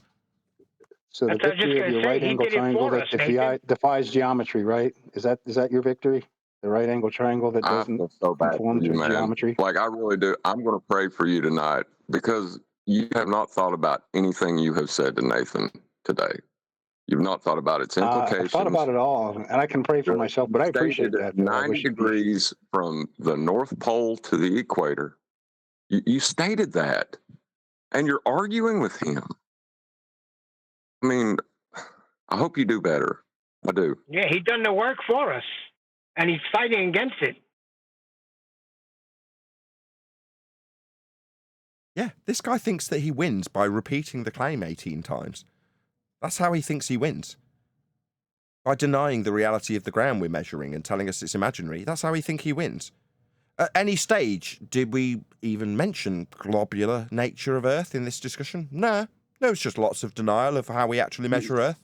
That's what actually happened. There was no globe measurements going on. There was quite a lot of chanting. Obviously, I could claim that you're chanting through me as a mute button and pointing out the stony silence is me not being decisive. It's me not being able to make up my mind as he chants through me after leaving stony silences. The facts of the matter. No, I'm not indecisive. You're a prick. Yeah, you just chanted straight through the middle of me. You've had plenty of opportunity. I've left openings for you to chant your garbage for an 18th or a 19th time. But what you choose to do is wait for me to summarise how there's been no flat Earth, denying evidence that you've presented, only denial of the reality of what we measure. There's been no globe discussion because there's nothing globular in anything we're doing here. So you haven't got anything to actually back a globe measurement. There isn't one being done. All you're actually doing is denying the reality of the flat Earth measurements we do take and you do use to extrapolate out nautical miles to Polaris's GP. Yeah, you'll use a flat Earth too. I'll say it again, there's no globe measuring going on in this, ever. Just a lot of flat Earth denial. That's all that's going on. John is conflating the degrees of latitude that are on Earth with the degrees used in measuring an angle to anything. That's what latitude It's is, it's an angle to Polaris. Went through this already. But did you want to deny this 18 times? Latitude's an angle to Polaris off a flat baseline. I'm not denying anything. So accept, say I understand. Say I understand. I understand latitude is an angle off a flat Earth. I do not understand that. That is wrong. It's an elevation angle, isn't it? Yeah, no, it's an elevation angle. Right, well, an elevation angle. Okay, well, let's just define it rather than you chanting through me because you haven't done this. I have, and I'm going to reassert that which you've ignored 19 times. You say, okay, not Earth. I say elevation angle, Polaris. Latitude. You say nothing to do with Earth. Okie dokie. The altitude angle, sometimes referred to as solar elevation angle, describes how the sun appears in the sky. The angle is measured between an imaginary line, between the observer and the sun, and the horizontal plane the observer is standing on. Furthermore, elevation angle between the horizontal plane and the line of sight measured in the vertical plane through the line of sight. Positive angles are measured upward from the horizontal plane. Principles of navigation, ordnance and gunnery. That's the third citation that makes it explicitly clear that you're measuring from the horizontal plane, that it's the horizontal plane the observer is standing on, that it's the horizontal plane containing the observer. Oh, that's a different one. I don't want to give you the fourth one yet. I've got 20, by the way. So, given that I'll conclude without being rumpus by my own bloody side, that elevation angles are, you've just conceded that already, what we are doing when we measure latitude, and it very specifically is in reference to the horizontal plane of Earth's surface. Did you want to deny that? You've done it 18 times. Make it 19. We'll see if we can get to around Absolutely. 20. The fact that the word horizontal plane makes it obvious that it's not the Earth. The horizontal plane is a plane of reference that only exists in geometry. It's a two-dimensional thing that doesn't exist in a three-dimensional world. Oh, well, let's just define it with a different one. Plane of reference altitude angle is the vertical angle between the projection of sun's rays and the horizontal plane of Earth's surface. So, excuse me, your nuh-uh for a 19th time isn't a citation. Do you have one of those, or is it just your nuh-uh one nobody man in his denial? Because I've got 20 citations. You gave me my citation. Specifically detail while he chants through the conclusion, because chanting's going to be my indecisive nature about whether it's stony silences or fundy muting. Oh, it's definitely fundy muting. Yeah? When it says horizontal plane of Earth's surface in one of the definitions, it's not because you say otherwise. You're just one dickhead man. Who cares what you say? I've got 20 citations that say it's Earth's surface and that you're standing on it. Have you got one, or is it just your hand wave? Yep, just the hand wave. So that would be the stony silence, probably followed up by an interruption, not me being undecisive about what you're doing when you fail miserably to prove Earth's a globe, because we're measuring it flat for latitude. It's the horizontal plane of reference, Earth's surface, and a line up to Polaris. That's how the formation of the angle comes your way when you measure Earth flat. Your citation was perfect. A plane of reference. Could I try another way? Could I try another way with him? I really do. He seems like a nice guy, and I want him to understand it. Can I try another way? Feel free. Let's get rid of the sextants and just deal with sticks and shadows like they did with Eratosthenes. Can you conceptualize that without a diagram? Yeah, but yeah, of course, I know exactly what that looks like, and we're Okay. talking about a localized section of Earth. I mean, what does it look like? Can you do it on the side of a mountain? How flat does the ground need to be? Here we go. Yeah, Hold on. he Hold on, used the okay. he used the ground for sticks and shadows in a localized fashion. But yeah, I can conceptualize it. Go ahead with your description. Sorry, did you just say that you can conceptualize that it is flat? Is that what you just said? No, I just said I can conceptualize what John was asking me about measuring angles with sticks and shadows on the ground. That was it. So we're getting go the ahead, elevation please. angle of the sun. We're getting the elevation angle of the sun. We're using the ground as the baseline, and then a line from the end of the shadow to the top of whatever's casting the shadow. That's our elevation angle, right?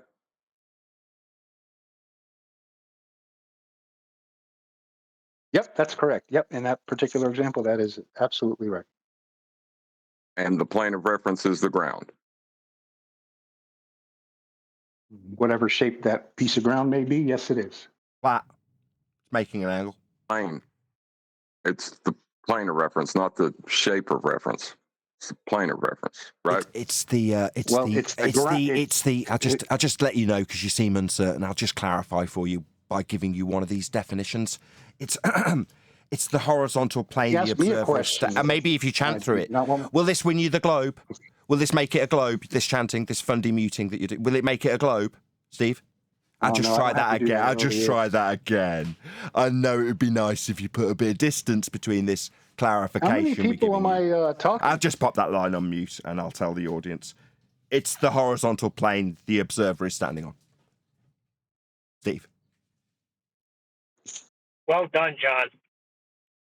Sorry, did you want to tell me that this Aristophanes example with the stick and a shadow on the ground isn't the frigging ground? Or it's not the plane of reference? Or it's an imaginary plane that he's measuring? Do you want to give us one of those dipshit, stupid, globe-believing zealot responses you gave us before when you stuttered and stammered your way through this?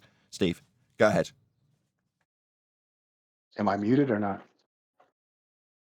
I think the words "go ahead" suggest that you are chanting through the middle of me muting me. Obviously, me asking you to go ahead is you chanting straight through the middle of me, muting me.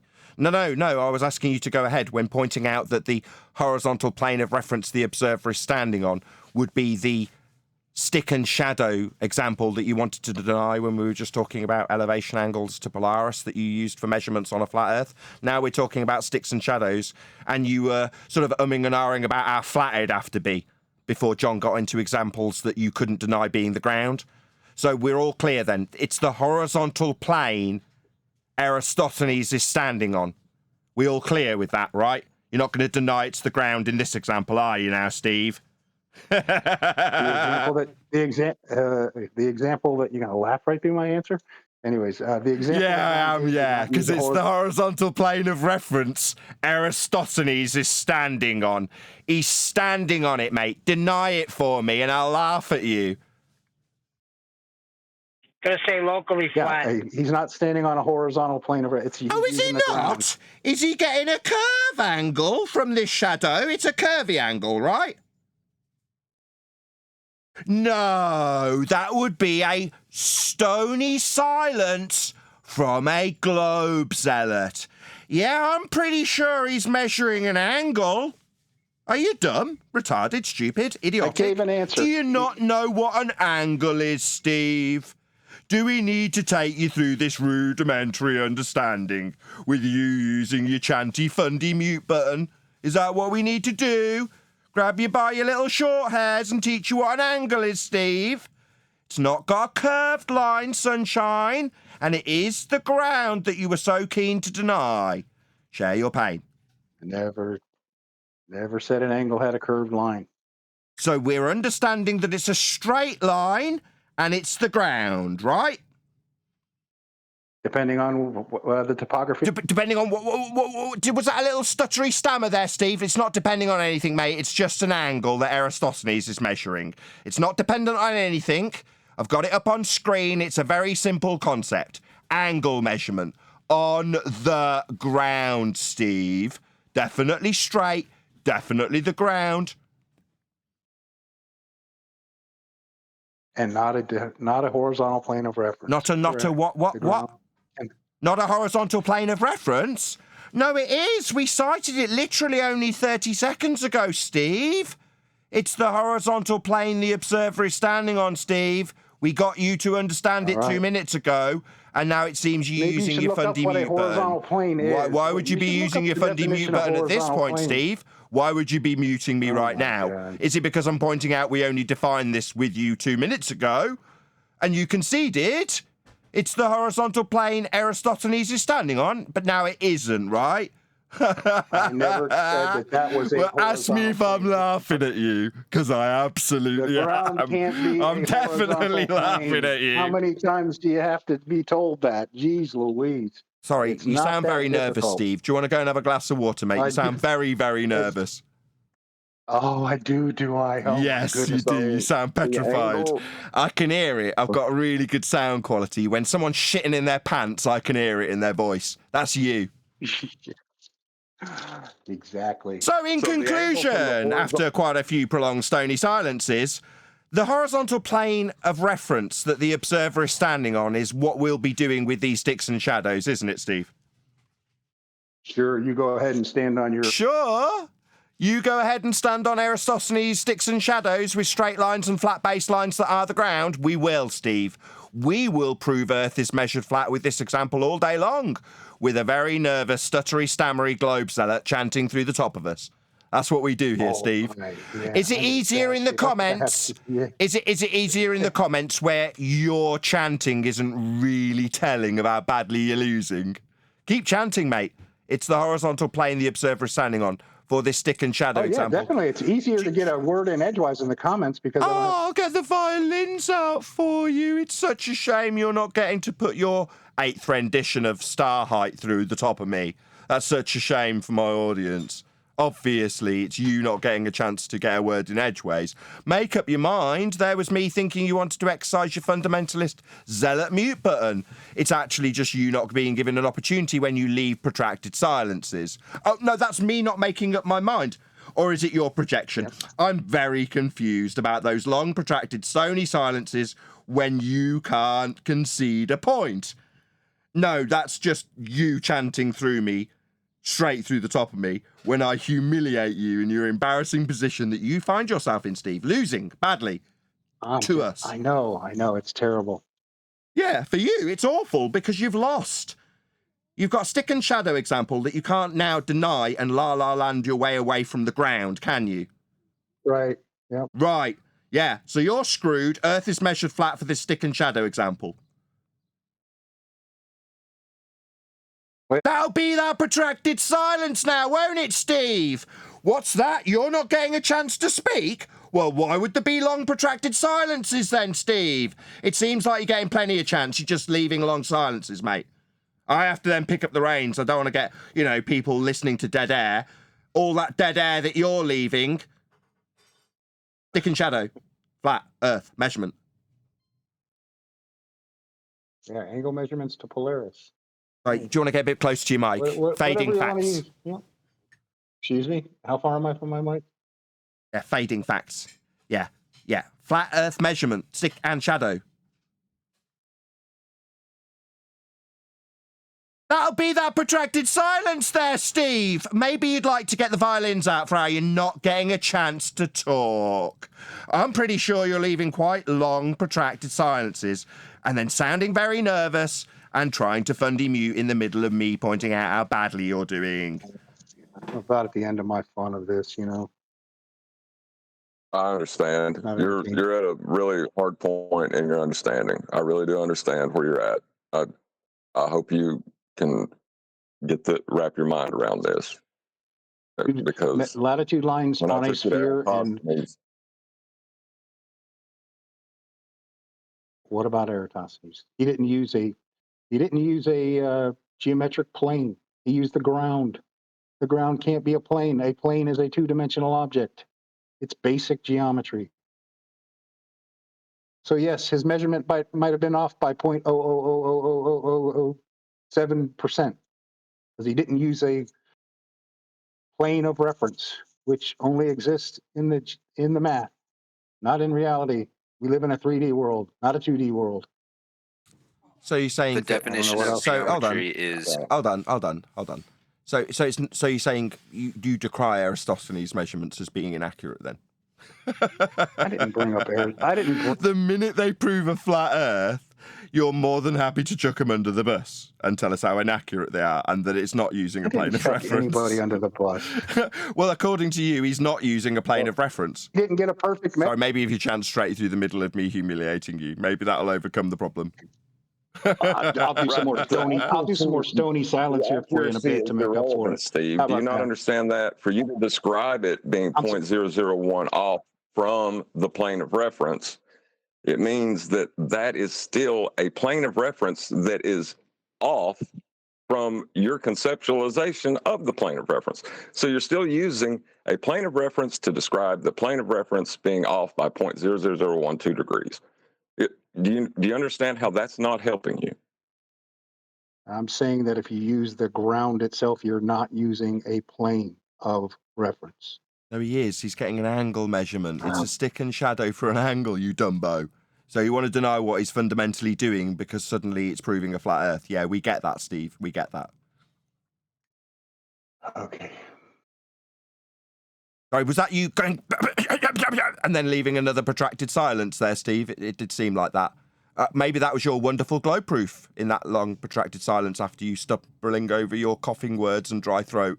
So, is there some guidebook, like when it's okay to start talking with you without in the long protracted silences, Steve? You can talk in those long protracted silences you leave.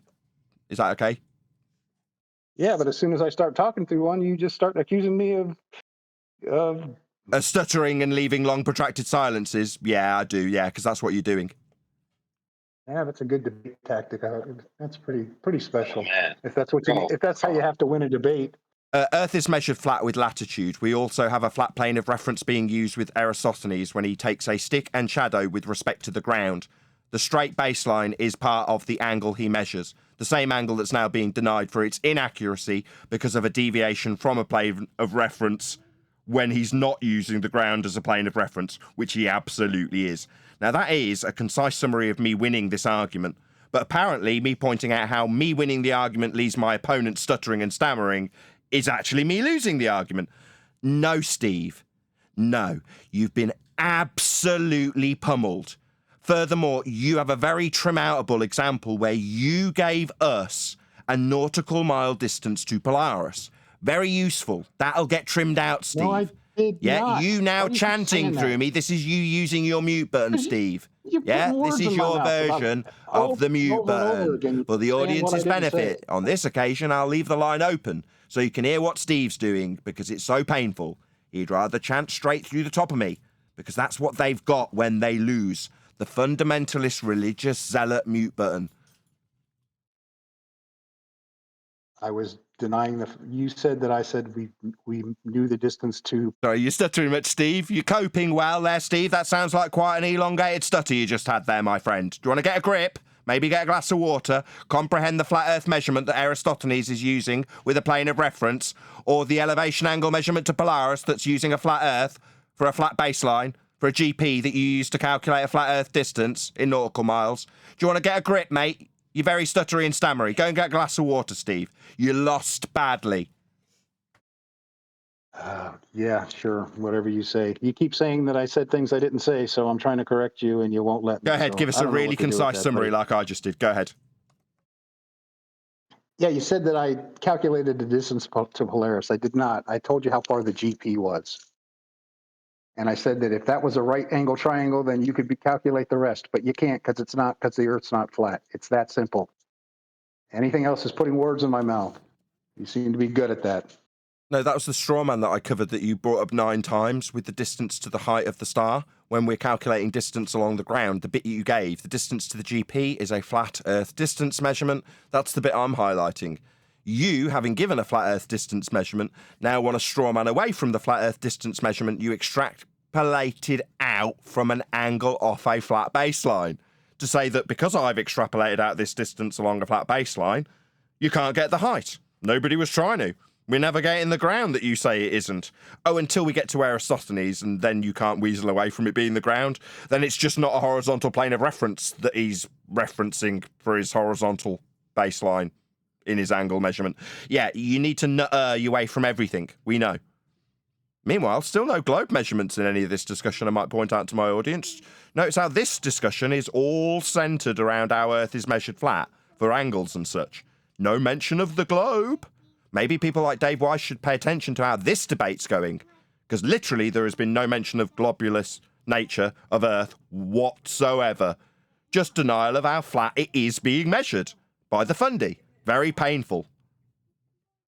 Nathan, can I I was just point out going to to say that. It's just a denial of flat Earth. Sorry, I came in a bit late. Did he define what an elevation angle is? No, he refused and said he didn't need to. I've given him 3 or 4 definitions so far that specifically reference surface of Earth. He'll start chanting through me, so he doesn't have to hear it in a minute, I undoubtedly will find. When I asked him to cite, because he said they were imaginary lines, 2 of them, not the one to the star being imaginary, the other being the surface of Earth, he said both were imaginary. I said, get me a citation. He said, I don't need one. Can I just point out to Steve real quick that no flat earther thinks that the Earth or the world is not 3-dimensional. We measure the dimension of height from the in the vertical from the horizontal. We all know that reality is 3-dimensional. Oh, well, let's get back to the elevation angle. I mean, that's true, but who am I talking to? Is his name Steve Bowman? Steve Bowman.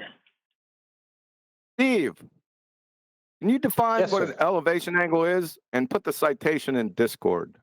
Thank you. No, I already went through that. No, you already went through it. I did, yeah. No, you didn't, Steve. You never defined it. That's not true. It's the angle between Nathan did. 2 imaginary lines. Yep, there you go. He's just making shit up. Please. Just making shit up. He said it's 2 No, imaginary it doesn't lines. say 2 imaginary. Citation, It please. says an imaginary line between the observer and the celestial object and a plane of reference at the observer's location, which is obviously an imaginary line because it's a plane of reference. And planes Nope. are Didn't say imaginary line there. two-dimensional. A plane isn't an imaginary? Angle. Is an elevation angle a right angle triangle? No, absolutely not. No. Okay. Are you No. in Discord right now? Yes, Of course, that's the only way I could talk here. Okay, you're in Discord. I'm going to upload some files. Okay? You would fail intro to 3rd grade geometry because an elevation angle is a right angle triangle. You ready? Well, okay. So it's a right angle triangle that you know all now it's 3 a right angles angle to, and you know a side length of. Hey, can I finish? No. Now you're going to pin him to the wall on it actually being something he's fundamentally denied because he's a lying shit stain of a globe believer. So he's denied it and he knows he's going to get pinned to the wall. So no, I'll concede it so long as I can introduce my height straw man. That's what he's now about to do for the night's time. You just contradicted yourself. You said no, and then you said yeah. The conversation's over. No. What the hell are you talking about? You're not even What the making hell sense. am I talking about? I asked you a very simple question. I said, are elevation angles right angle triangles? And you said no. It's over. Yes. You're finished. You failed 3rd grade geometry.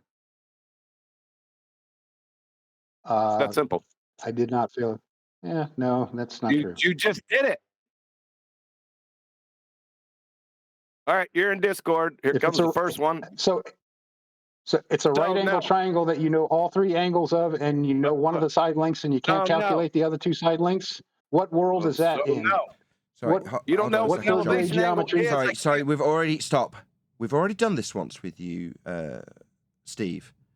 And when we did this last time, sorry, how long am I going to have to take with the fundy muting through the top of this? Try that a second time. Let's count them off. So when we did this last time, I asked you, given that we've only got angles off flat baselines, flat Earth measurements, how would you suggest that we calculate the height if we haven't got any distance measurements? Then you extrapolated out the flat Earth distance for the baseline when using your straw man about the 3rd or 4th time. I then pointed out that that's the 3rd attempt. Let's try that again. I'm correcting what you're putting You words in my could, mouth. straight What through you the say. middle of me. It's called the fundamentalist religious zealot mute button. It's what you're using now, the third attempt for me to point out that which we've already covered What is what once. you're doing right now And you're going to called? What do you continue call using that? the fundamentalist zealot mute button, aren't you? Because it's painful. Me Yeah. pointing out. Uh-huh. So at some point, I've got to shut this line down, Steve. I've got no choice. I've got an audience to communicate with, regardless of you, who has already had this argument taken apart once, not getting the opportunity to go through it again because I'm highlighting how I won already. But you won't allow it. It's now the third attempt. Have you ever And now lost? the fourth attempt. you ever You're still lost? going to chant through it, Fundy mute button. So I'm not going to get to conclude. Now the fourth attempt, I'm not getting to the conclusion because Steve won't allow it because he's a zealot with a globe belief. So us concluding this point's never going to happen, right? Because Steve needs to rinse and repeat his height claim. It won't allow me to point out that he's already extrapolated out what we need from this process, which is distance to GP. Once you've got that for you to use your straw man, because you haven't got any distances before you use that flat earth extrapolation of the baseline. And once we got it, we didn't need the height. We didn't need to do your straw man anymore, did we? Because we've got a distance to GP. We could find our position at C with that. Maybe. We might need two more. My point is that once we've got that distance, which you gave us last time you tried this on, we've got the flat earth measurement along a flat baseline to the GP of Polaris in your very specific example of an elevation angle measurement with this triangle that you use when you minus from 90 and times by 60 to give us that distance to Polaris you already gave us when we did this the first time. Steve, we've already done this once. You gave us a flat earth distance in nautical miles at the end of this process. To get one of those distance measurements, distance over that's the fifth attempt. Earth. Fifth attempt at the conclusion. Zealot. I'm correcting what you're saying. I'm correcting the words you're putting in my Zealot. You mouth, don't that's all. like the flat earth conclusion, so you think chanting I through don't it like will people stop it putting words in coming. my mouth. That's Fifth all. attempt. Fifth attempt. I just don't like people Maybe putting if I words in could my get a mouth, word in edgeways. Maybe if you stutter and for it. stammer like a little bitch through the top of me, it'll stop the conclusion coming, Steve. It's not like in the comments, is it, mate? Yeah, I can point out how telling this fifth interruption is. Let's just try that again for a sixth time in the face of a zealot globe believer who extrapolated out a flat Earth nautical mile distance to the GP of Polaris based on a flat Earth angle and baseline in that angle you, Steve, used to extrapolate out that flat Earth nautical mile distance you gave us. At which point, because you were attempting to burn a straw man about height, we, when performing celestial navigation, didn't need anything else other than that flat Earth nautical mile distance to Polaris, now did we? Meaning your straw man you're now re-attempting to go through and interrupting 6 times failed, Steve.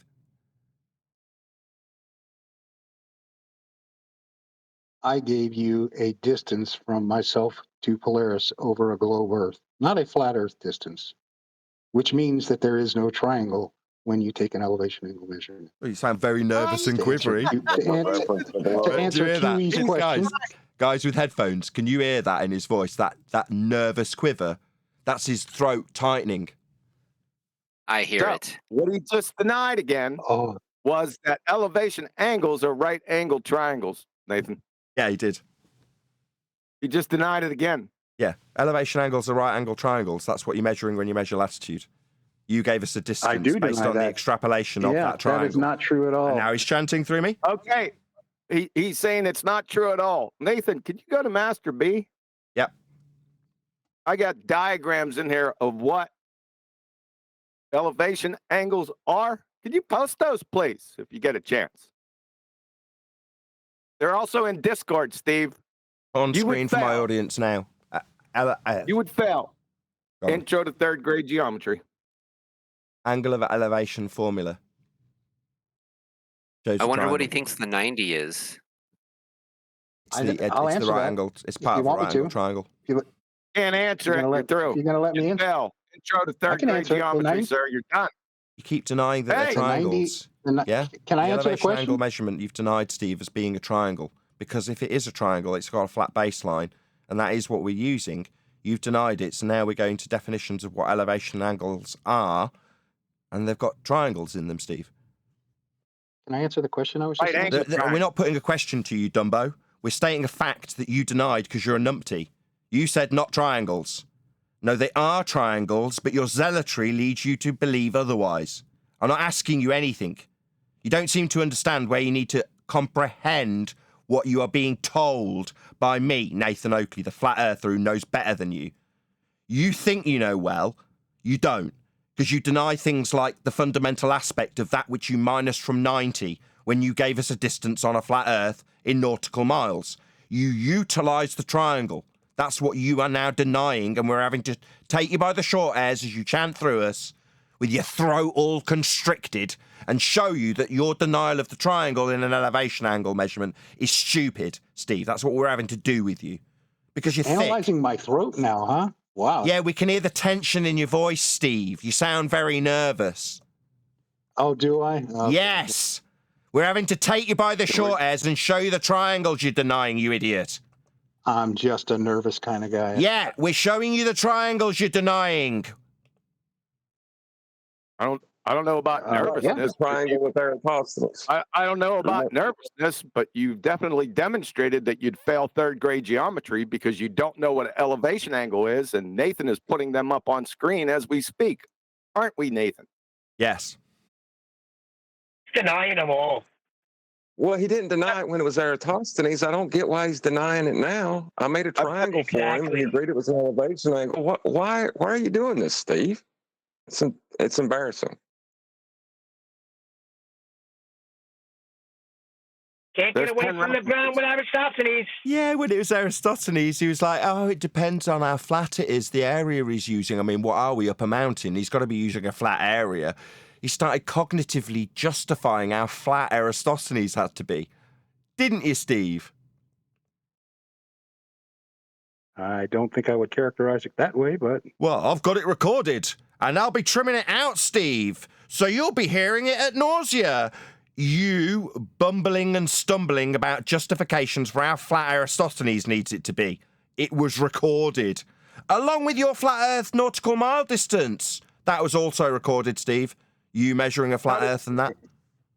How do you do that? I called it a flat Earth nautical mile distance, didn't I? That's exactly what I said. We'll hear that in the No, it's what I said, because that's what it is. Sorry, how did he do that? How did he get the distance? You only have one angle, the elevation angle. How did he get the distance to the GP? I measured my 28 degrees to Polaris, subtracted it from 90, got 62, and came up with 32, where'd you get 90 from? Where'd you get 90 from if it's not a right angle triangle? Well, the 90 is the angle to the star from the GP. That's how you get the 90. Yeah, that's a 90-degree right angle triangle. What is a right angle triangle, Steve?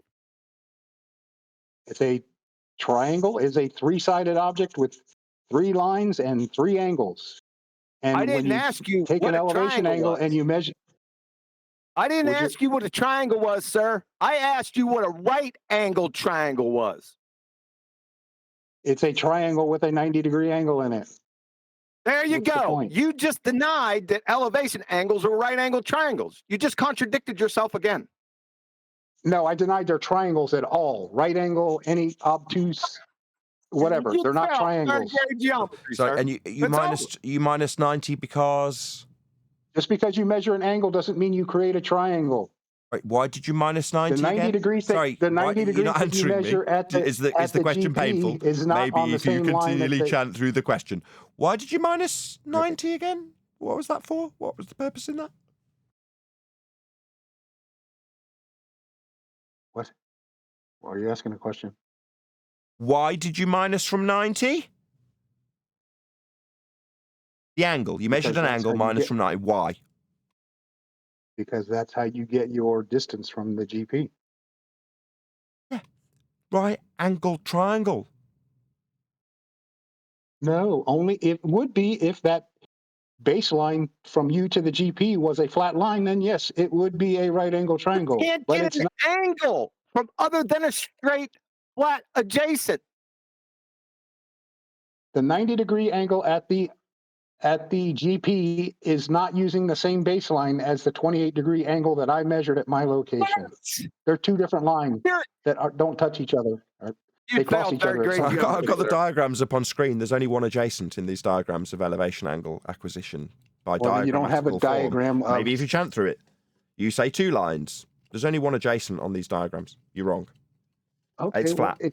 if you want to believe in magical triangles that you know Magical all the triangles, angles it's of just and a right angle one triangle. side of, Sorry, and I don't need to take this to La La Land because you say it's a magical triangle. It's just an elevation angle measurement. That's all it is. It's not a magical triangle suddenly because it's not comporting with your sphericity belief. That doesn't make it magical. It's just a triangle. It doesn't have 2 lines for the adjacent. You said it had 2 lines. It doesn't. not a triangle. He's done. He's finished. He's finished. You already posted what an elevation angle was. Right angle triangle. There were 10 references in there. You're done. An elevation angle is just an angle. An angle only You has would 2 lines. A tell. triangle has 3. You would sell intro to third grade geometry. It's over. You're finished. Why? Well, that's where you're wrong. Wow, that's where I'm wrong. I don't know if Nathan put those up on screen. I have. The jury's going to convict you. What he put up on screen, a diagram of a triangle. What that doesn't prove that what you're measuring on Earth is a triangle. Okay? No. What they are is they've been posted in Discord to you too. They're diagrams of elevation angles, and they are triangles. You say no because the baseline can't be Earth because my Earth's curving. No, it is the ground. It's got 90 degree to the ground position of the star you're measuring. Ground position. You say no, there's 2 lines. Why? Because it's not the curved line that you need it to be? Or you can chant through the conclusion all you like, but it's just a flat Earth measurement, whether you like it or not. No, it's not. The 90 degree at the GP and the 28 degree that I measured at my location are not on a flat line, the same flat line. Like in this diagram. Hold on. Not on the... Stop. There you go. Stop. Let me just confirm. So what he has just said is the angle measurement and the 90 are not the same line, as is the case in this diagram depicting angle of elevation formula. They are also, excuse me, the line labelled adjacent in this diagram of angle of elevation is not the line along the ground, according to you, as per this diagram showing it as a line along the ground called adjacent. And as per this diagram, this straight, flat line meeting the GP at 90 of a 45 degree angle, or sorry, 60 degree angle, this is not the line either. This isn't the line of the ground either. And this diagram, there's about 20 of these that all contradict you, zealot numpty. All of them contradict you. They've all got one line along the ground. All of them. The list goes on and on, and you're just wrong. Right. And you agreed to it with the Eratosthenes that you're forming a triangle to get the elevation angle. Why are you denying it now? You're like in 2 different places where you want to tell them they're wrong and agree with me. You can't do that. I never said. When did I say you're forming a triangle when you take an elevation angle? That's what it is. It's on every single one of these diagrams that you've had posted to you in Discord. That's what it is. You seem to think we concern ourselves with what you say when you don't cite a damn thing. Meanwhile, we have endless citations that contradict your garbage that you spew. Because that's all you can do. Spew garbage about triangles not being triangles, about the baselines not being the baseline, about the plane of reference not being referenceable, being imaginary.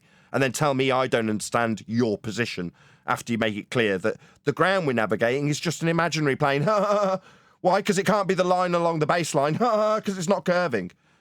No, it is. It's the flat Earth we're measuring. You just can't cope with it.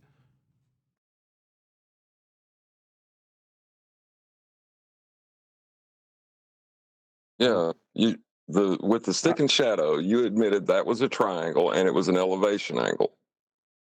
I don't think I admitted that was a triangle. I did. Oh God! I think I said that. I can't help you. What? When did I say it was a triangle? So Aristophanes isn't a triangle. Let's just get this on That's record. my whole point here. I've been saying that when you measure an elevation angle, you're not creating a triangle. Well, that's your death. It's over. You just cut your own head off. Okay. Well, if that's what you think, if you think a right angle triangle exists where you know all three sides and while you're one the saying length, it, Dumbo, it's on screen. Not what I say. I've demonstrated it. It's in Discord, and I gave all the references to Nathan to show on the stream. It's not what I said. It's what I demonstrated. But keep denying it while you say, oh, well, because I say it's not a triangle, the endless citations on screen while you're saying it aren't true. That's what your position is currently. It's pathetic. Yeah, well, what you're showing on screen is obviously not the Earth with elevation angles taken from it. It's pictures of it taken But on it a flat was. baseline. It is. What are you talking about? Look, I told you. You get the stick, you put it in the ground 90, you measure the shadow, you get the line from the end of the shadow to the top of the stick. That is a triangle. That is an elevation angle. You agreed to that. Why are you changing your mind? Called cognitive dissonance. Yeah, Steve, this is the point where you say, okay, but why would they No, lie? I agreed that I agreed that it's an elevation angle. I did not agree that it's a triangle. Why do you keep saying that? Because it's on screen. I know how you get. You how asked you a measure an question. elevation Why angle. do we keep saying it's a triangle? The have to triangles pre-assume that it the Earth is. is Okay, flat. maybe keep muting me while I point out why, in answer to your question, we keep saying it's a triangle. No, we've got dozens of cited sources showing it, you stupid clown. It's not what we say. You just had this 30 seconds ago from QE. You stupid muppet. Are you going to keep calling me names? Yeah, because you're an idiot. Why would you keep saying I think it's a triangle? No, it is a triangle. It's labelled angle of elevation formula with a picture of a bleeding triangle. But you think it's debatable because you're an idiot. Yes, I am going to call you being an idiot for what it is. Idiocy. Yeah, your denial of the triangle that is an elevation angle is idiotic, Steve. That's right, Steve. I'm calling you, with total justification, an idiot. Now, to anybody watching this, looking at the triangle that you question, they're going to realise how justified I am in calling you an idiot. As you go, are you going to keep calling me names as I deny the triangle on screen labelled angle of elevation formula as being a triangle? Why would that make me an idiot? It makes you an idiot, Steve, because you are an idiot. Hope that's clear. I was an idiot as soon as he came off mute. Yeah, and like you got with just a stick and a shadow, you have the height of all three sides, you have the angle of all three sides, you have the 90, you have an elevation angle to the sun. Are you really denying that? What length do you have? In your example, John, what length do you have there? That's what she said. The shadow. Oh, hold on. You have the shadow, you have the stick, and then you have from the tip of the stick down to the end of the shadow. Do you not? So you have an angle between the stick and the shadow. What length do you have? I just told you. You have the length of the stick, the length of the shadow, and the length from the tip of the shadow to the top of the stick. So all you got is an angle. You don't have a triangle. Yeah, that's all Aristophanes used. That's right. That's right. That's all he used. Hell. That's Aristophanes just used an angle off a flat Earth. That's right. Did you want to now decry Aristophanes as a really shitty proof? Because it's obviously measuring a flat Earth for the angle, like this triangle on screen. Just imagine this line for the audience, labelled Y, is the stick. Now imagine the line labelled X is the flat Earth, the one labelled horizontal line, and then the Z is the opposite of the triangle in this very obvious triangle in this diagram labelled angle of elevation formula with a triangle in it. So it's the flat ground, Steve, in that Aristophanes example. Did you want to kick it to the curb now? Like run it over with a big fat bus because it's proving a flat Earth? Feel free. Tell us how crappy. I didn't Tell us wanna how talk. crap I didn't. Aristophanes is. Oh. Go ahead. All right, I've had enough. Thanks. I'll talk to you later. Wounded. Bye-bye, little globe-believing zealot. It was fun proving a flat Earth with your examples. Run away, little globe believer. Run away. Couldn't cope. Oh, he'll be active in the chat. Believe me. Deal with him every time you re-up one of your shows. He's in there spewing the same no, you got nonsense. me banned. You have me banned off the channel. How can I do that? Sorry, Steve. The angle for Aristophanes is off a flat Earth. For the angle to be flat, to be an angle, to be a triangle. It's flat Earth. He was pretty sure the Earth was a globe. Did you want to chant through me? Did you want to chant through me? Was. Maybe this is your time to talk about being banned. So it's a flat Earth in Aristophanes' angle measurement, isn't it, Steve? No. So it's not an angle.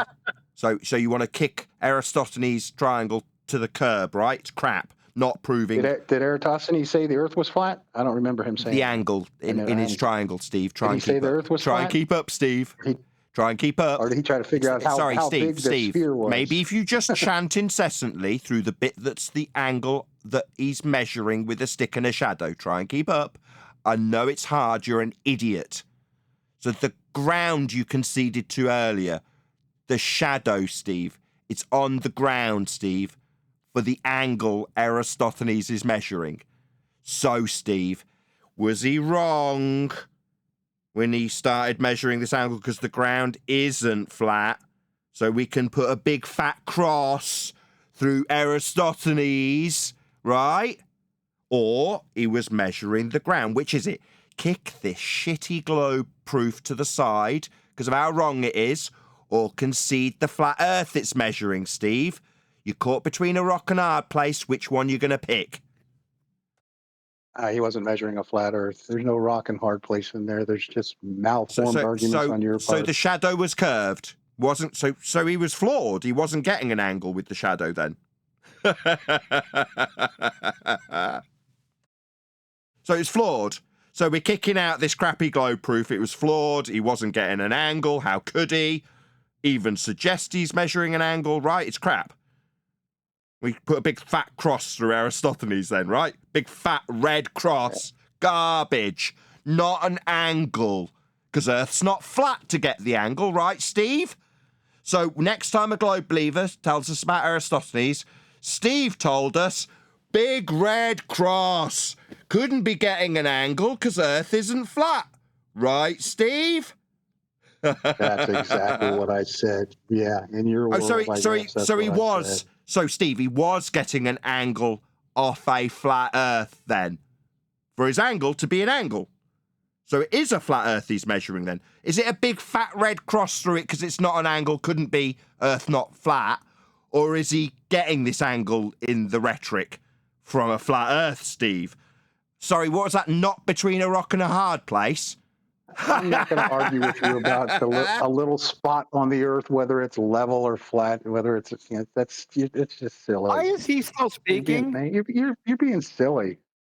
Why are you still speaking? You denied that an elevation angle was a right angle triangle. You would fail third grade geometry. Why are we still speaking to him? He ducked out, but then he feigned ducking out so he could change the subject to his being banned or something. And then I immediately brought it back onto the subject of Aristophanes having to measure a flat area. Now he's into the justifying how flat an area it's got to be, aren't you, Steve? You carry on, son.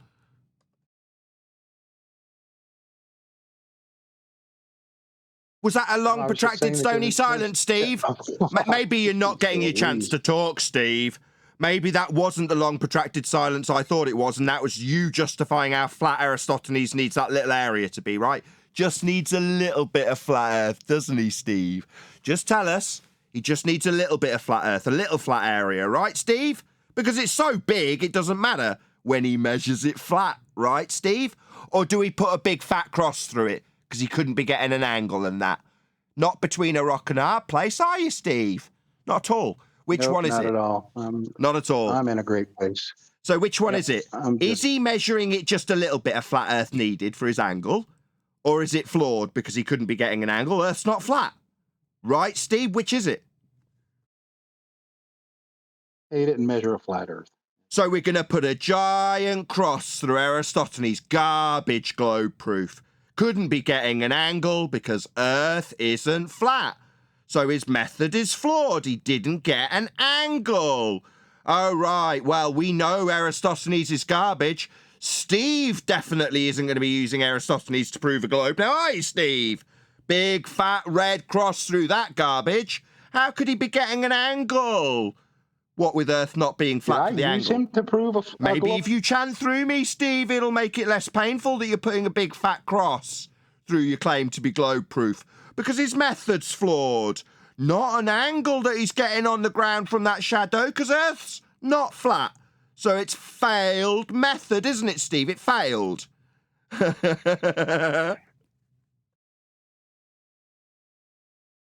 that be a stony silence, Steve? Oh, my bad. It's you never getting a chance to speak. It's obviously my confusion in that long, protracted, stony silence while you figure out where to go when you're caught between a rock and a hard place. Because you can either say that Eratosthenes' claim to be angle measurement isn't an angle. Because it's not a flat Earth, how could it be an angle? Or you can concede that he must measure Earth flat for it. Which is it going to be, Steve? Which is it going to be?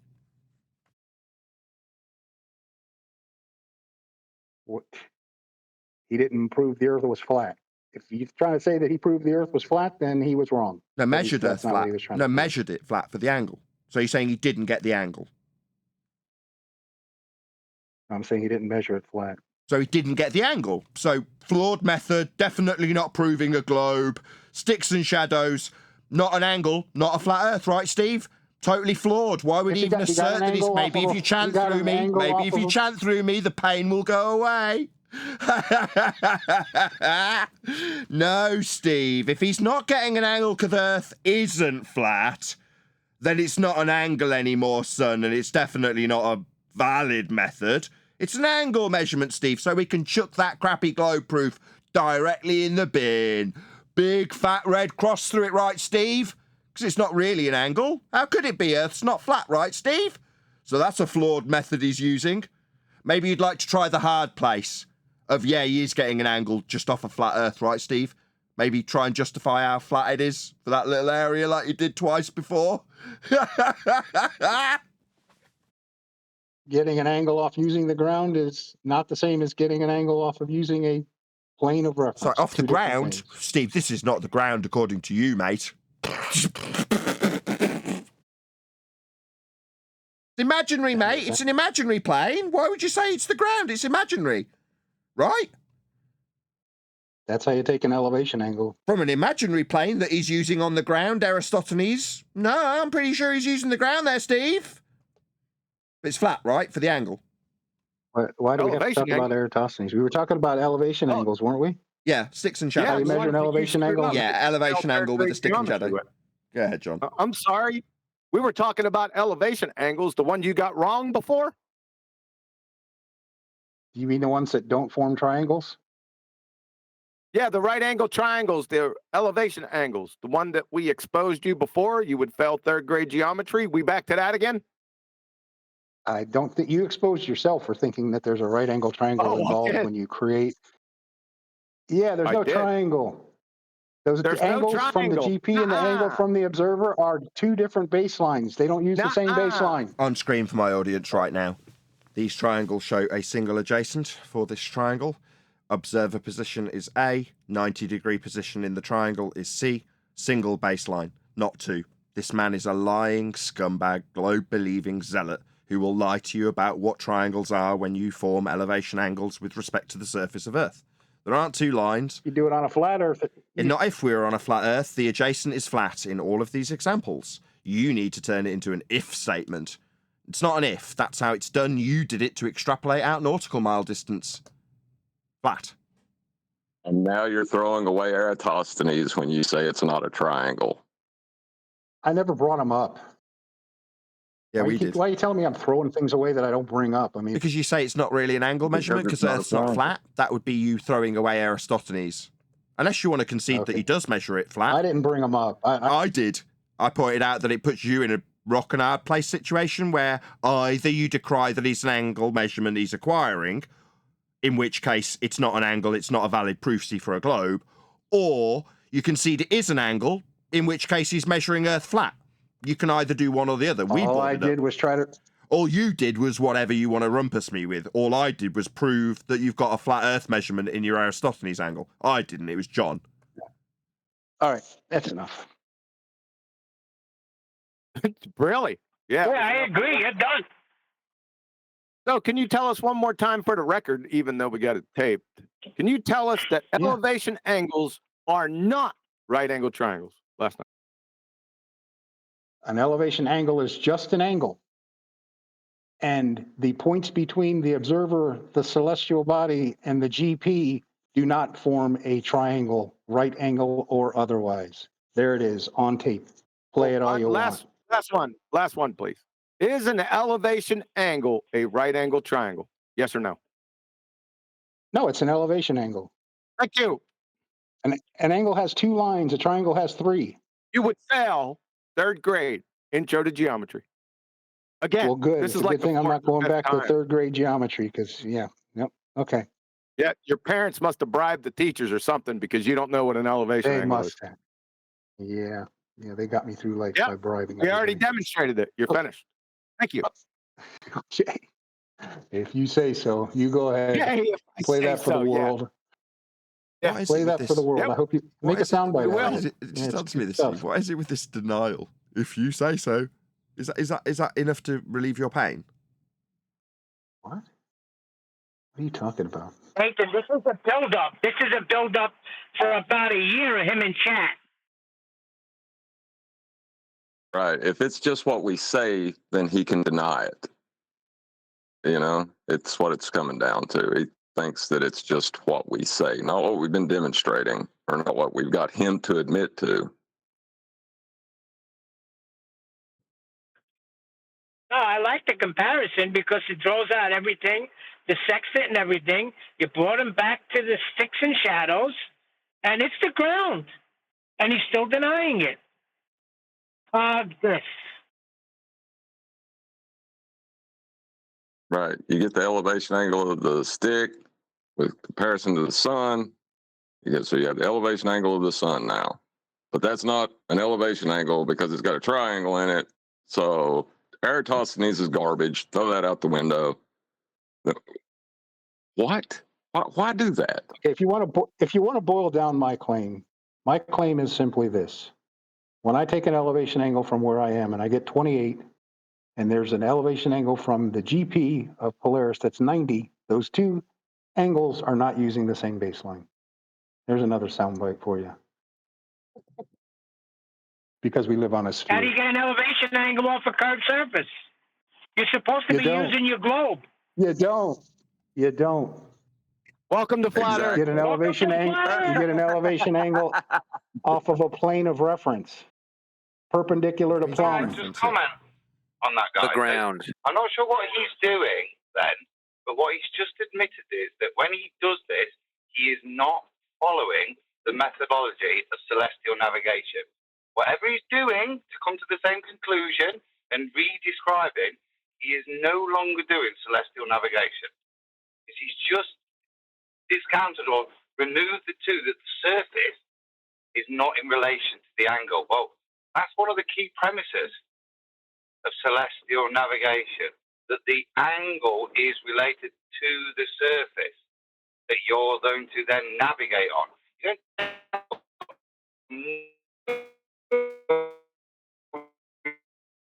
Absolutely correct. And on that fantastically clear note, I'm going to say another huge, massive, enormous thank you to both Discord and G+ panels for making today's after show possible. And of course, a massive thank you to all of you in either Nathan Oakley 1980 or Nathan Oakley Premiering streams, hopefully liking, commenting, sharing, subscribing, joining as a member, and all that good stuff. I've been Nathan Oakley, and I will see you all in the next video.